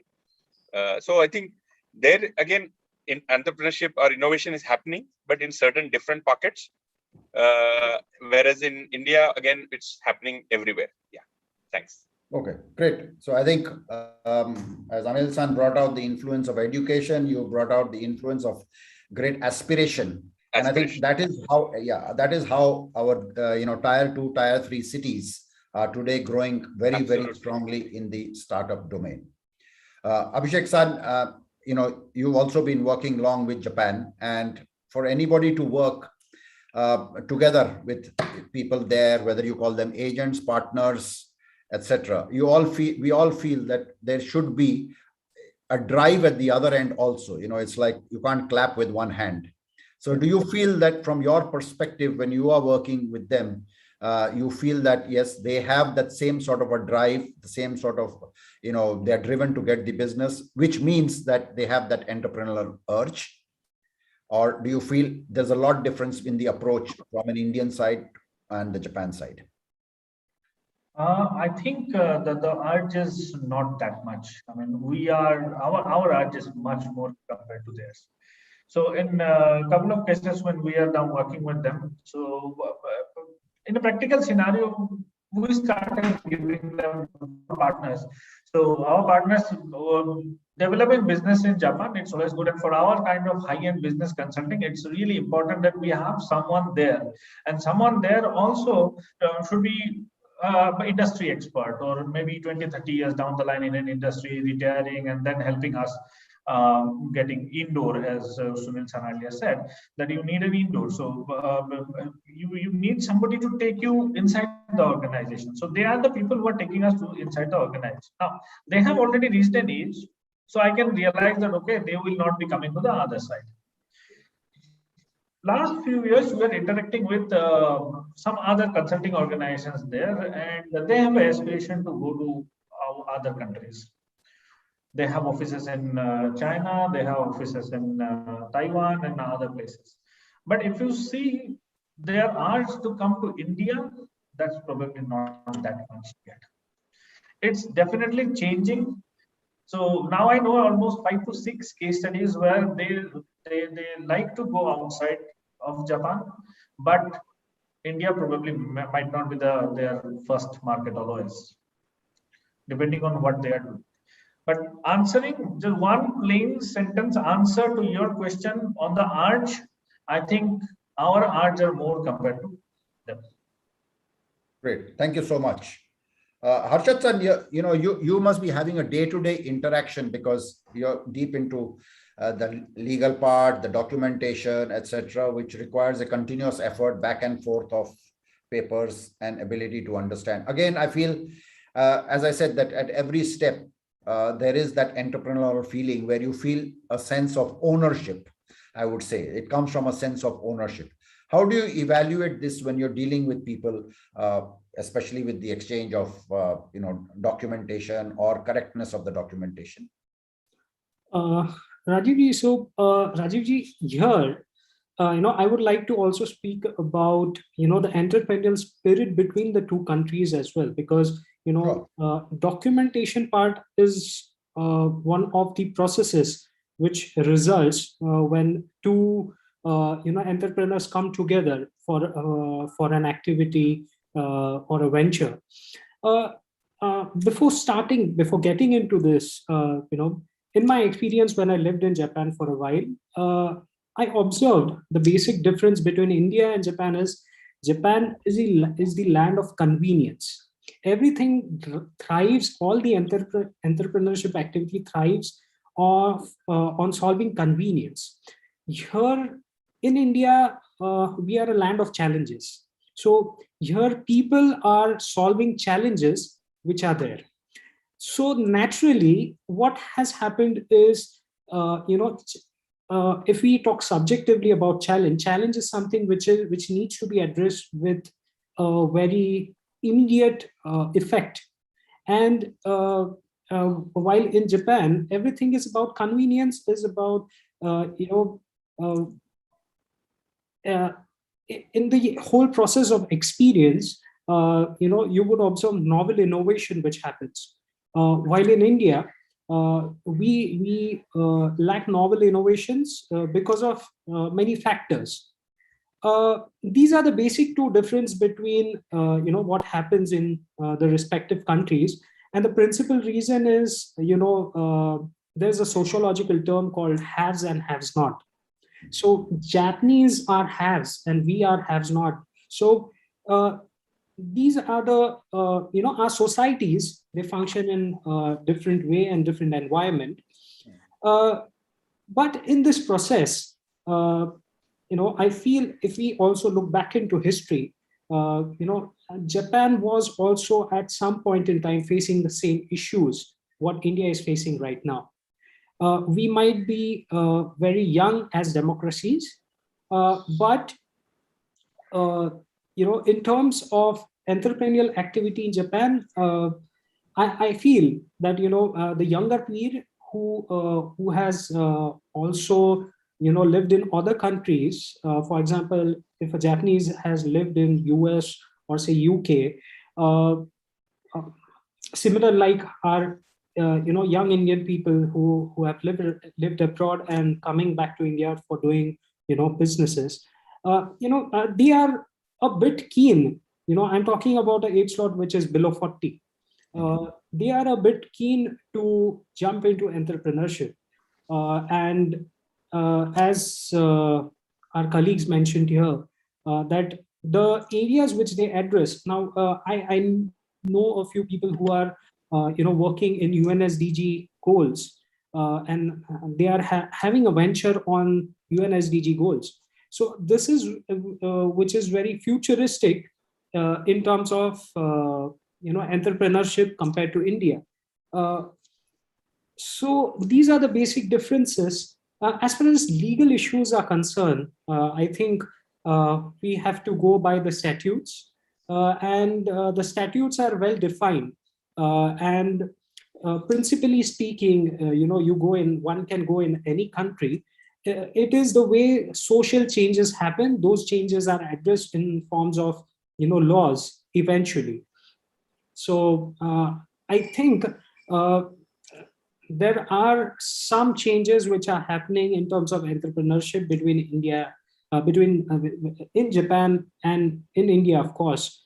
And I think that the ways of doing things might be different, but our cultures and our way of thinking are somewhere, they meet at a common point. If we see the whole Southeast Asia or say Asian nations, one would always observe that we principally identify ourselves in terms of value everywhere.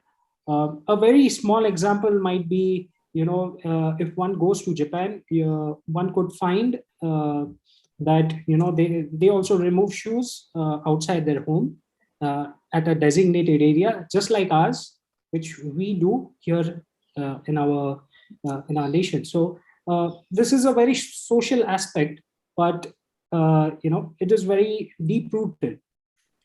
So I think and due to now the interaction is much more than before because the technology has enabled it.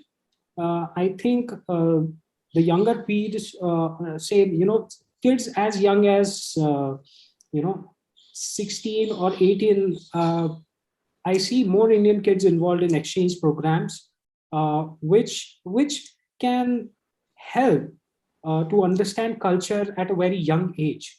And I'm sure that each one of us, even one trip to any country, and which has a which gives you a very rich experience.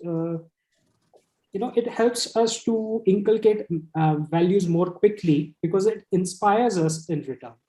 So I think that what we saw until now is set to change in the coming course of years, for sure. So I think your point is more about, that when you come to the entrepreneurial activity, Japan has, we are always solving challenges. So therefore, there is more entrepreneurial activity in where we need to solve a lot of things. Great. So taking these perspective forward, India, as you all know, as compared to Japan, has a great GDP growth. It's got a great population. It's got a huge trade imbalance with Japan.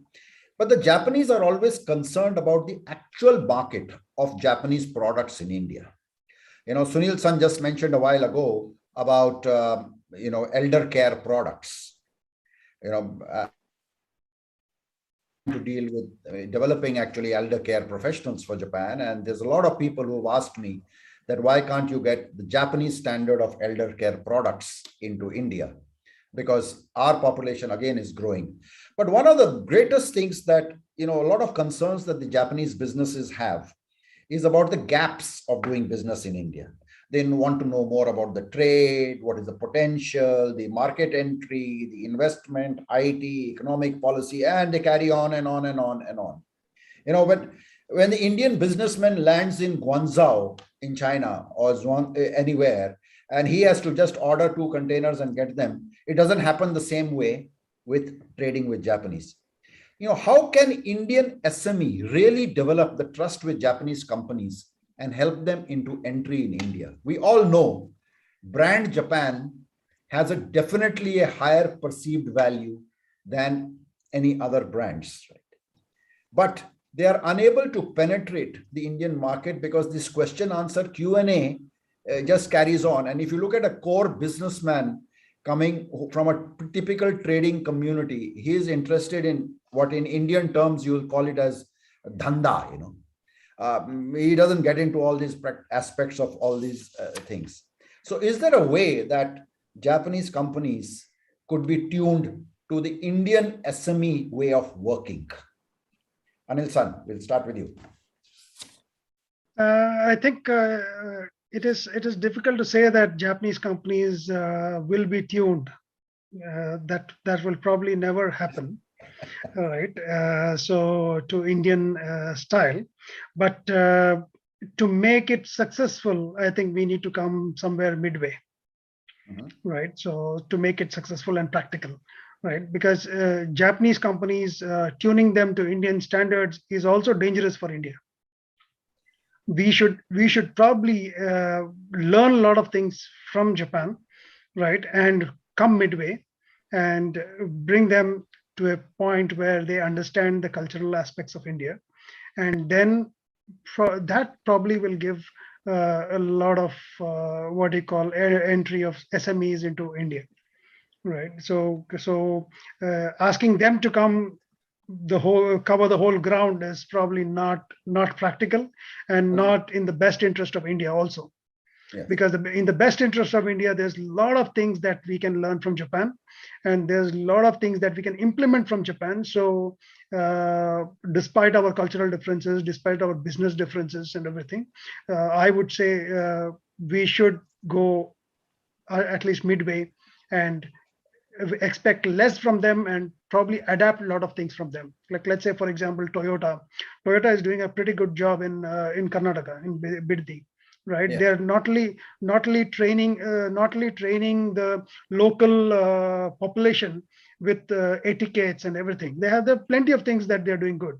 Right? Had we said that no, you come to our place and you deal with us like we do, then these things would not have happened. We would not have learned all these things. Right? That's a typical example. So I would say let's come midway and learn the best of their cultures, their business cultures, and teach them some of ours, right? And then that is when the marriage is done, right? Great. So that probably is the best way to do. Yeah, I'm definitely.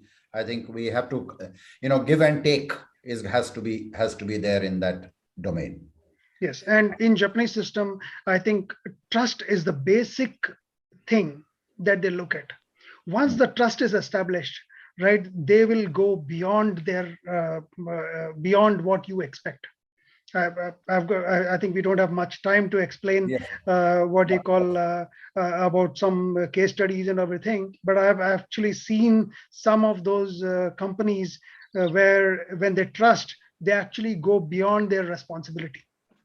Yeah, definitely. Sunil sir, your take on this in terms of how our Indian counterparts could have a better trust from the Japanese counterparts to be able to develop markets in India. Okay, no, I think some of the points as Anil has covered, but I think on the Japan side also, if you talk to serious senior businessmen, there is a growing worry that they are missing on growth, or they are missing on many things. Obviously, while the senior management thinks that way, they cannot push or make the entire organization change overnight. Okay. So in last 20, 30 years, what has happened is there is a lot of literature available in Japan, in Japanese, about China market. If you go in a room and ask like who has visited China, out of 10 people, at least 6 people or 7 people will raise immediate hands that, okay, I have been, or my brother has been there, or I know someone. But if you take someone like ask about how many have you visited India, many of them have visited India in 1981, 1996, and they have some image of some India about that time. But every 6 months, India is changing, revolving, and so on. So I think one few things that I really think that can be done is like more awareness about what's happening in India, how changes are happening, how it's convenient. 20 years back when I went to Japan, everything was new to me, and I was zapped by the growth in Japan, the roads, the infrastructure. Today, when my engineers come to Japan, after 2 weeks, they say it's so it's so back. Indian banking, or in the way things move in India, it's so convenient there out there, but here it's so inconvenient. And I'm shocked. So what's happening in India, if that can be made available in Japanese literature, and then proliferated among different parts of society, students, housewives or husbands, and so on, business people. Secondly, more number of flights. You go to between Japan and China, there's a lot of, every week there are 100 flights, for example, whereas to India, it could be 10 flights. There's no flight to Pune as well. So the moment you are taking 2 days to reach a destination just to find out what it is, whereas you are taking 2 hours to Vietnam, 3 hours to China, 4 hours to Thailand, people think that this is more convenience. It's just a matter of convenience, many times a business decision. And then on the India side, how we can, so one is the flight, and these are not in our hands, of course, but some other things again is highlighting more success stories about India. In Japan, everybody knows still about just Maruti Suzuki, but what about Nissin noodles? My kids eat Nissin noodles like anything. Everybody I know eat Nissin. Casio, meaning the Casio calculator. Everybody has a Casio calculator in India. There could be NTT Data has 26,000 employees in India. Nobody knows that they have 26,000 employees here. And so there are at least 2 funds who are investing in startups. One of the biggest startups, Khatabook, has a lot of investment from Japan, and so on. So I think if we can highlight these success stories again, both sides, there could be more interaction, more awareness, and of course, business is like a connection of people. Demand supply has to happen. Companies need growth, new markets, new consumers. Japanese management needs it. Indian style, we need all this investment, technology, and so on. So I think it's a good pairing. We need to bridge some of these parameters. Yeah, thanks a lot. So I think what the point that you come out with is, the Indian marketing, and so in my own small experiences, I've also faced this whole challenge. India is very far And what do we do in India beyond the first night of tandoori chicken, right? What's the next night? So it's a challenge. So Abhishek sir, Yeah. what would be your take sitting in Pune and your travels? And how can Indian SME actually develop this whole trust factor with Japanese? Start saying no. Don't say yes, it will be done tomorrow. It is not going to be done tomorrow. And then at the last moment, you cannot say, okay, fine, I'm not ready. I didn't get this, I didn't get that. This is happening. Stop saying, giving any kind of excuse. Say the truth. If you can do it, say I will be able to do it. If you can't do it on time, say I won't be able to do it on time. They are very much accommodative. If you do a mistake, just acknowledge the mistake. Say, yes, I have done this mistake. Mistake is the part of the process. So build your trust by just being truthful to yourself. Have some patience. Everything cannot be done tomorrow morning. And don't believe that Jugaad is the biggest thing to do. Jugaad in a sustainable way might be good. So start believing in frugal innovation rather than pure Jugaad, pure Indian Jugaad. So that's it from my side. Thank you. Harshad-san, your take on this factor? You see, you represent a Japanese law firm in India also. So there is obviously a trust factor, probably both from a personal perspective. And do you think that it's easier to get this trust factor, or what factors play an important part in that? I think we are just 5 minutes away from time. So yes. So as you mentioned, speaking about trust, it does not come easy at all. I remember I've spent interacting with the Japanese for more than 3 years, and it was not just it takes a while, of course, but speaking about these factors about culture, or Japanese coming to India. When I had been to Japan, I saw that Indian restaurants play a very vital role about identifying our cuisine. That's how the first thing a foreigner would know about a nation is through tourism, or say a cuisine. So I personally think that the Indian restaurants in Japan have done an excellent job of introducing, Indian way of life, at least a glimpse of Indian way of life to the Japanese, the Japanese they at least prima facie, I feel that they enjoy the experience. I know some of my acquaintances who regularly wish me Diwali, who regularly miss their Indian visits, and they look forward to come again often. These small things paves a way to have a profound connection between the two nations as well as people. As far as the business part is concerned, as Rajiv ji, you mentioned that it is very easy to go to China, book certain certain products, and ship them back.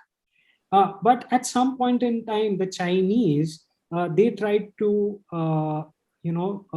address that what the world needs.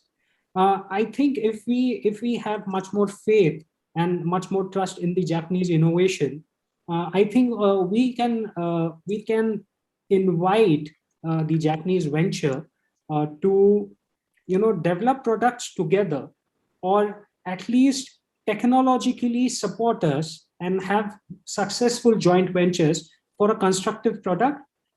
We operate in India, but the technology is provided by the Japanese according to the Indian needs. So an innovation is done according to the Indian needs. So this whole process prima facie might sound very convenient, but it would involve a lot of innovation, by the Japanese and the Indian together. Sure, thank you. Once this particular partnership works, it could, I think, in my opinion, do wonders and be an alternative to the rest of the world. Yes, so relationship and trust is something, which we've come out with, and there are many factors that will go down to actually developing that. I always give an example from my own personal experience.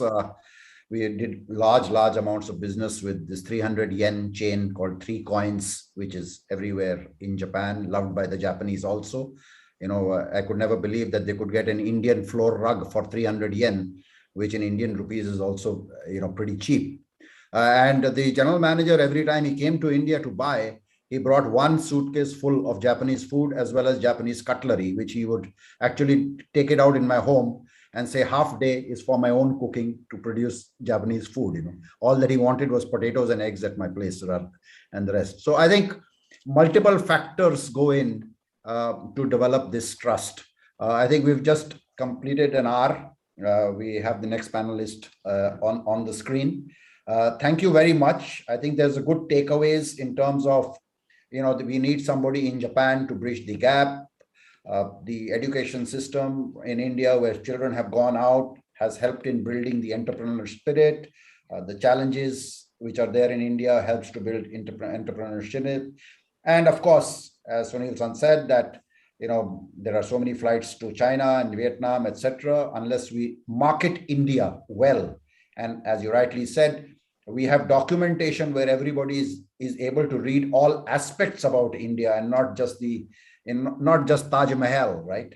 It's got to go beyond that to be able to understand what it's all about. There's a lot of work in progress, and I'm sure we all have to give it our piece of time and energy to build on that.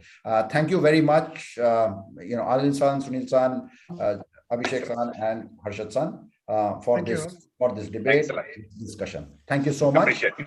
Thanks a lot. Thank you very much. Thank you. Thank you, Devashri, for taking this forward. Thank you. Thank you. Thank you very much. It was a very well managed and concluded session. Challenges in business development between India and Japan. Thank you, panelists, and thank you, Mr. Rajan Gupta. Now, I would like to take you to the next session, which is a short but sweet interview of Ms. Pallavi Iyer, author of in Japan. I would like to introduce Ms. Pallavi Iyer, an award-winning journalist. Pallavi Iyer has worked as a foreign correspondent for over 2 decades in China, Indonesia, and Japan. She is associate editor of The Globalist and writes weekly Substack newsletter on global culture, The Global Jigsaw. Pallavi is a young global leader of the World Economic Forum and has served of the WEF's Global Council on the future of media and entertainment.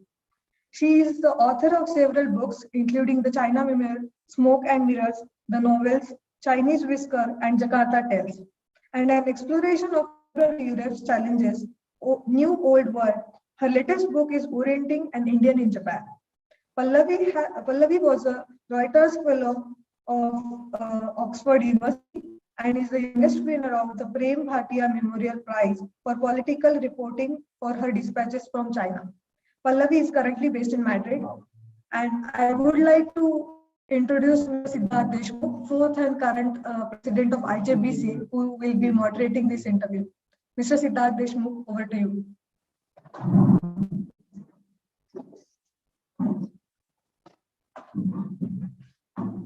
Maybe I should read it myself first.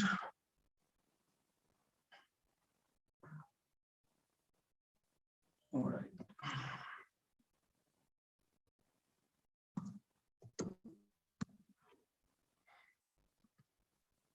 So, Konnichiwa, Pallavi, and Konnichiwa all.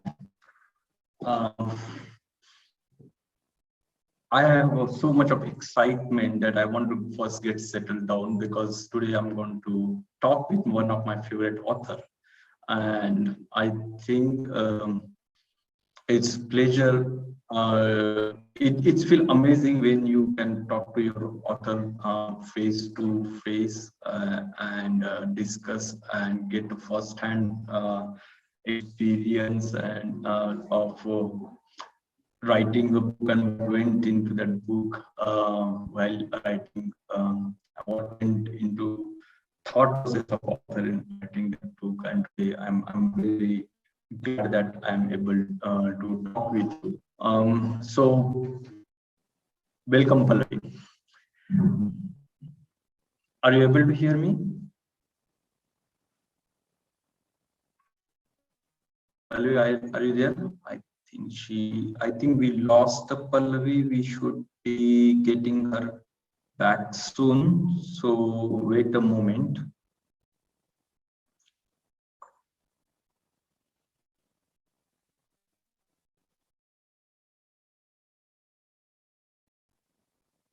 Pallavi, are you there?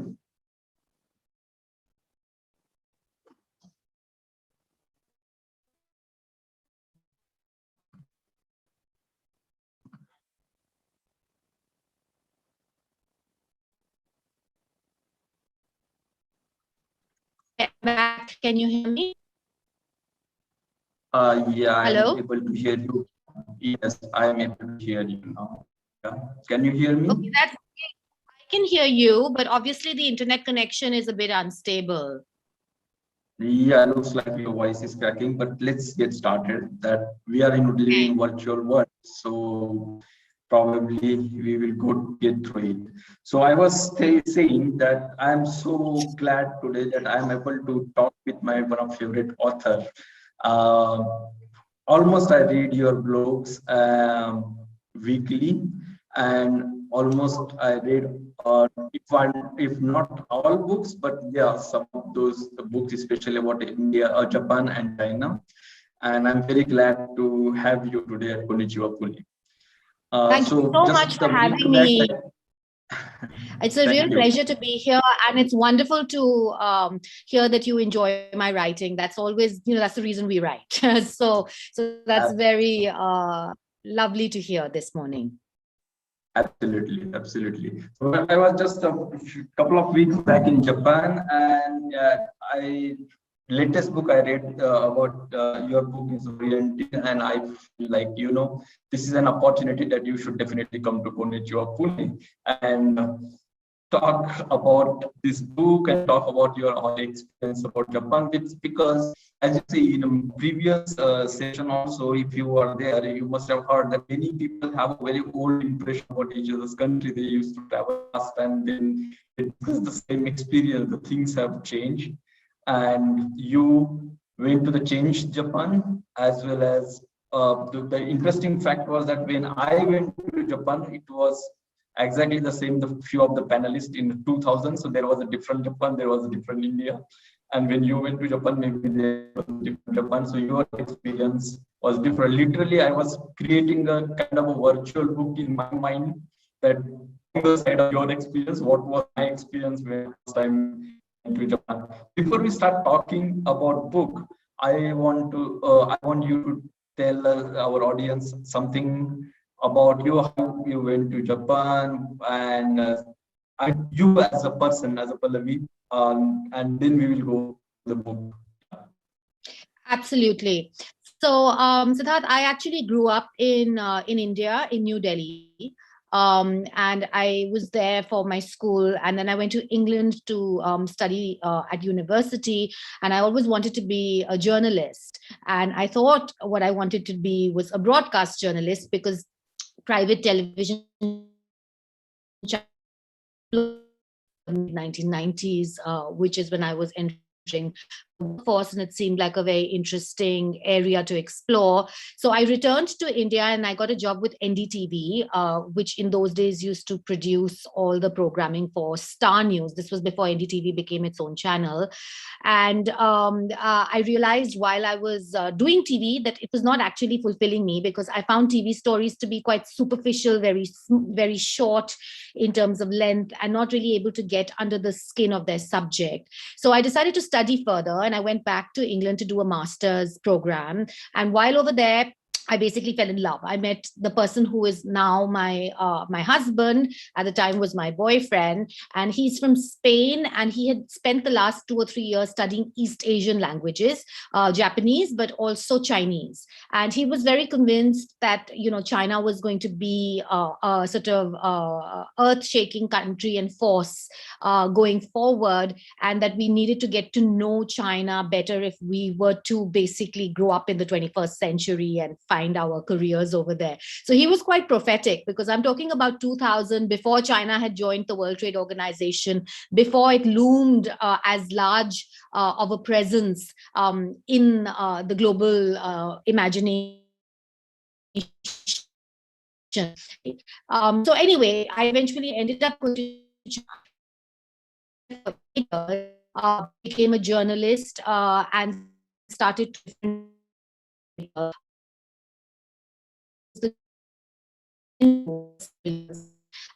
when we left China, I wrote a book about the country called Smoke and Mirrors, an experience of China.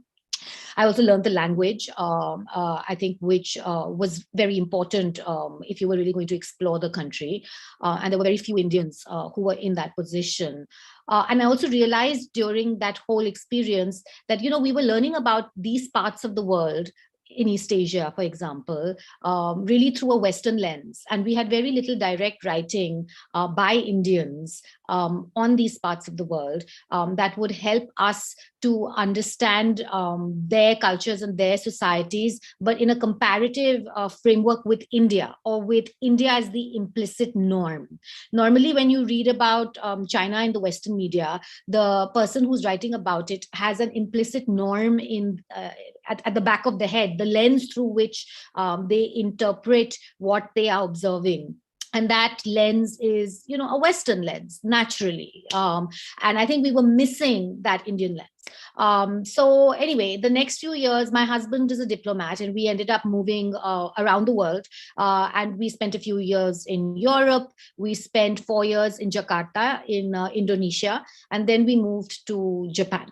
And I found Japan really fascinating. I mean, there's all the linkages between Japan and China. Japan has borrowed so much of its history, its language, its traditions from China, and yet it has made them its own and completely unique. And I found that fascinating. And also, when I left China, it was in 2008, which was when Beijing held the Olympic Games. And when I arrived in Japan in 2016, Japan was going to hold the next Olympic Games in 2020, although of course COVID put paid to that. So I also like the way that the games kind of framed my experience in both of these cultures. And like I've been doing for the last several years, I was working as a reporter. I was a columnist for The Hindu and doing weekly pieces on Japanese culture, society, politics, economics for 4 years. And at the end of that, I sat down, I looked at all the reportage I had, and I amalgamated it along with a kind of memoir, telling my own story and the story of my family. And how that unfolded over 4 years. And so we end up having my book, Orienting and Indian in Japan, which is laid out as a partly autobiography, partly anecdotes. I call it the 3 A's. And I basically look at different aspects of Japanese society, culture, politics, and divide it thematically. So for example, we have chapters on the seasons, on the language, on racism, on food, on cleanliness, on India-Japan historical relations, on politics, and on the coronavirus. These would be the main themes. And then I've also organized them chronologically so that they somehow fit into telling the story of my personal story of arrival, learning, reporting, living, working, and eventually departure.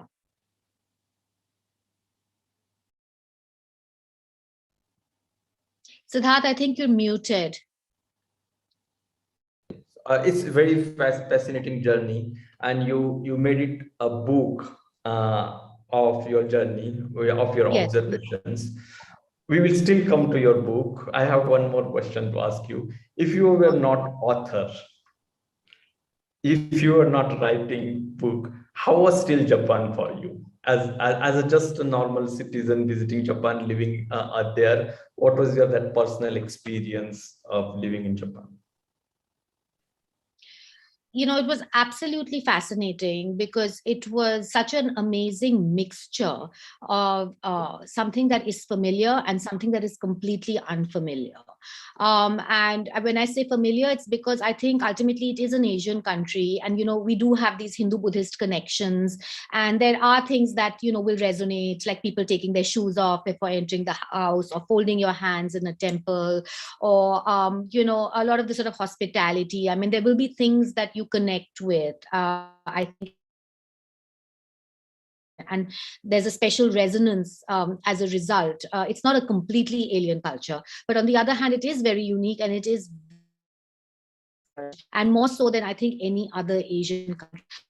It presents a really brilliant mix of the anthropological excitement of a country that isn't all that well known internationally, but with all the first comforts that you might expect in the West. But you know, it's not as known in India as the West in terms of movies and all the sort of from the West. So I really enjoyed that.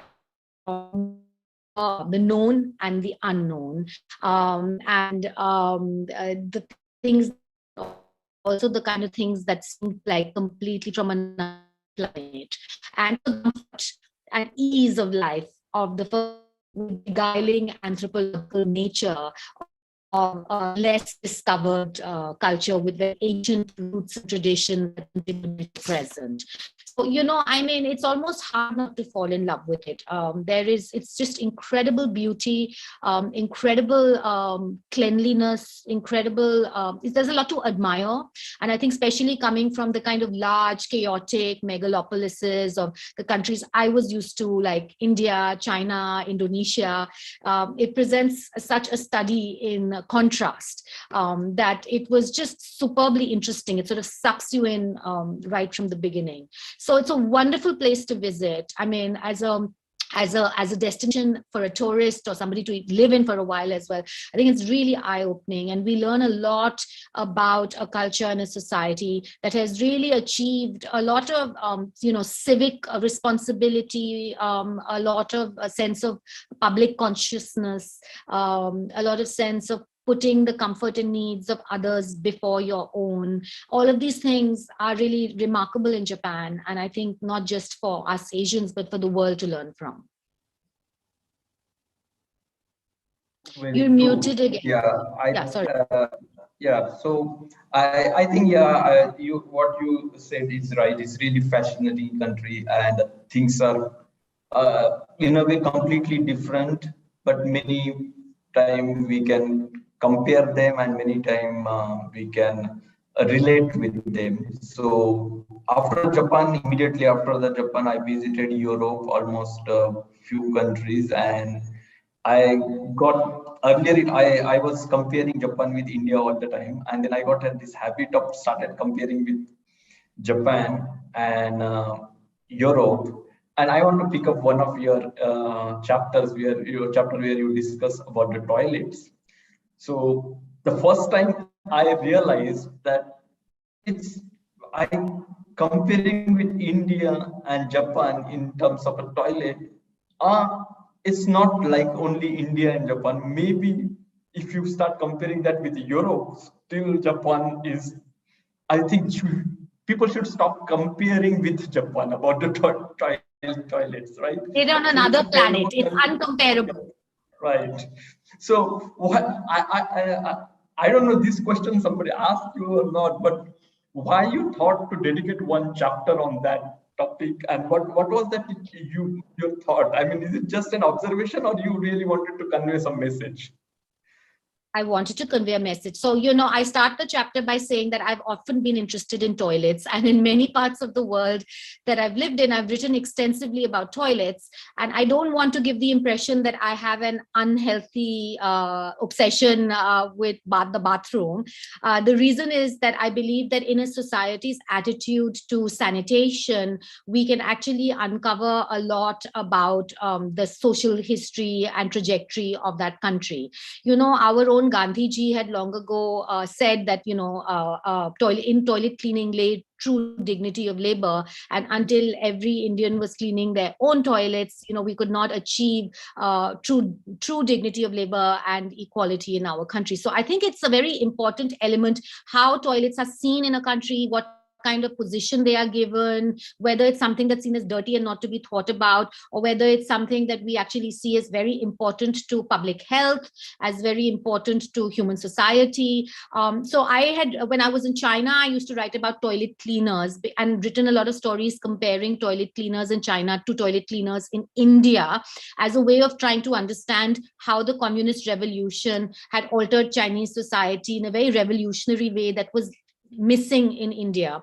When I was in Indonesia, I spent 4 days with farmers who had become toilet entrepreneurs and had begun to make toilets and sell them in villages, and also with some religious leaders, kiai, imams, who were basically talking about toilets and hygiene in their Friday sermons in these villages, and had led to the first open defecation free area in central Indonesia at the time. So it's always something that, it's at the back of my mind. And Japanese toilets, of course, are world famous. I mean, you don't have to go to Japan to know about it. So the Japanese toilet is legendary, right?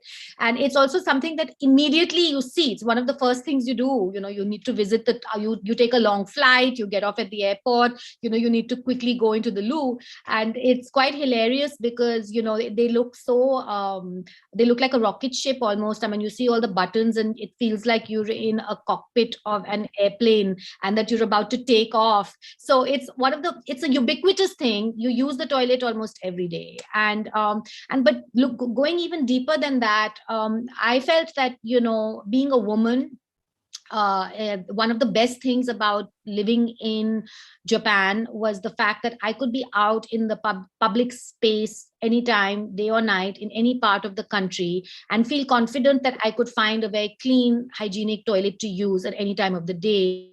And that really transforms your experience of public spaces. It gives you a lot more freedom in terms of being able to just be out of the house. And that's something people don't realize. For women, it can be very difficult, if you're going to go on a long journey and you're not going to be able to access a clean toilet. So it was actually that was probably my one. People always ask, what was your favorite thing about a country? And it's very difficult to answer because it's a bit like choosing your favorite child. You like so many things. It's hard to say this one and not that one.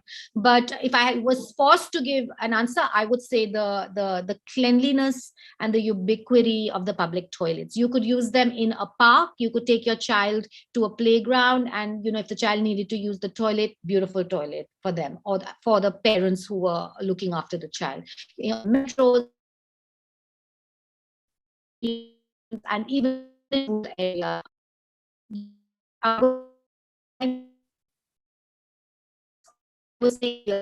The important society about the so when the toilet in the way that they want to be for themselves, and that's something that's very in Japanese culture and in different ways. Hello. I think. Yes. Yeah. Okay, we got you. I think there is some bandwidth issue at your end. This I've heard before also.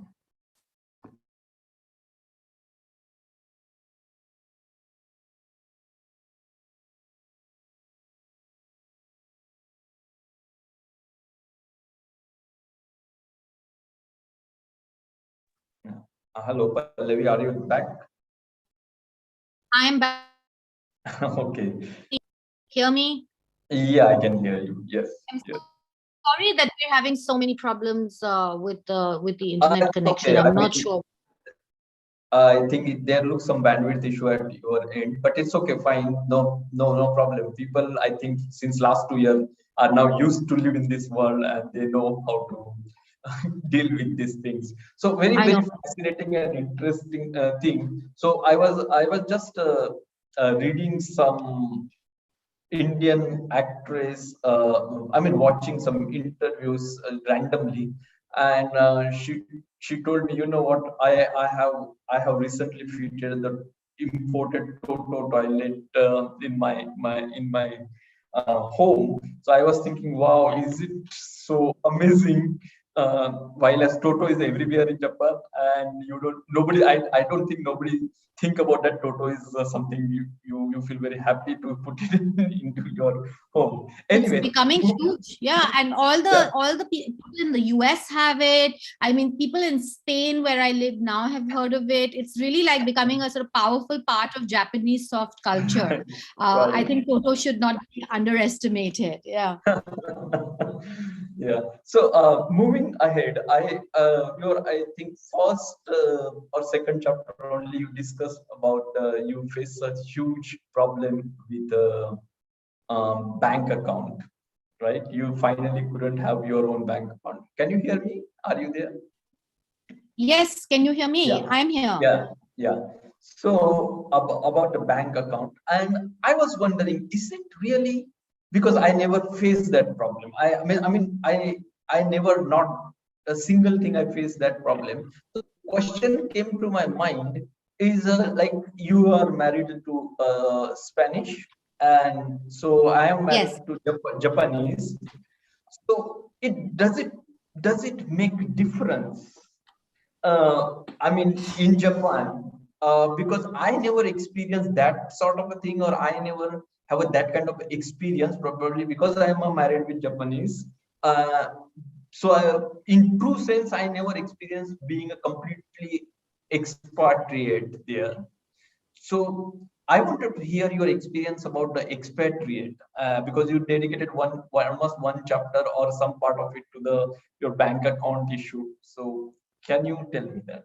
What was No, your so experience as a completely expatriate? yes.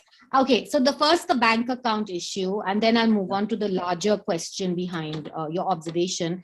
To be honest, whenever we experience something, we experience it in a comparative framework. We are comparing it to our experience in the past of how it was, right? So for example, I think if you go from India and then you go to Japan, maybe it's so difficult to open a bank account in India. I don't know, because I haven't done it for 25 years, but maybe you don't find the Japanese one that complicated. I had moved to Japan from Indonesia, and in my mind, Indonesia would be much more backward than Japan, because it's a poorer country, it's developing, and with Japan we have a image of it being very high tech, and of it being very gadget driven, and I thought it would be very digital and all of that. And I was very surprised that actually in Southeast Asia, in Indonesia, a lot of these processes were far easier than they were in Japan. Like opening a bank account takes 10 minutes, getting your internet connection doesn't take long, getting a mobile phone doesn't take long, you can make digital payments everywhere, you can get a credit card almost instantaneously. And in Japan, it took us about 3.5 hours to open my husband's bank account. Now, when I told somebody this, they wrote to me saying, well, that's normal. In India, it can take much longer, maybe. But like I said, I was comparing it to Indonesia, which is where I had just moved for, where it took about half an hour. And it was not just the length, 3.5 hours. It was that most of the time we didn't know what was going on. People were whispering to each other in like closed doors while we were kept outside. And at the end of it all, we were told that, for example, we could not get a joint account because they do not exist. So my husband and I could not have a joint account. And if I wanted a bank account, I would have to go through that same 3.5 hour long procedure again, which felt really horrible. Like I was like, I can't take this. And also, when we asked for a credit card, they actually looked at us very worried and said, it will be very difficult for you to handle the credit card because we don't offer this service for foreigners. So it's better if you get Amex or apply for it separately. So it's the bank itself telling you, don't do it, I mean, rather than trying to sell it to you, which was just such a China or anywhere, they would never try to put you off their side. And I think that is great by the fact that they do not know, like what I was saying earlier about how putting the needs of others in front of your own needs and providing a very high level of service is extremely important. Kind of worry that they will not be able to do that with foreigners for cultural reasons, for linguistic reasons. They do not want to disappoint, and they are very risk averse. So it's a bit like, what if a person complains? What if a person doesn't like it? And so there's this kind of imagining how. I think she's connecting.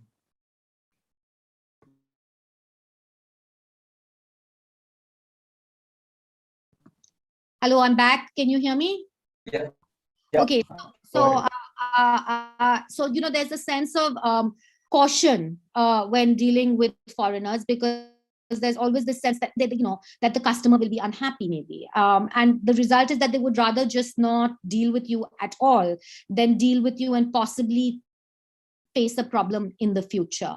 So I think there was that sense. So my experience as an expat was also quite unique because I was a diplomat. My husband is a diplomat, so we were in a diplomatic status, and we lived in a very elite part of town. And so I don't know if you can compare that to just an ordinary person who comes in to work. And I think they face a lot of discrimination when it comes to housing access and maybe banks and so on. That was a problem I didn't have, but I've spoken and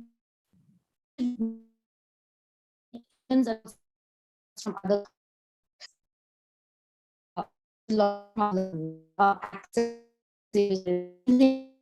like Japanese, because it remains quite a society that is very comfortable outside yet. And I think that's one of the areas Japan needs to change, because I think for a long time it's had this idea that the world will come to Japan, but I think more and more we have to also accept that Japan needs to go to the world, and that means getting a degree of flexibility and comfort with dealing with non-Japanese ways of doing things. Right. So I think there was one mention of a same some experience about the restaurant as well. Because in my experience, I heard of many stories that some of the restaurant don't allow the foreigners not because of discrimination, but usually they don't know how to serve the foreigners. Was it yes. that experience also you mentioned? Yeah. Right, I write about it. It's not something I directly experienced, but I saw, for example, one of my good friends was in Kyoto and took a photograph of a sign in front of a restaurant which said "Foreigners not welcome," and sent it to me. And also, I have been to restaurants where I have seen that there are many, many empty seats, and they will just say it's completely full and not kind of give any explanation. And I have spoken to my Japanese friends about this, and the explanation they give is the one you mentioned, which is that, oh yeah, sometimes they don't speak English, they don't know how to deal with foreigners, and they are ashamed and afraid that the foreigners will not enjoy it, so they would rather just keep them out. And perhaps that's the reason. I don't know. It seems overtly racist to me. It was something that I thought would be unacceptable in any part of the rest of the world. I mean, can you imagine going to America because the person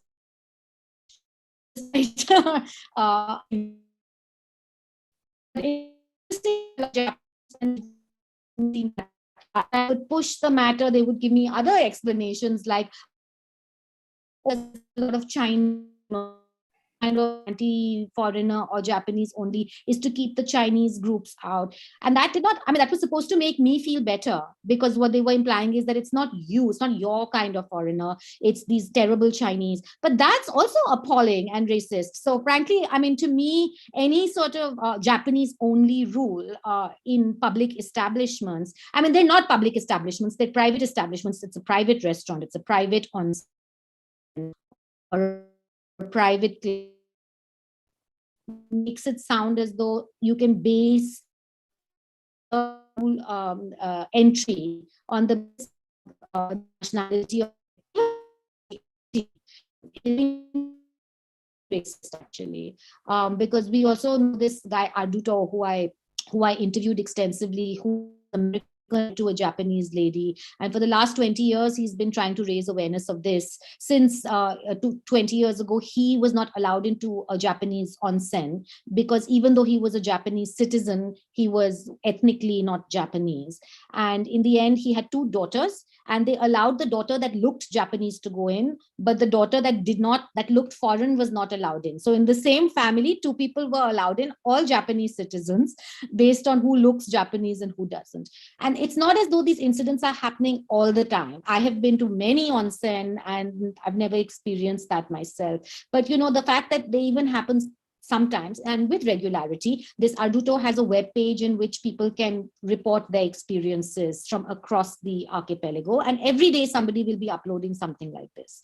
You know, I think while within Japanese culture, they actually see it as not that problematic, they need to start having that conversation and that realization that if you are going to be in a more global world, this kind of attitude is problematic. And it's not enough to just say that it's to, you know, to not to inconvenience the client.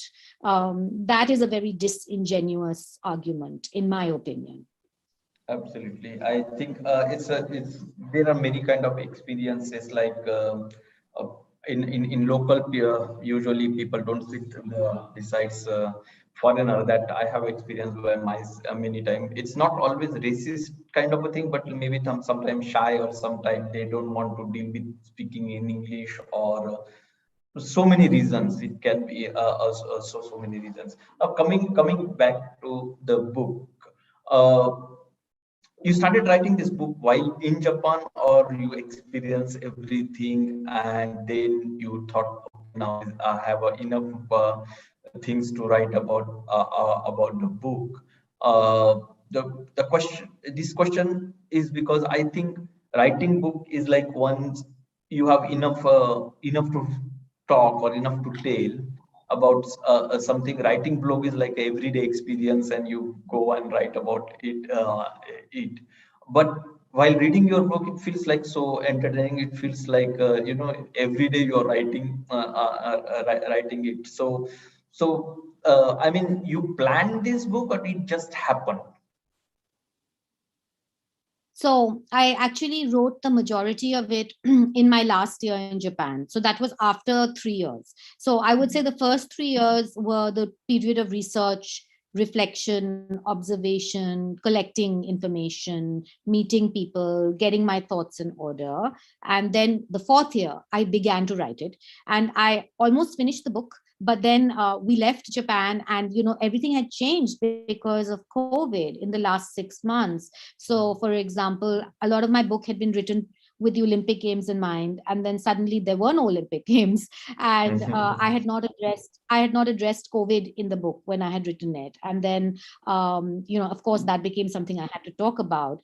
When I had written it, Abe-san, Shinzo Abe, was a very big character, but then by the time the book was being published, he was already no longer the prime minister.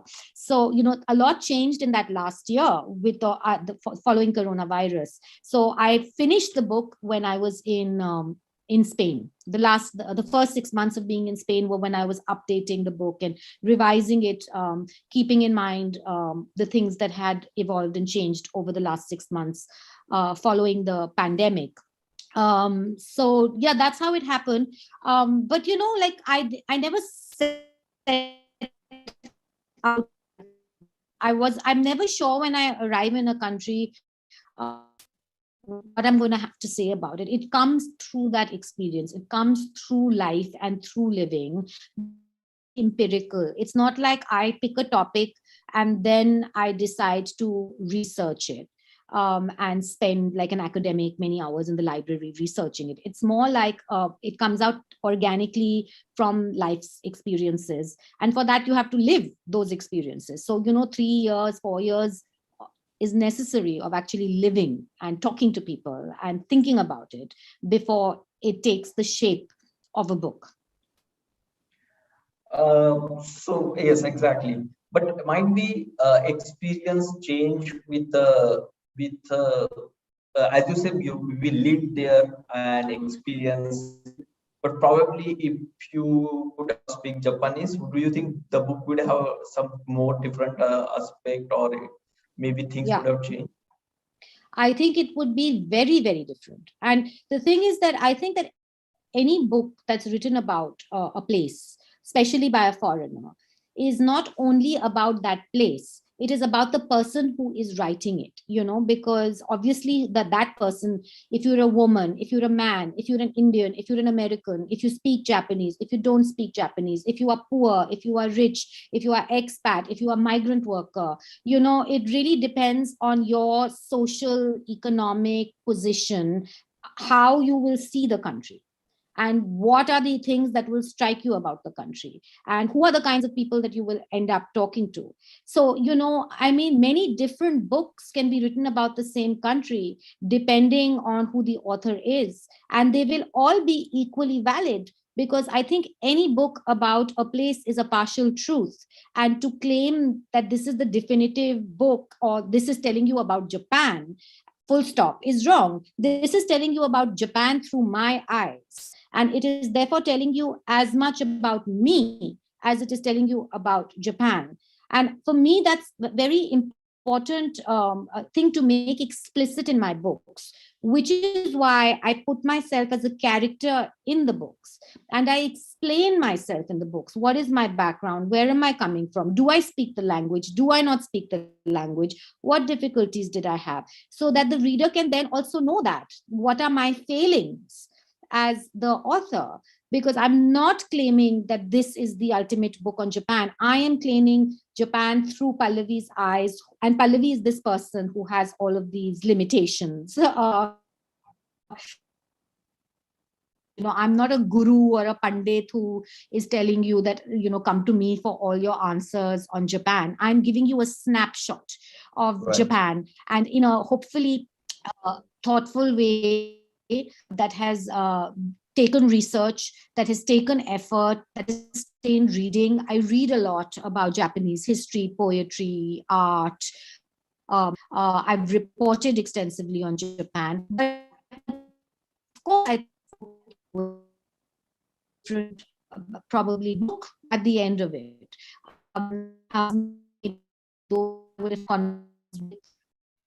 Not conversations with, and those would have maybe led me in invalidates the book, like, and this is a tells you about Japan, and I spent lots of time talking to them, even if it was in English. The selection, but yeah, I do think it was a lacuna, and I write about it. I have a whole chapter on Japanese language and my failure at learning the language. I'm very explicit about that. And it was different, for example, with my book on China, because I did learn Chinese, and I think I had a very different experience in China as a result, whereas in Japan my experience was very expat, and in China it was much more local, and that was definitely a factor of the comfort with the language. Absolutely, I agree with your opinion, and that's the reason I really enjoyed reading your book, because every time I was reading every chapter, I had that, I told you that I was like virtually writing that chapter in my mind. What is my experience, the parallel experience in that. But I think like every country changed. When you travel to Japan and when I traveled first time to Japan was quite different. So Could maybe you, Siddharth, since this is a conversation between the two of us, I would like you maybe to tell me a bit more about when you read my book and how you were comparing it to your own experiences of when you first went to Japan 20 years earlier or in the early 2000s. What were the big differences that struck you? Like, what was it that you were thinking, oh, this has changed? I'm curious myself, and I'm sure our audience is. Yes. So when I visited, I think every moment, it was like, okay,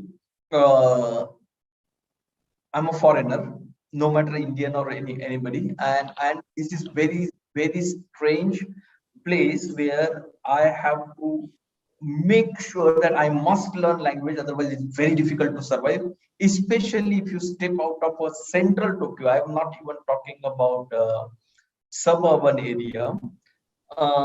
Then it's going to be tough. So first goal is to learn the language as much as possible, try to practice it. Though till today I cannot read the Japanese because I never went to school. I tried and failed because anyway, when I was in university that time also I never liked university. So so no question. So that is what I feel when now people travel to Japan. Many Indians travel, many other people travel, but I think the life is far more easy now. So that is one very big difference. And another difference, as I told you, that initially when I visited Japan, I was mostly surrounded by Japanese, but those all were familiar Japanese. I had many friends from Japan who were already coming in India and staying with me for the homestay as a student. I mean, we grow up together, so already I had friends. But because I was surrounded by Japanese, many things became easier for me. Many things they took care of. So I never realized that, yeah, it can be a struggle.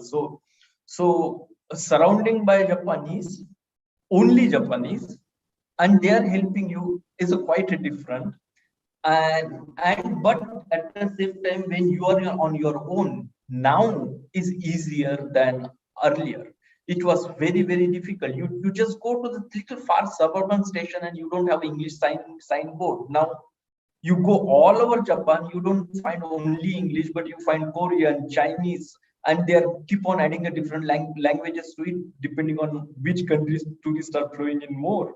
So it's different. That time, Japan was a place where people don't go for tourism. People go for work, or people go for some other reason, but not purely for tourism. Now it is completely different. So yeah, so that was quite interesting, and that's why I feel interesting. I feel a little bit outsider, to be open, frank, while reading your book, and I feel, oh, okay, maybe this is a real experience people are facing, and I never went through that. So I was feeling like outsider, and it feels me much more interesting to read that book. I feel like, oh, okay, I got it. I was lucky sometime, of course. Yeah. How interesting. No, that was very interesting to hear. Please go on. Yeah, no, that's I mean that those were the two major differences. Then probably many things are similar, but you face because society don't change so rapidly, people don't change so rapidly, though the other things change. But I think major changes, major. Those, yeah. So, you know, I think some of what you were talking about was also a push that literally happened while I was there. Like I moved in 2016 and they were going to host the Olympic Games in 2020. So they had the last 4 years. And there was a big drive towards trying to make it more accessible for foreigners. Because, you know, you would have a situation where for a month, they imagined there would be millions of people at the same time coming from around the world. And this is also coupled with Abe-san's push to increase tourism. It was a big thing for the last 3 or 4 years. And the number of tourists going to Japan had, in fact, grown exponentially. Like every year it was doubling and tripling during the years that I was there. And it was like government policy driven. So as part of that, I think putting signages in English was a big thing. And many people told me that, 10 years ago, that was not the case. And that completely changed the navigability of the city for the outsider.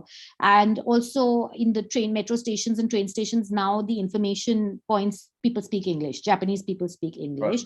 But the other thing is that even then, they don't speak that much English. So I think this being Japan, there's a lot of reliance on technology. And so people using translators that you can speak into, that had become very common. So all of them were equipped with these translators. So you could, have basically translation, AI translation-based services. So, and then now, of course, we have Google Maps and all that, and, so for directions and all, it becomes a lot easier. And so certainly I can imagine it being a very different place 20 years ago than for the outsider and for the traveler especially than it is today. But, I have to say that I experienced very similar to how you've described when I went to China. I arrived there in 2001, zero English anywhere.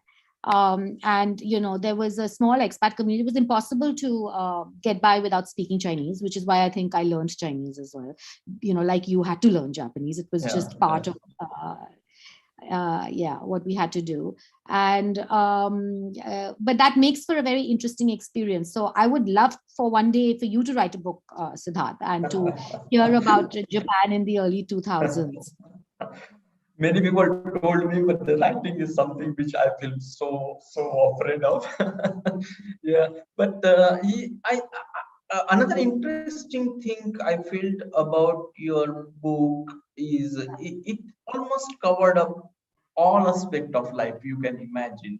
You are talking about the food, and honestly speaking, the food you couldn't adjust when your JNTU has invited you, and that whole lot of kyoshoku and those kind of food. And then you are talking about toilets, you are talking about the incident with police, lost and found, and everything. So do you want to suggest this book? If yes, of course, it is not a guidebook, but I think it is better than guidebook. That because if somebody is going for a little bit of a long-term stay, then instead of writing a guidebook, it is better to read this kind of a book, especially written by you, because most of the books are then written by Westerners. Again, the experience change.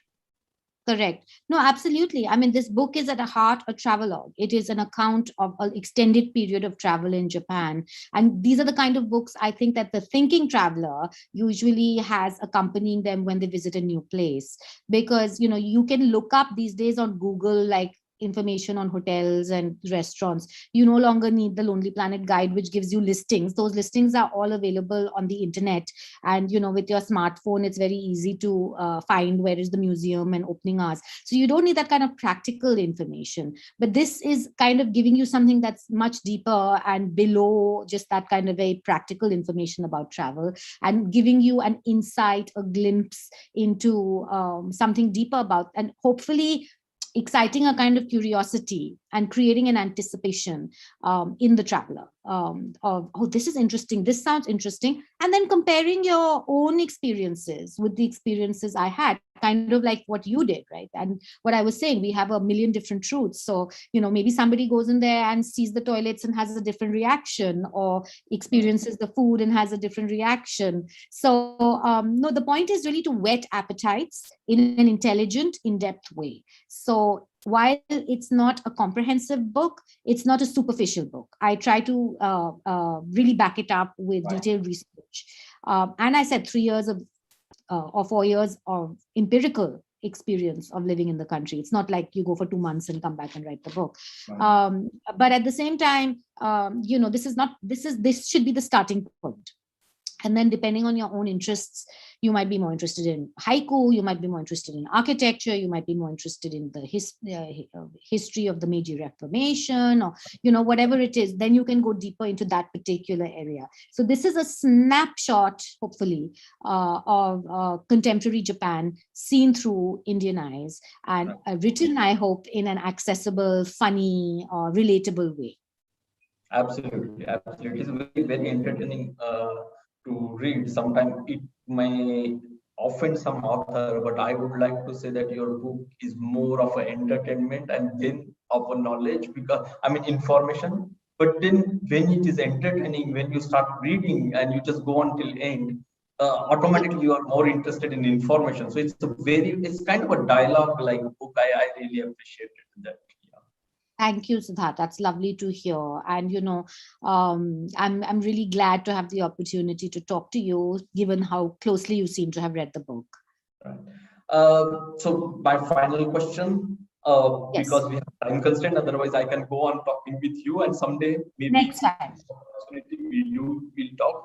The final question is, what was the favorite part of this book? And then what is your next project? Is it something related to Japan or something else you are working on? Okay, my favorite part of the book, this is a very difficult question, because like I was saying earlier, when people say what is your favorite part of Japan is already hard enough, but favorite part of my book is really asking me to choose between my kids, right? But I guess the thing that I enjoy a lot are Japanese haiku. I like Basho and Isa, and I know this sounds very esoteric for many people who are maybe not so interested in medieval sort of early modern poetry, but I just feel that there is this really wonderful sense of suggestion. It's very evocative the way the haiku is written, because it's very few words. And just from an image, they try to convey a deeper, more profound truth. And I feel in some ways my book is a bit like that. I mean, it aspires to that, because it's also suggesting, and it's a snapshot, just like the haiku are. And to find the kind of haiku that were appropriate and sprinkle them throughout the book, connecting what I'm writing today to Japanese history, tradition, aesthetics.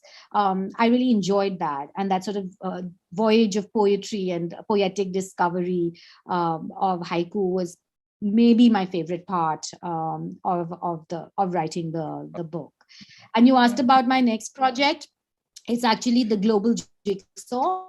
I think you've read some of the pieces. It's my weekly newsletter that I write on global culture, and really trying to connect the dots between different parts of the world.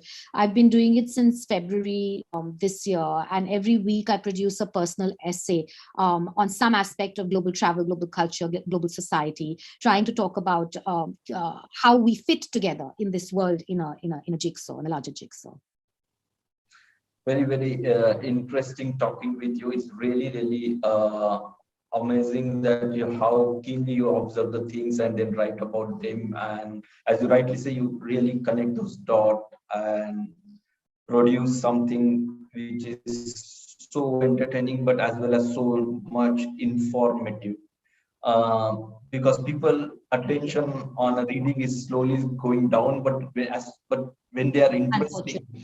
But something when it is interesting, people do even today, right? I'm sure you must have experienced in Japan. There are still huge big bookshops which are disappearing from India. Is a very, very sad fact.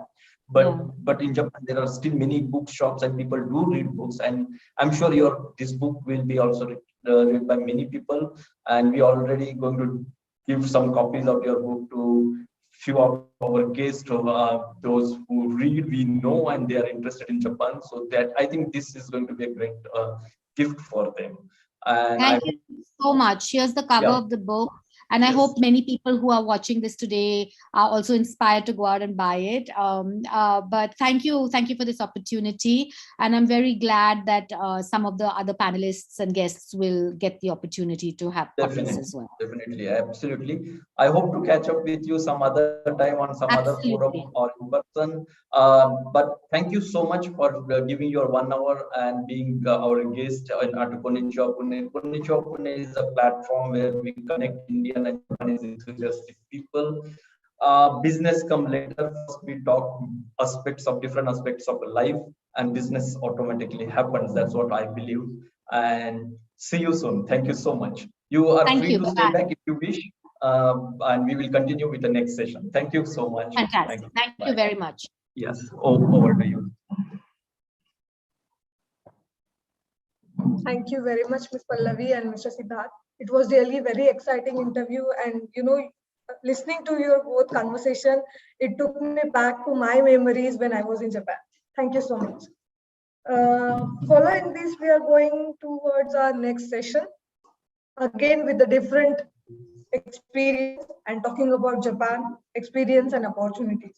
This will be by Mr. Nixon Joseph, CEO, CLT India, Children's Lovecast Trust, Bangalore, former President of Chief Operating Officer, SBI Foundation. Briefly introducing Mr. Nixon Joseph, he was also Manager Operation of SBI Bahrain and Chief Executive Officer of SBI Tokyo branch from 2008 to 2012. He is certified credit professional, certified banking compliances professional, and also certified information system banker. As a CEO of CLT India, he is driving the digital STEAM education initiatives, which has already been implemented in 4,200 schools and benefited by 2.6 million students.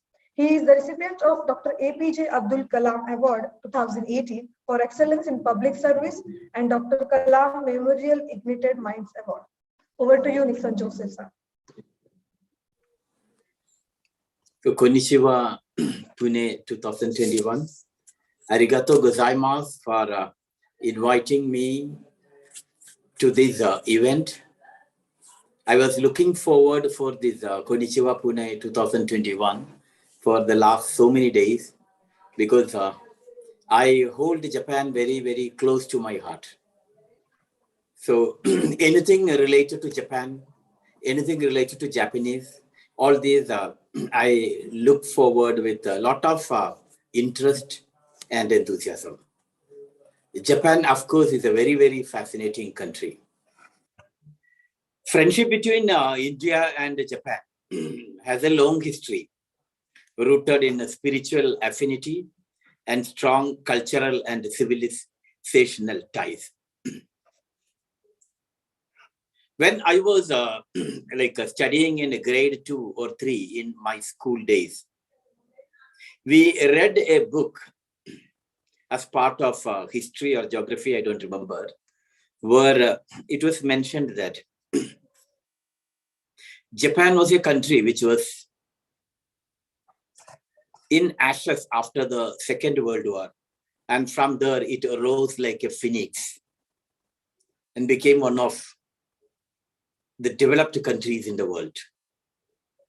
Since those days, I think when I would have been 7 or 8 years at that time, it was in my dreams to visit Japan, to see this country, which with its hard work and discipline, grew after World War II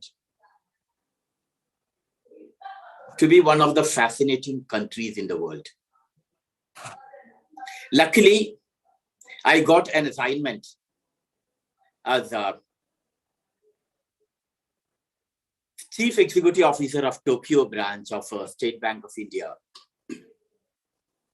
And I consider myself very fortunate that I could spend 4 years in Japan. From the moment you land at Narita Airport, Japan, you are transformed into a different world. I found the customs people there, the immigration people there, all of them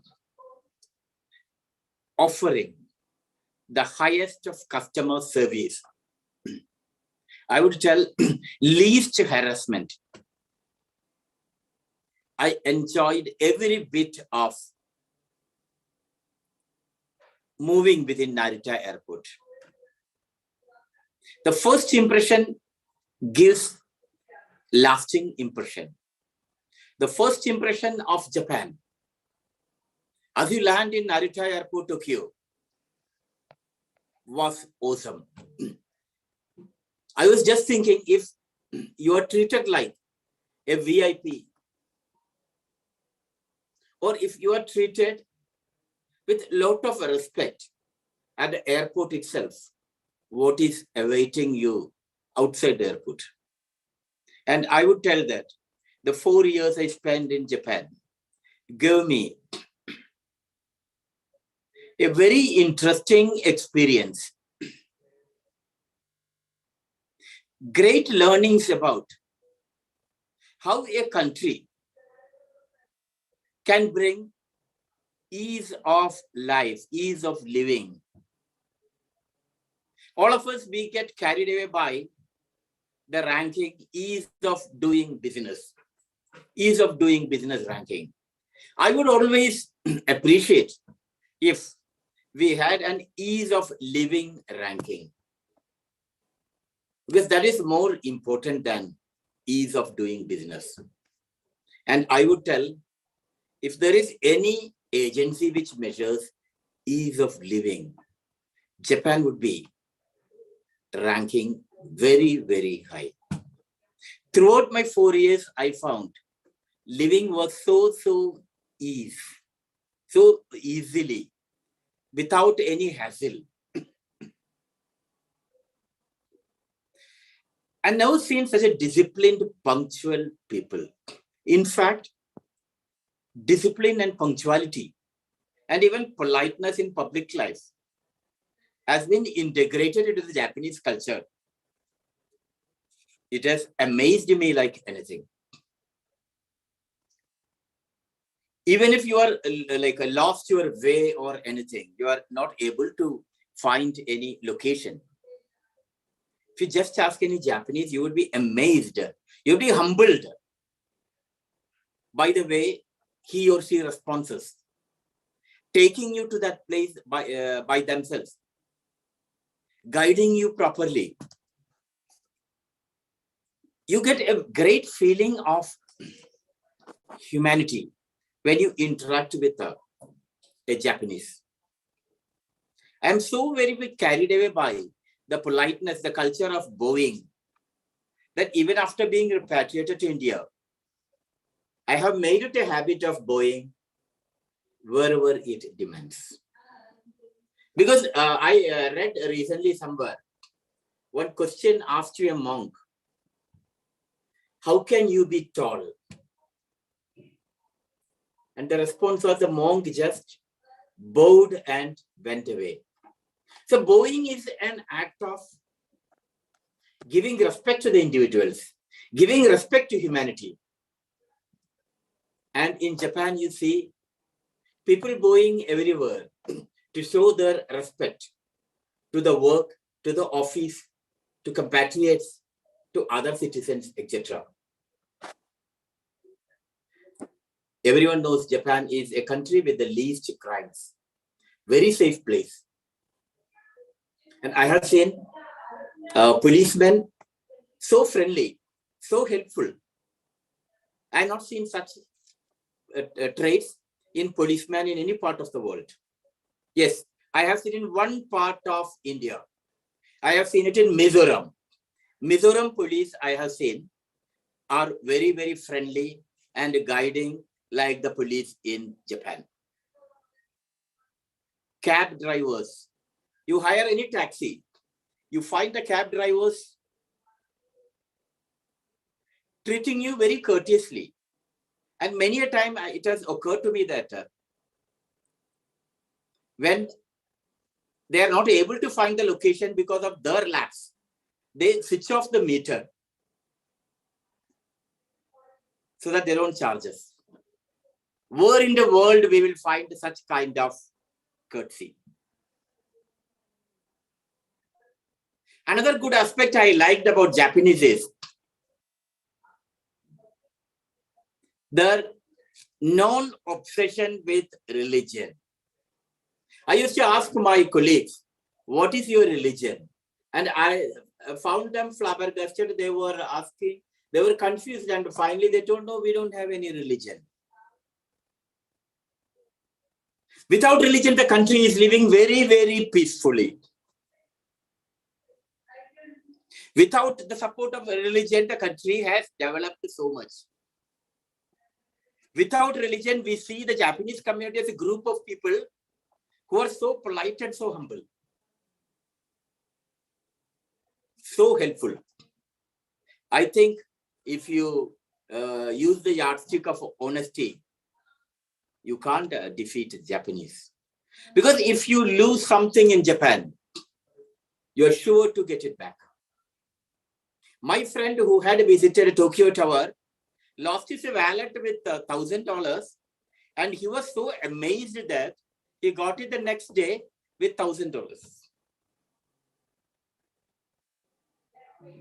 Be it hygiene, I have never seen any country that can compete with Japan when it comes to hygiene.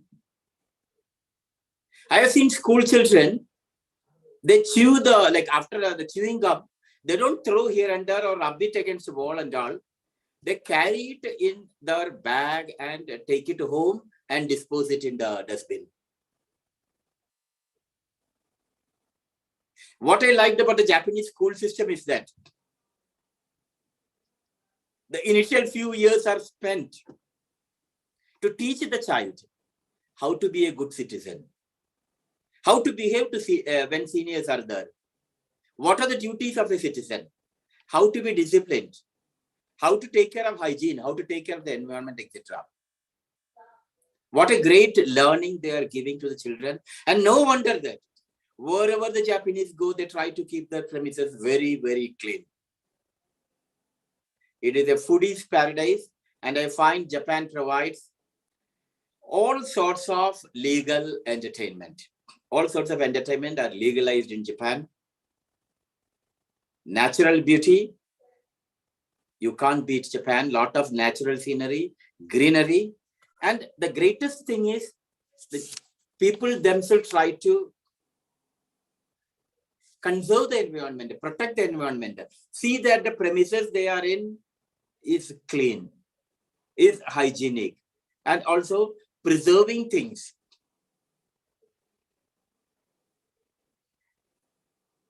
And I would travel to many countries and have seen a country which respects India so much, respects Indians so much. Wherever you go, you find Indians are respected. During my 4 years in Japan, I couldn't find any kind of discrimination, be it in terms of race, religion, language, etc. I'd share with everyone that every Friday we had some dinner party with colleagues, all the Japanese colleagues in some izakaya in Japan. So I have very, very fond memories, very interesting memories of my days in Japan. I used to run marathons, and I found that in Japan, people take care of the body like anything. Even 60 or 70 or 80 or 90-year-old people, both men and women, I have seen them running the Tokyo Marathon, Osaka Marathon, or any marathons. They're taking care of the body like anything, working out, swimming, cycling, walking, jogging, etc. I have been so much inspired to take marathon running in a serious manner. And to those who are not familiar about marathon, the full marathon, which is 42.195 kilometers, the Tokyo Marathon receives more than 300,000 applications to run the full marathon. More than 300,000 applications, and they take only 30,000 candidates for running, and they decided by way of lottery. I'm very proud. I won the lottery all the 4 years I was there and participated in Tokyo Marathon, in Osaka Marathon, Kyoto Marathon, Hokkaido Marathon, etc. What I liked about running in Tokyo or Osaka, etc. is the onlookers, the spectators, those who want watchers are running, they cheer you like anything.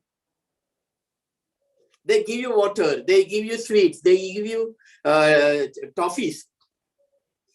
They encourage you so much that will gambate kudasai, and cheer you up so that you complete the marathon with ease. Never enjoyed running marathon anywhere than in Japan. I would tell India and Japan have a long history of cordial relations. The two countries have never been adversaries. The bilateral ties between India and Japan have been free of any kind of dispute, be it territorial, be it cultural, be it ideological. And Japan has been one country which has been a friend of India for so many decades. India has also reciprocated it. And I would tell that this augurs well to have very strong relations between the two countries. And it is happening, it is evolving.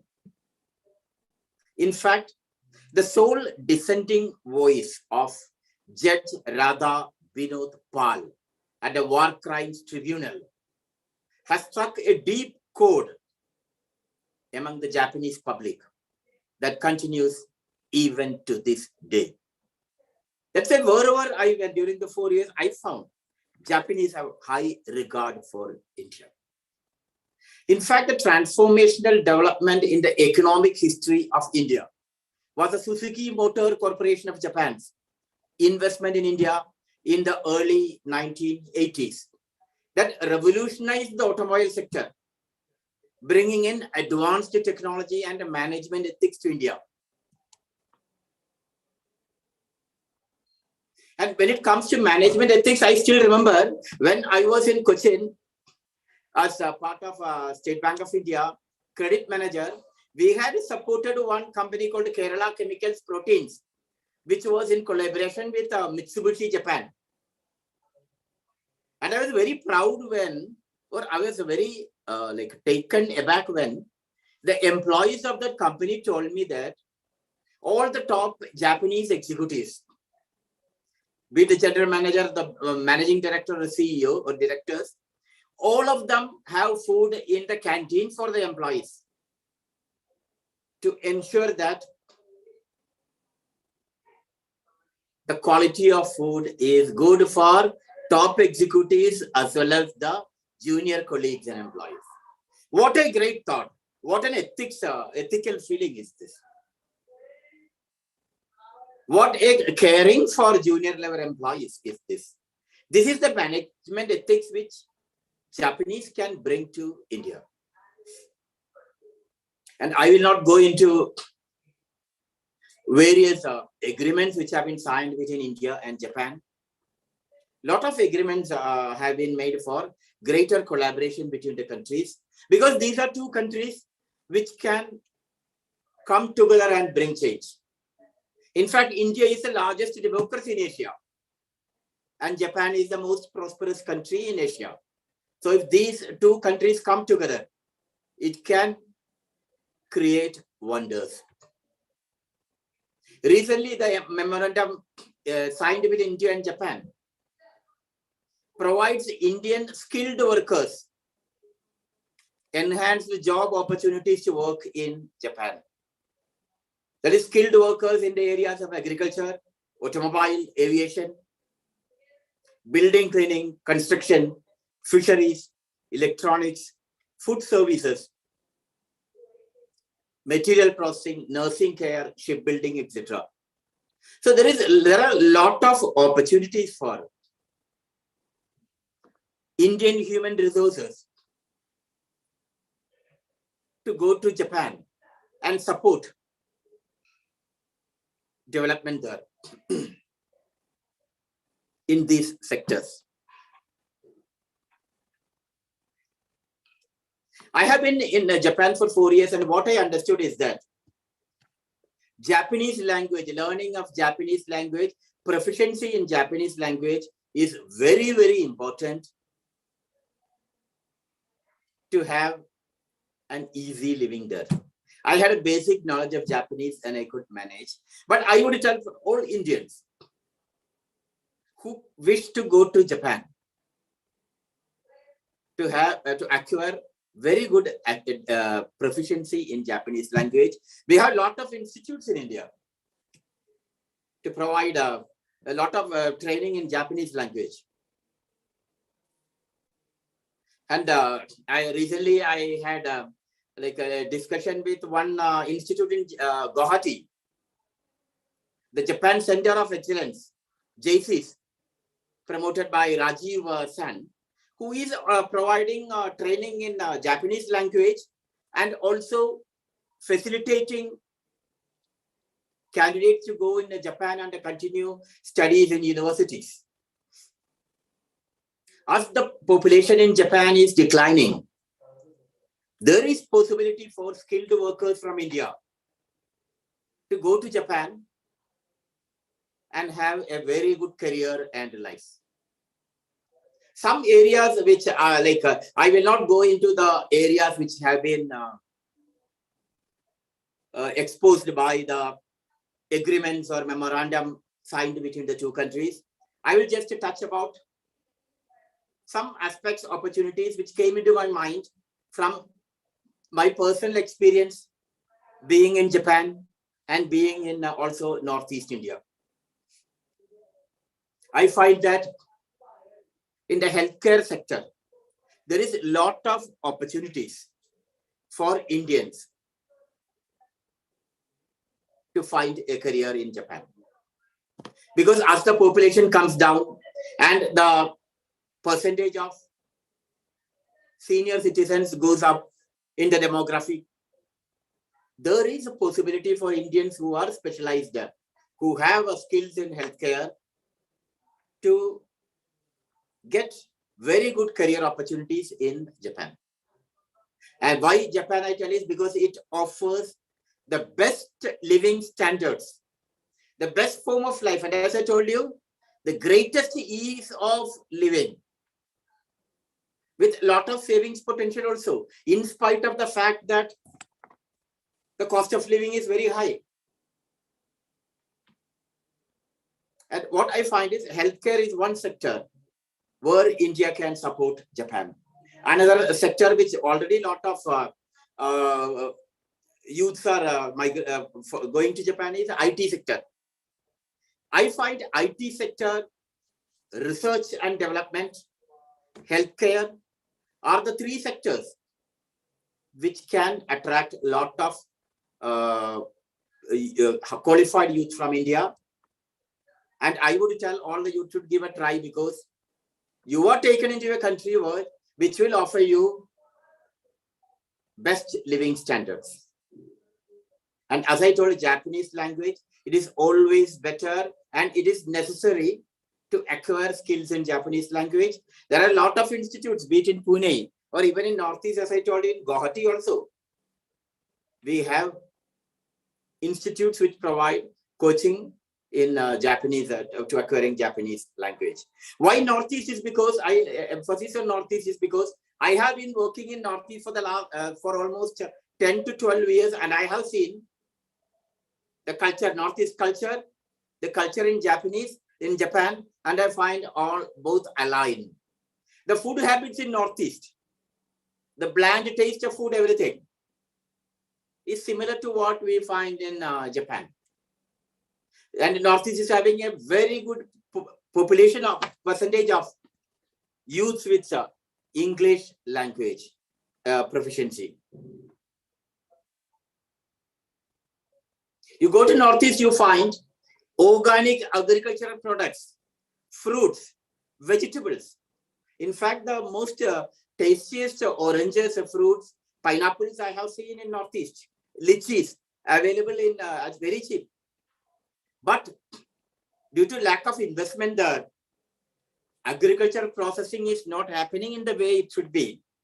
So there is an opportunity here for Japanese organizations, Japanese investment to do it, invest in Northeast, so that one, raw materials like fruits, agriculture products can be exported to Japan, and also we can do investment for agriculture and fruit processing. Because I have found in India the highest quality of fruits, vegetables are there in Northeast. But for all those youths who want to go to Japan, and I will tell you some things which you have to get prepared. One is Japanese language. Second is punctuality, compliance with the timelines. I have never seen a any other country which has made punctuality as part of their culture. You go to office anywhere, if you tell that you will be at that place at 10 o'clock, I have seen all of them being there at 9:59 and then just entering the office at 10. Such kind of punctuality, such kind of discipline we have to develop.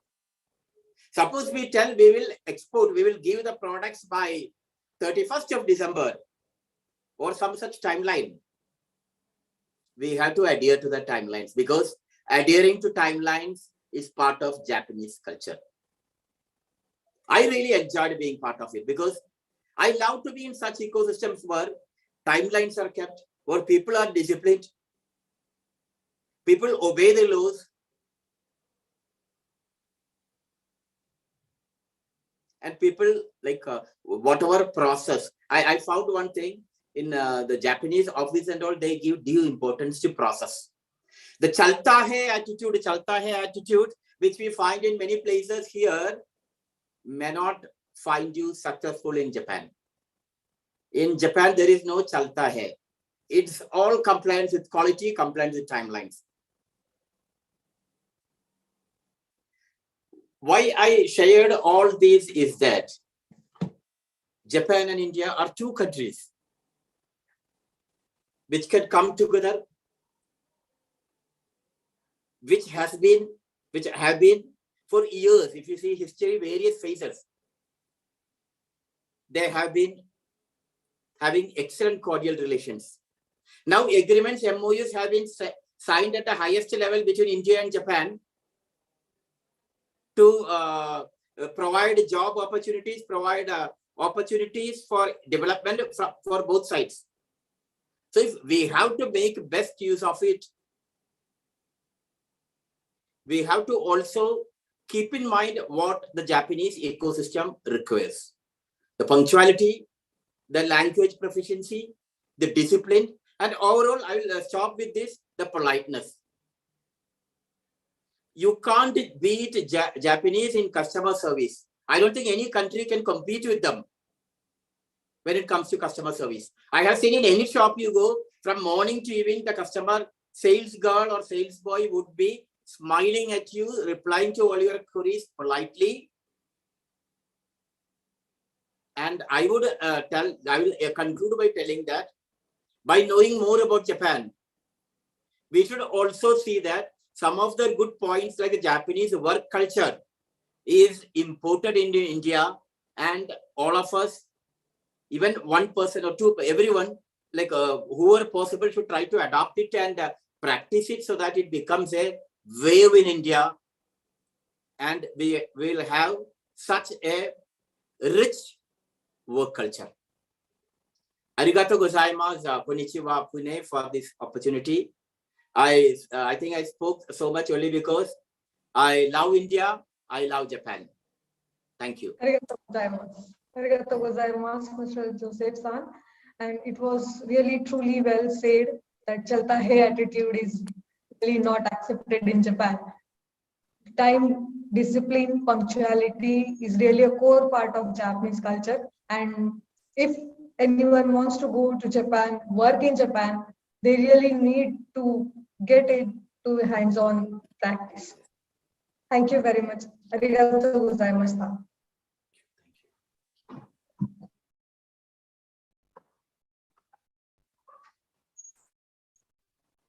Moving towards next session, we are going to have a furoshiki demo, another cultural part of Japan. Moving towards the next session, I would like to again remember you that we have also a stage 2 where simultaneous sessions are going on, and those are really very interesting. You can go to konnichiwa.ijpc.org and check the link for stage 2 and go to the session. As we need some of preparation for furoshiki demo, we will take few minutes and get back to you.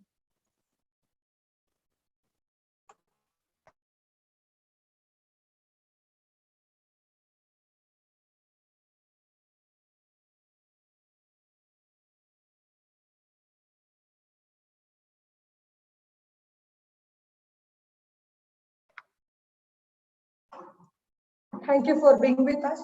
Our Furoshiki demo is ready. I'll just briefly introduce Mr. Kazuko Barisik. She is going to perform a Furoshiki demo today. Kazuko Barisik, a Japanese professional calligrapher of Shodo and master of Pura Senke Sado, the Japanese traditional tea serving ceremony, and an advisor in hospitality and robotics. Some of you must seen the stage 2. She was already performing a session on Omotenashi. It was really insightful. She has developed her expertise in the hospitality industry through more than 20 years of experience in Japan, Croatia, UAE, and India.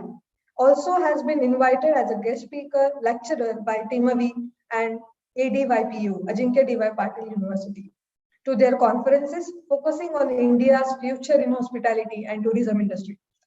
Ms. Barisik has also been devoted in robotics as humanoid robot builder since 2011, who has led the Japanese team and participated herself as a contestant in the renowned international robotics competition in USA, Robo Games, and South Korea IRC International Robot Contest. I guess Ms. Kazuko is already ready. Over to you, Kazuko-san. Yoroshiku onegai shimasu.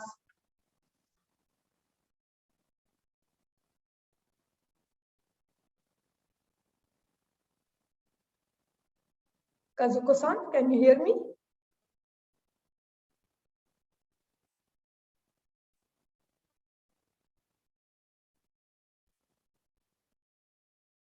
I guess there is some technical issue. We will solve that soon.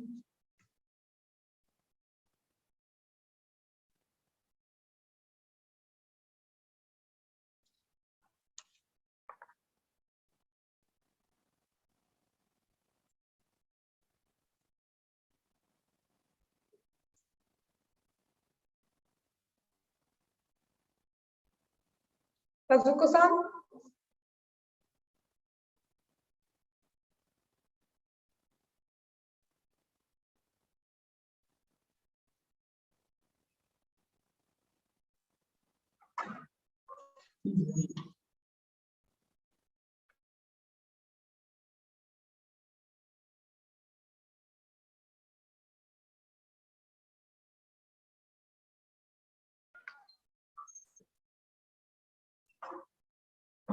Extremely sorry for the delay, but she is already ready, but we have facing some technical issues, I guess. She will be starting her demo soon.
Yes, we can see Ms. Kazuko.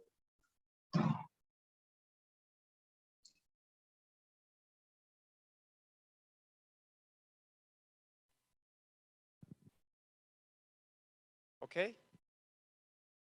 Yes. Thank you for waiting, ladies and gentlemen. Very good afternoon or very good evening. Now we are going to make a brief presentation and demonstration about furoshiki. It's an art of wrapping. Let me just share the screen first.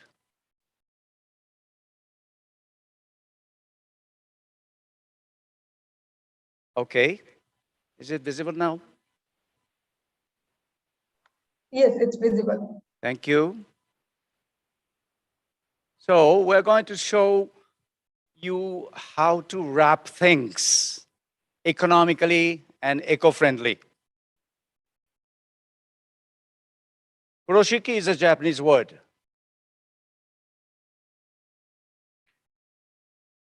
So we are going to show you the beauty of wrapping by Kazuko Sensei. She is an expert in furoshiki. And I'm just going to go through a brief, very short presentation about furoshiki. It's a beauty of wrapping and art of wrapping, yes. Some variety of designs and fabrics, of course, available. And in India, so much more even.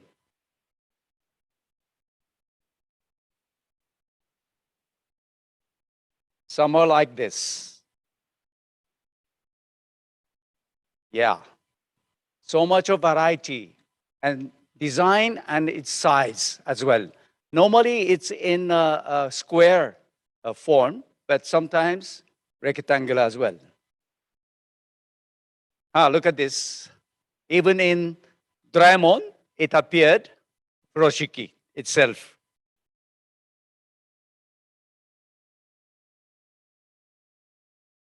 All right. So let's say no more plastic bags from today anymore, because furoshiki can wrap virtually anything. Okay? All right. Now, over to Sensei. 皆さん、こんにちは。そしてこんばんは。風呂敷はですね、非常に、美しい、布でもって包むわけなんですけども、包むときに何を包むかによって、そして素材ですとか、それから、シーズンによっていろんなバラエティがあります。インドに行きましてとてもハッピーなことに、インドでは美しい布がたくさんあふれています。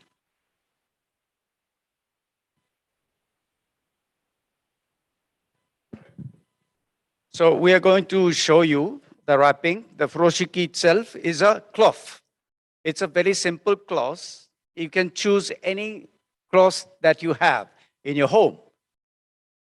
And there is a variety of beauty in India as well. For example, Kazuko Sensei is now showing one cloth, which is a part of old sari, a part of it.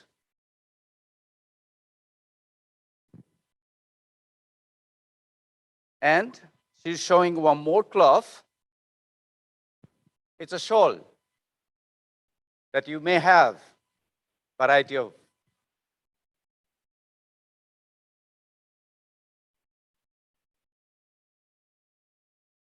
Now she's showing some of the traditional, typical furoshikis. This is one of them.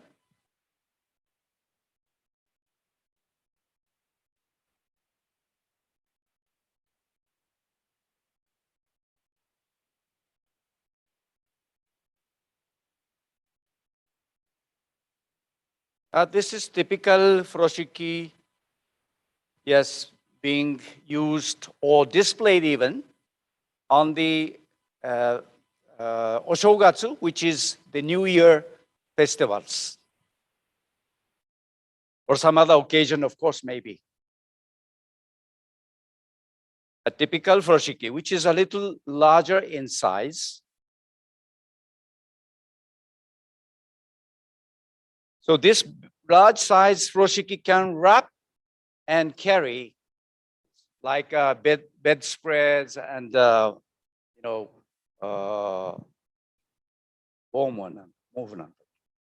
blankets and so forth.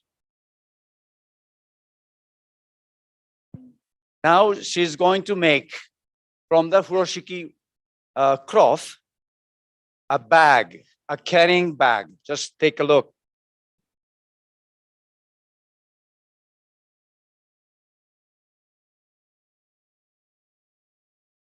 Just watch how to make it. It's very simple and easy.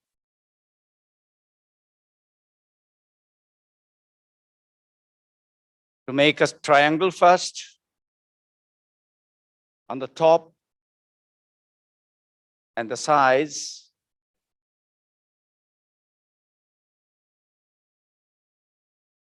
One of the sides on the bottom can be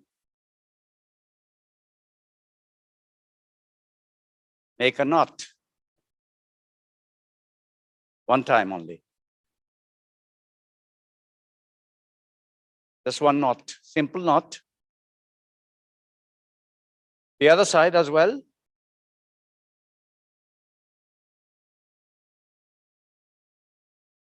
Same way. Make the same lengths and make a knot. Now 2 knots there.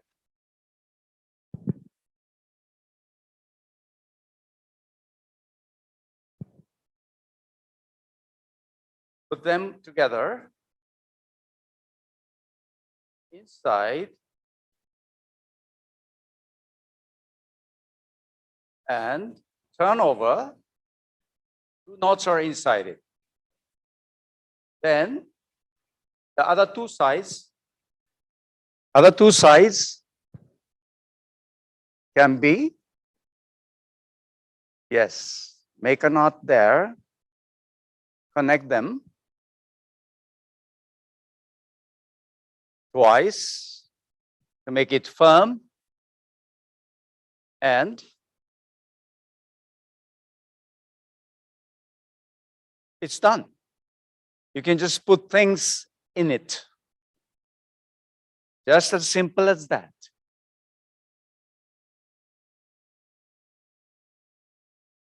And how to carry it? Yes, on your shoulder, right?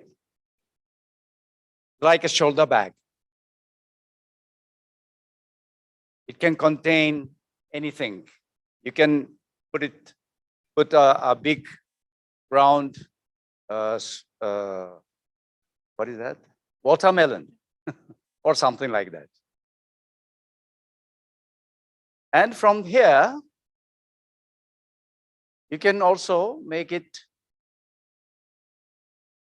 untie the knot on the top and make it tight,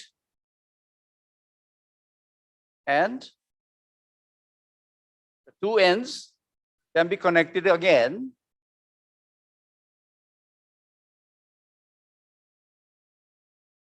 Then that can become a handle of the bag.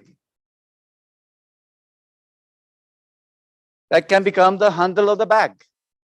So it's so simple, easy, making a carrying bag from a cloth.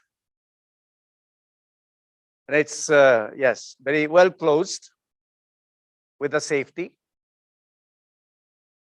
and carry just like a handbag. Isn't that nice? Very simple. It is all made from a cloth.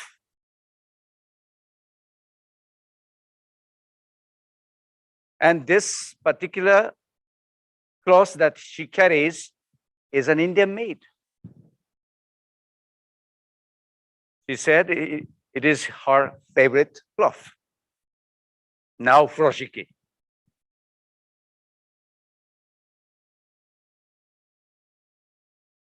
One more variation.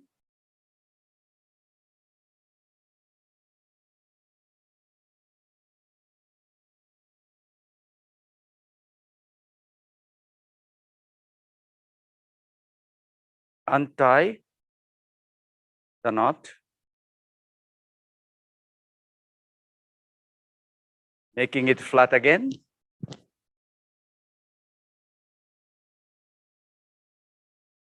She's now changing the cloth.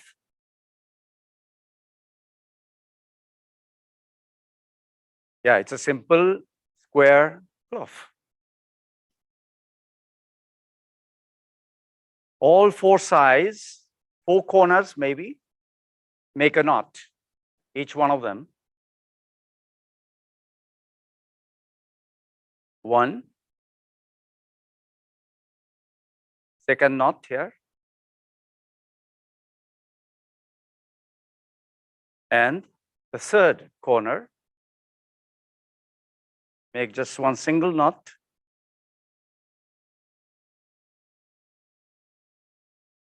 The last one.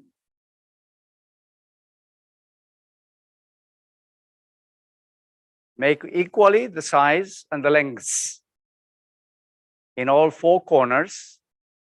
Now you have 4 knots, and 2 of them, grab 2 of them and connect them together, making one knot, and second time to make it firm. Other 2, there are other 2. Also connect them together by 2 knots.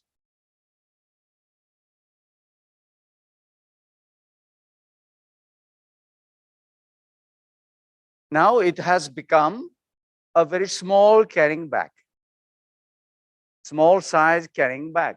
You can, carry anything, mobile phones or some pochette or anything else. And this cross can be made out of the old clothings. Any kulti can be converted into furoshiki as well.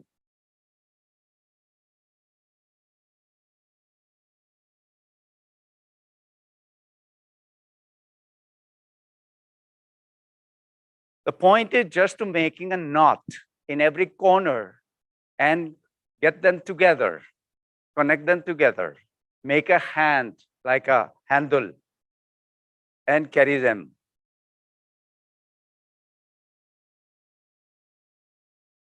Very simple. That is what furoshiki is for.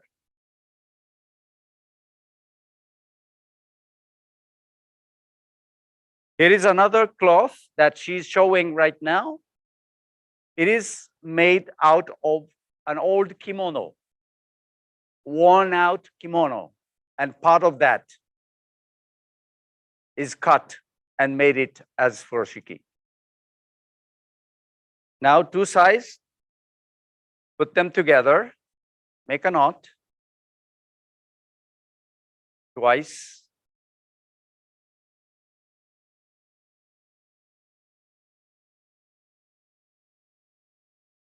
Okay.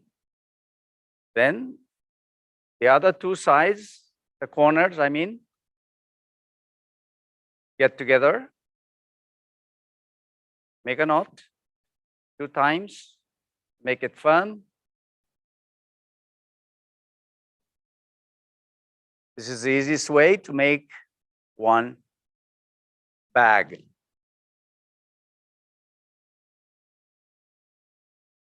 Anything you can put them inside. And carry, just simple as that. So, see, it's so easy and simple.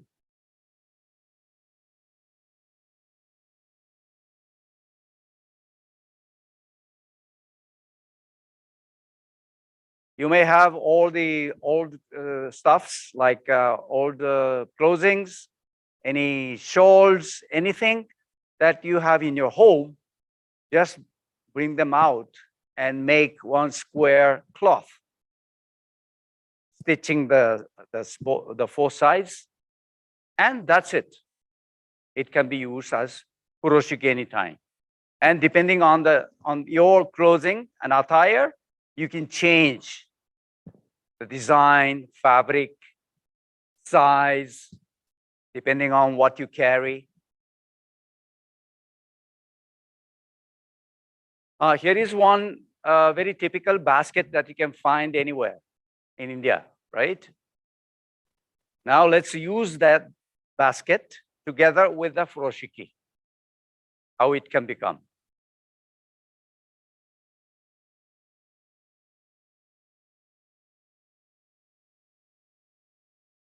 Here is one furoshiki. It is 100 years old kimono made out of that. So it's a recycling. See, we are talking about not just wrapping art, but it's a recycling of the old. Yes, and it is reversible. You know, two sides, different design and color. So you can make it recycled to become a furoshiki cloth. Now, using that furoshiki, place the basket on the center and one corner inside the basket. Look at that way.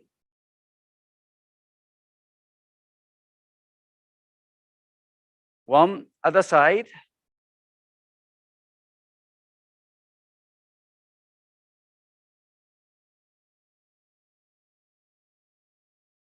Inside the basket as well, folding just a little bit and holding the other two sides firmly, and those two corners on the right and left, get them a knot. Make a one knot.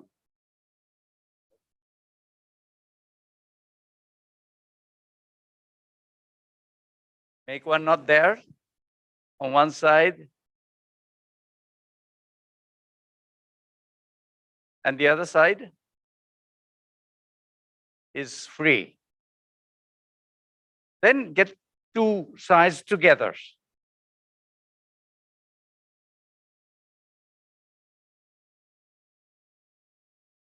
And make a knot. Then this plain basket can be a carryable basket, right? You can carry any fruits or sweets, whatever, you can put inside and carry them. And you can just make it a gift to your guest or whoever you want to deliver. And we encourage you to use these old clothes as furoshiki and do not use any plastic bags. See? As India grows up, the waste will be more.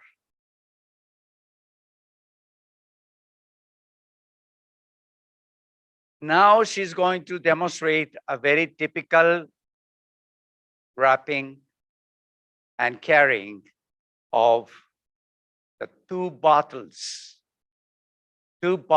of whatever you may call it.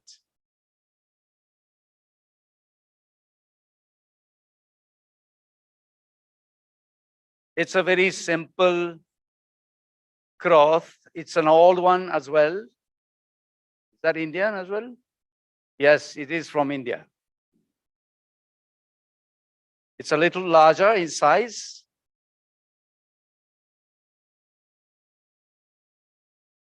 So you just see the center part. And there are two bottles of wines. Now empty, of course, but you don't have to carry empty bottles. You have to carry the full bottles. Then get two bottles together. You can just keep one space for your palm, this fist. Then lay them down. Lay them down, be careful, it's going to roll out. And cover from one side, then just roll on, just to see how. Rolling on and get together.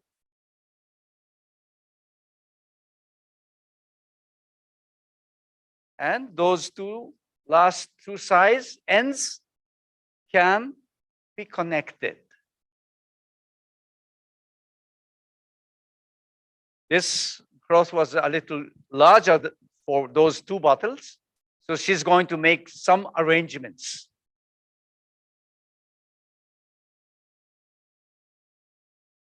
It can be simply just connecting and tie two sides together, but she's going to make a little more arrangements.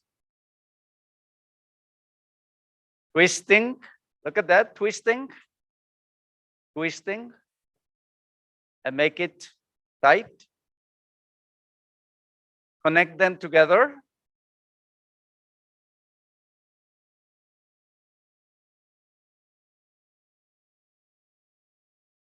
And you can carry those two wine bottles safely and beautifully. Isn't that nice? Because of the wrapping by cloth, it is safer.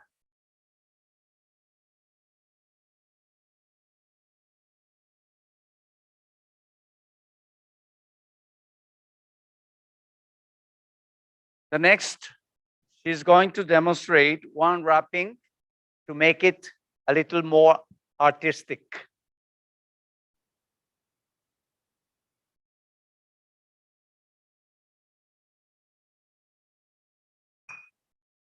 So much for the wines.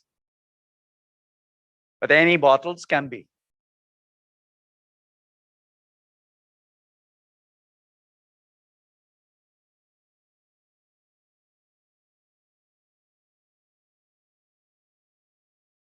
Here is one cloth that was made by herself.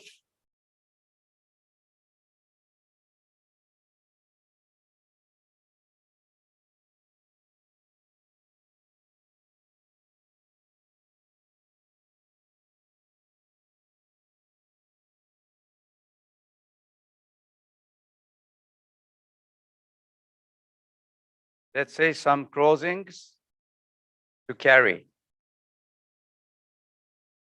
So put them in the center. Put anything that you want to carry in the center. One fold, another fold from the other side.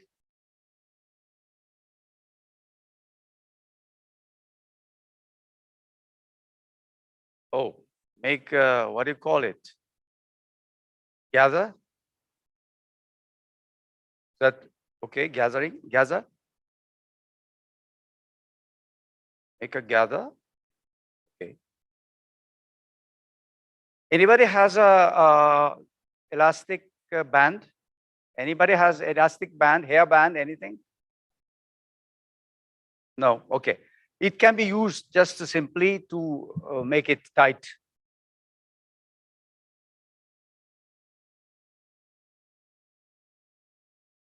See, if you have the just elastic band, or any hair band or something, you can just put it in there and make it tight. And this looks like a flower, isn't it? You can put a ribbon also to make it a gift wrapping.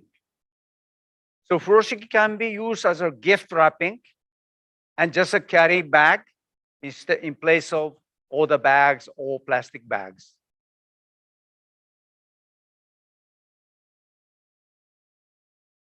One last demonstration about this furoshiki.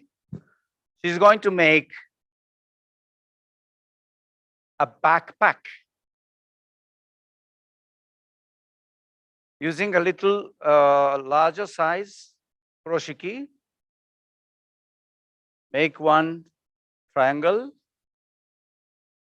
and the top two ends can be connected like that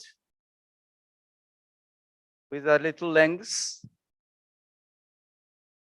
the same size, the both, and one end of the triangle can be tightened by 2 knots.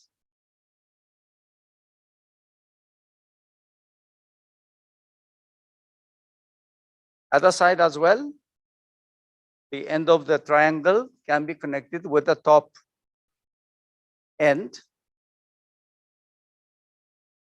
tightening by 2 knots.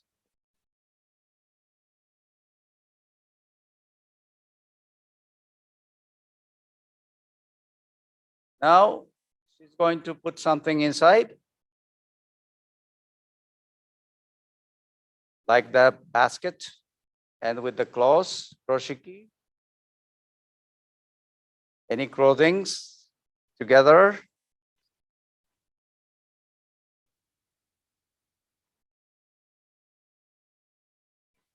Yeah, almost everything in it. It has a great capacity if you use a large size of furoshiki.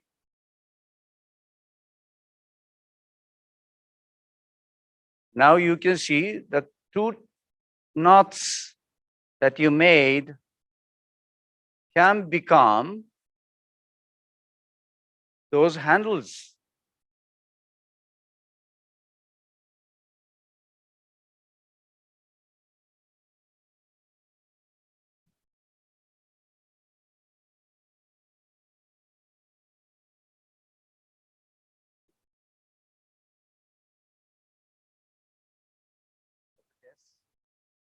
See? It's like yes, backpack. Yes. So this can be varied by the size and the design. Also, it's a very important point, right? So we have done this demonstration, and this final wrapping is to carry everything back. Thank you very much. Thank you very much, Kazuko-san, Isogai-san. What an amazing performance. Furoshiki can not only be used in day-to-day life, but again, we can use for gifting. It was really inspiring and definitely amazing performance. Thank you very much. Now, following with this, with an interesting performance, we are again going to have another interesting performance. You can say a Kathak dance by a Japanese Kathak dancer, Miss Hiroko Sara, who is Mumbai-based Japanese singer and dancer. I will briefly introduce her. Hiroko Sara is a Japanese singer, songwriter, and dancer staying in Mumbai, India for 9.5 years. She came to India for learning dancing in 2011. Since then, she settled in India and contributing performance of dancing. She awarded with Visharad BA of Indian Classical Kathak Dance, which is a heritage and cultural tradition of India. Under the guidance of Guruji, Srimati Jayanti Mala Mishra ji from Sri Sukhdev Maharaj ji, Banaras Gharana. Also, she works as a multilingual singer, songwriter who sings Japanese, English, and Hindi on solo, song, and collaboration projects with other artists in India. She did the first Hindi song, Atma Vishwas, Believe in Yourself, collaborated with the Indian rapper, got the first place of dance top music video on Apple Music. Mystic Jonitsu is the English and Japanese song collaborated with Indian rapper again and music producer. Music video of the song was shot in Tokyo, Japan and Mumbai, India. She's joining us with all the way from Mumbai online. Hiroko-san, yoroshiku onegai shimasu. Yes, onegai shimasu. Hello everyone, my name is Hiroko Sara. I'm from Japan and I have been living in Mumbai, India for 9.5 years. I'm an artist of Indian classical Kathak dance and a singer as well. I have been performing Kathak dance for 10.5 years. I came to India to learn Kathak dance. I'm learning Hindi also. When I came to India for the first time in 2011, I didn't know about Hindi at all. But because I had to talk to my Guruji of the Kathak dance in Hindi, so I started learning Hindi. 皆さん、こんにちは。ひろこさらです。インド・ムンバイに9年半住んでいます。インド古典舞踊カタックのダンサー、そしてシンガーでもあります。インドでカタックダンスを10年半踊っています。2011年、ダンス修行のためにインドに来ました。インドの連邦公用語で主に北インドで話される言語ヒンディー語も学んでいます。インドに来た当初はヒンディー語は全くわからなかったんですけれども、カタックダンスの師匠とヒンディー語で話す必要があるため、ヒンディー語を学び始めました。Kathak dance is one of Indian classical dance arts. It is very beautiful and graceful dance, but very difficult. During performance, Kathak dance, I'm wearing the heavy gungru with 200 bells on feet. The gungru is a type of musical anklet in order to intensify the rhythmic acoustic of the feet. My Guruji is Srimati Jayanti Mara-Mishraji. She is the daughter of the famous Nritya Samragini Kathak queen Srimati Sitara Devi Ji from Benares Gharana of Shri Acharya Pandit Sukhdev Maharaj Ji. カタックダンスはインド古典舞踊の一つで、美しくてとても優雅なダンスです。でもとても難しいです。両足に200個の鈴がついた重いグングルというミュージカルアンクレットを巻いて踊ります。カタックダンスを踊っている間、グングルをつけた足でステップを踏んで、リズミカルなサウンドを奏でます。私のカタックダンスの師匠はシュリマティ・ジャヤンティ・マラ・ミシュラジーです。有名なカタッククイーンのシュリマティ・シタラ・デビージーの娘さんで、シュリ・アチャリア・パンディット・スクデブ・マハラジジーのバナーラス流派の正統派後継者でもあります。Every year, I give an exam of Kathak dance. I have to read and write from Hindi book to prepare for the exam. This year, finally, I got Visharat, which is BA in Kathak dance. 毎年カタックダンスの試験があるんですけれども、こちらヒンディー語の本を読み書きして勉強します。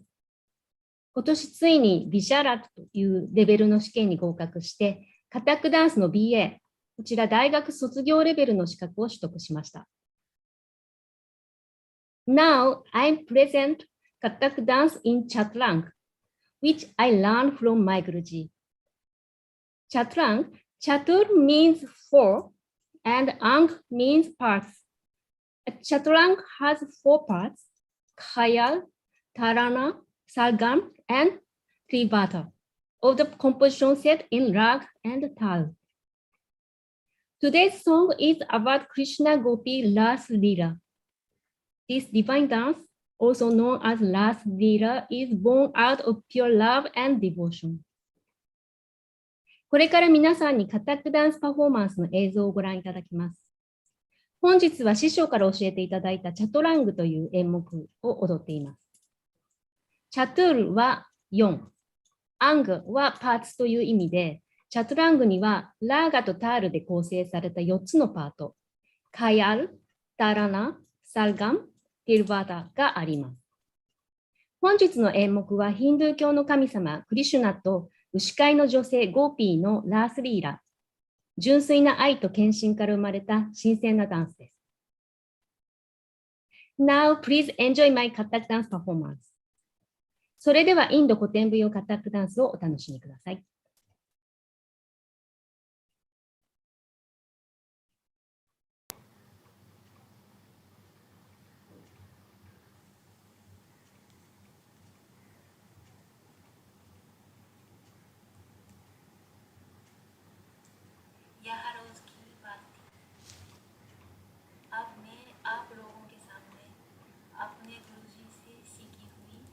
चतुरंग प्रस्तुत कर रहा है। अगर मुझसे कोई भी दूर हो जाए तो एक शिष्य समझकर आप सब गुरुजन विद्यार्थी मेरे सहयोगी को क्षमा करें। तो प्रस्तुत है चतुरंग।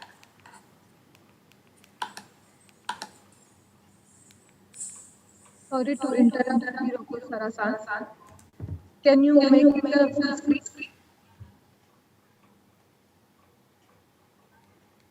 Thank you. Yes.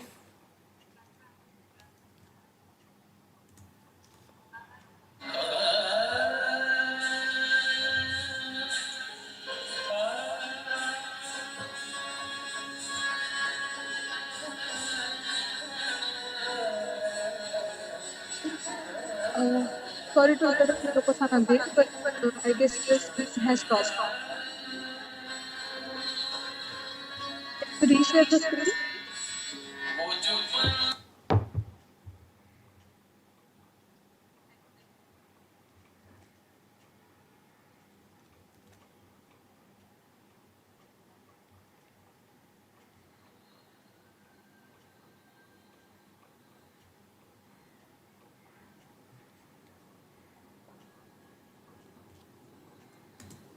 はい、ここで四角の右の下にあるボタンを押していただければフルスクリーンになるので。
Sorry, I guess there is some technical issue. We are restarting the video.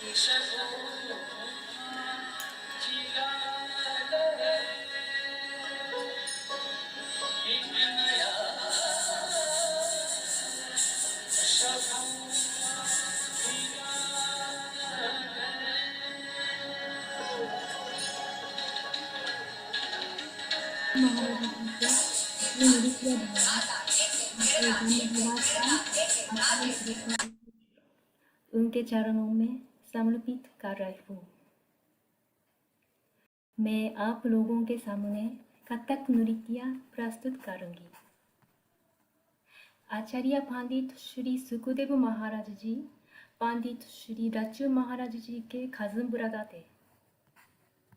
मेरे गुरुजी श्रीमती जयंती मारा मिश्रा जी अक्सर अपनी माता कथक समलैनी श्रीमती सीतारा देवी जी के साथ मुंबई में उनके निवास स्थान पर बड़ी छोटी उम्र में जाया करती थी और अपने नाना के गोद पर बैठकर उनके नाच बताने की सारा खुरियाएं देखा करती थी।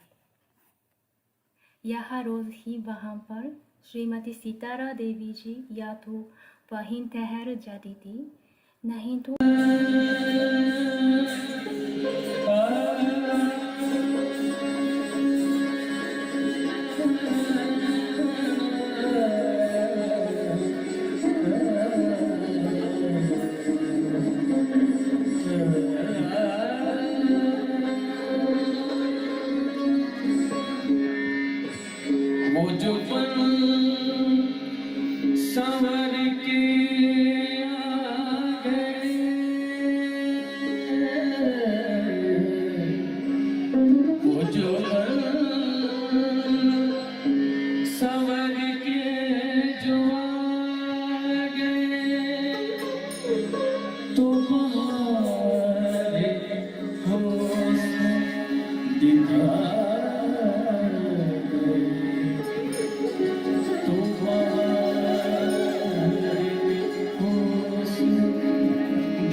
Thank you so much, everyone.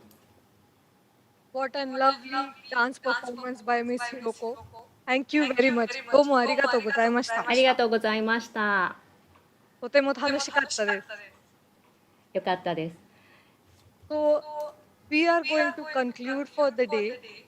Yes. This was the last performance, but not the least definitely, because Hmm. we are going to come back tomorrow again on the Yes. same time morning at 10 a.m. We Yes. are again going to have very interesting sessions on stage 1 and stage 2 as well. Please join at 10 a.m. tomorrow morning. If you want to have link again, you can go to konnichiwa.ijbc.org and check the links for stage 1, stage 2 with the schedule. Thank you very much. どうもありがとうございました。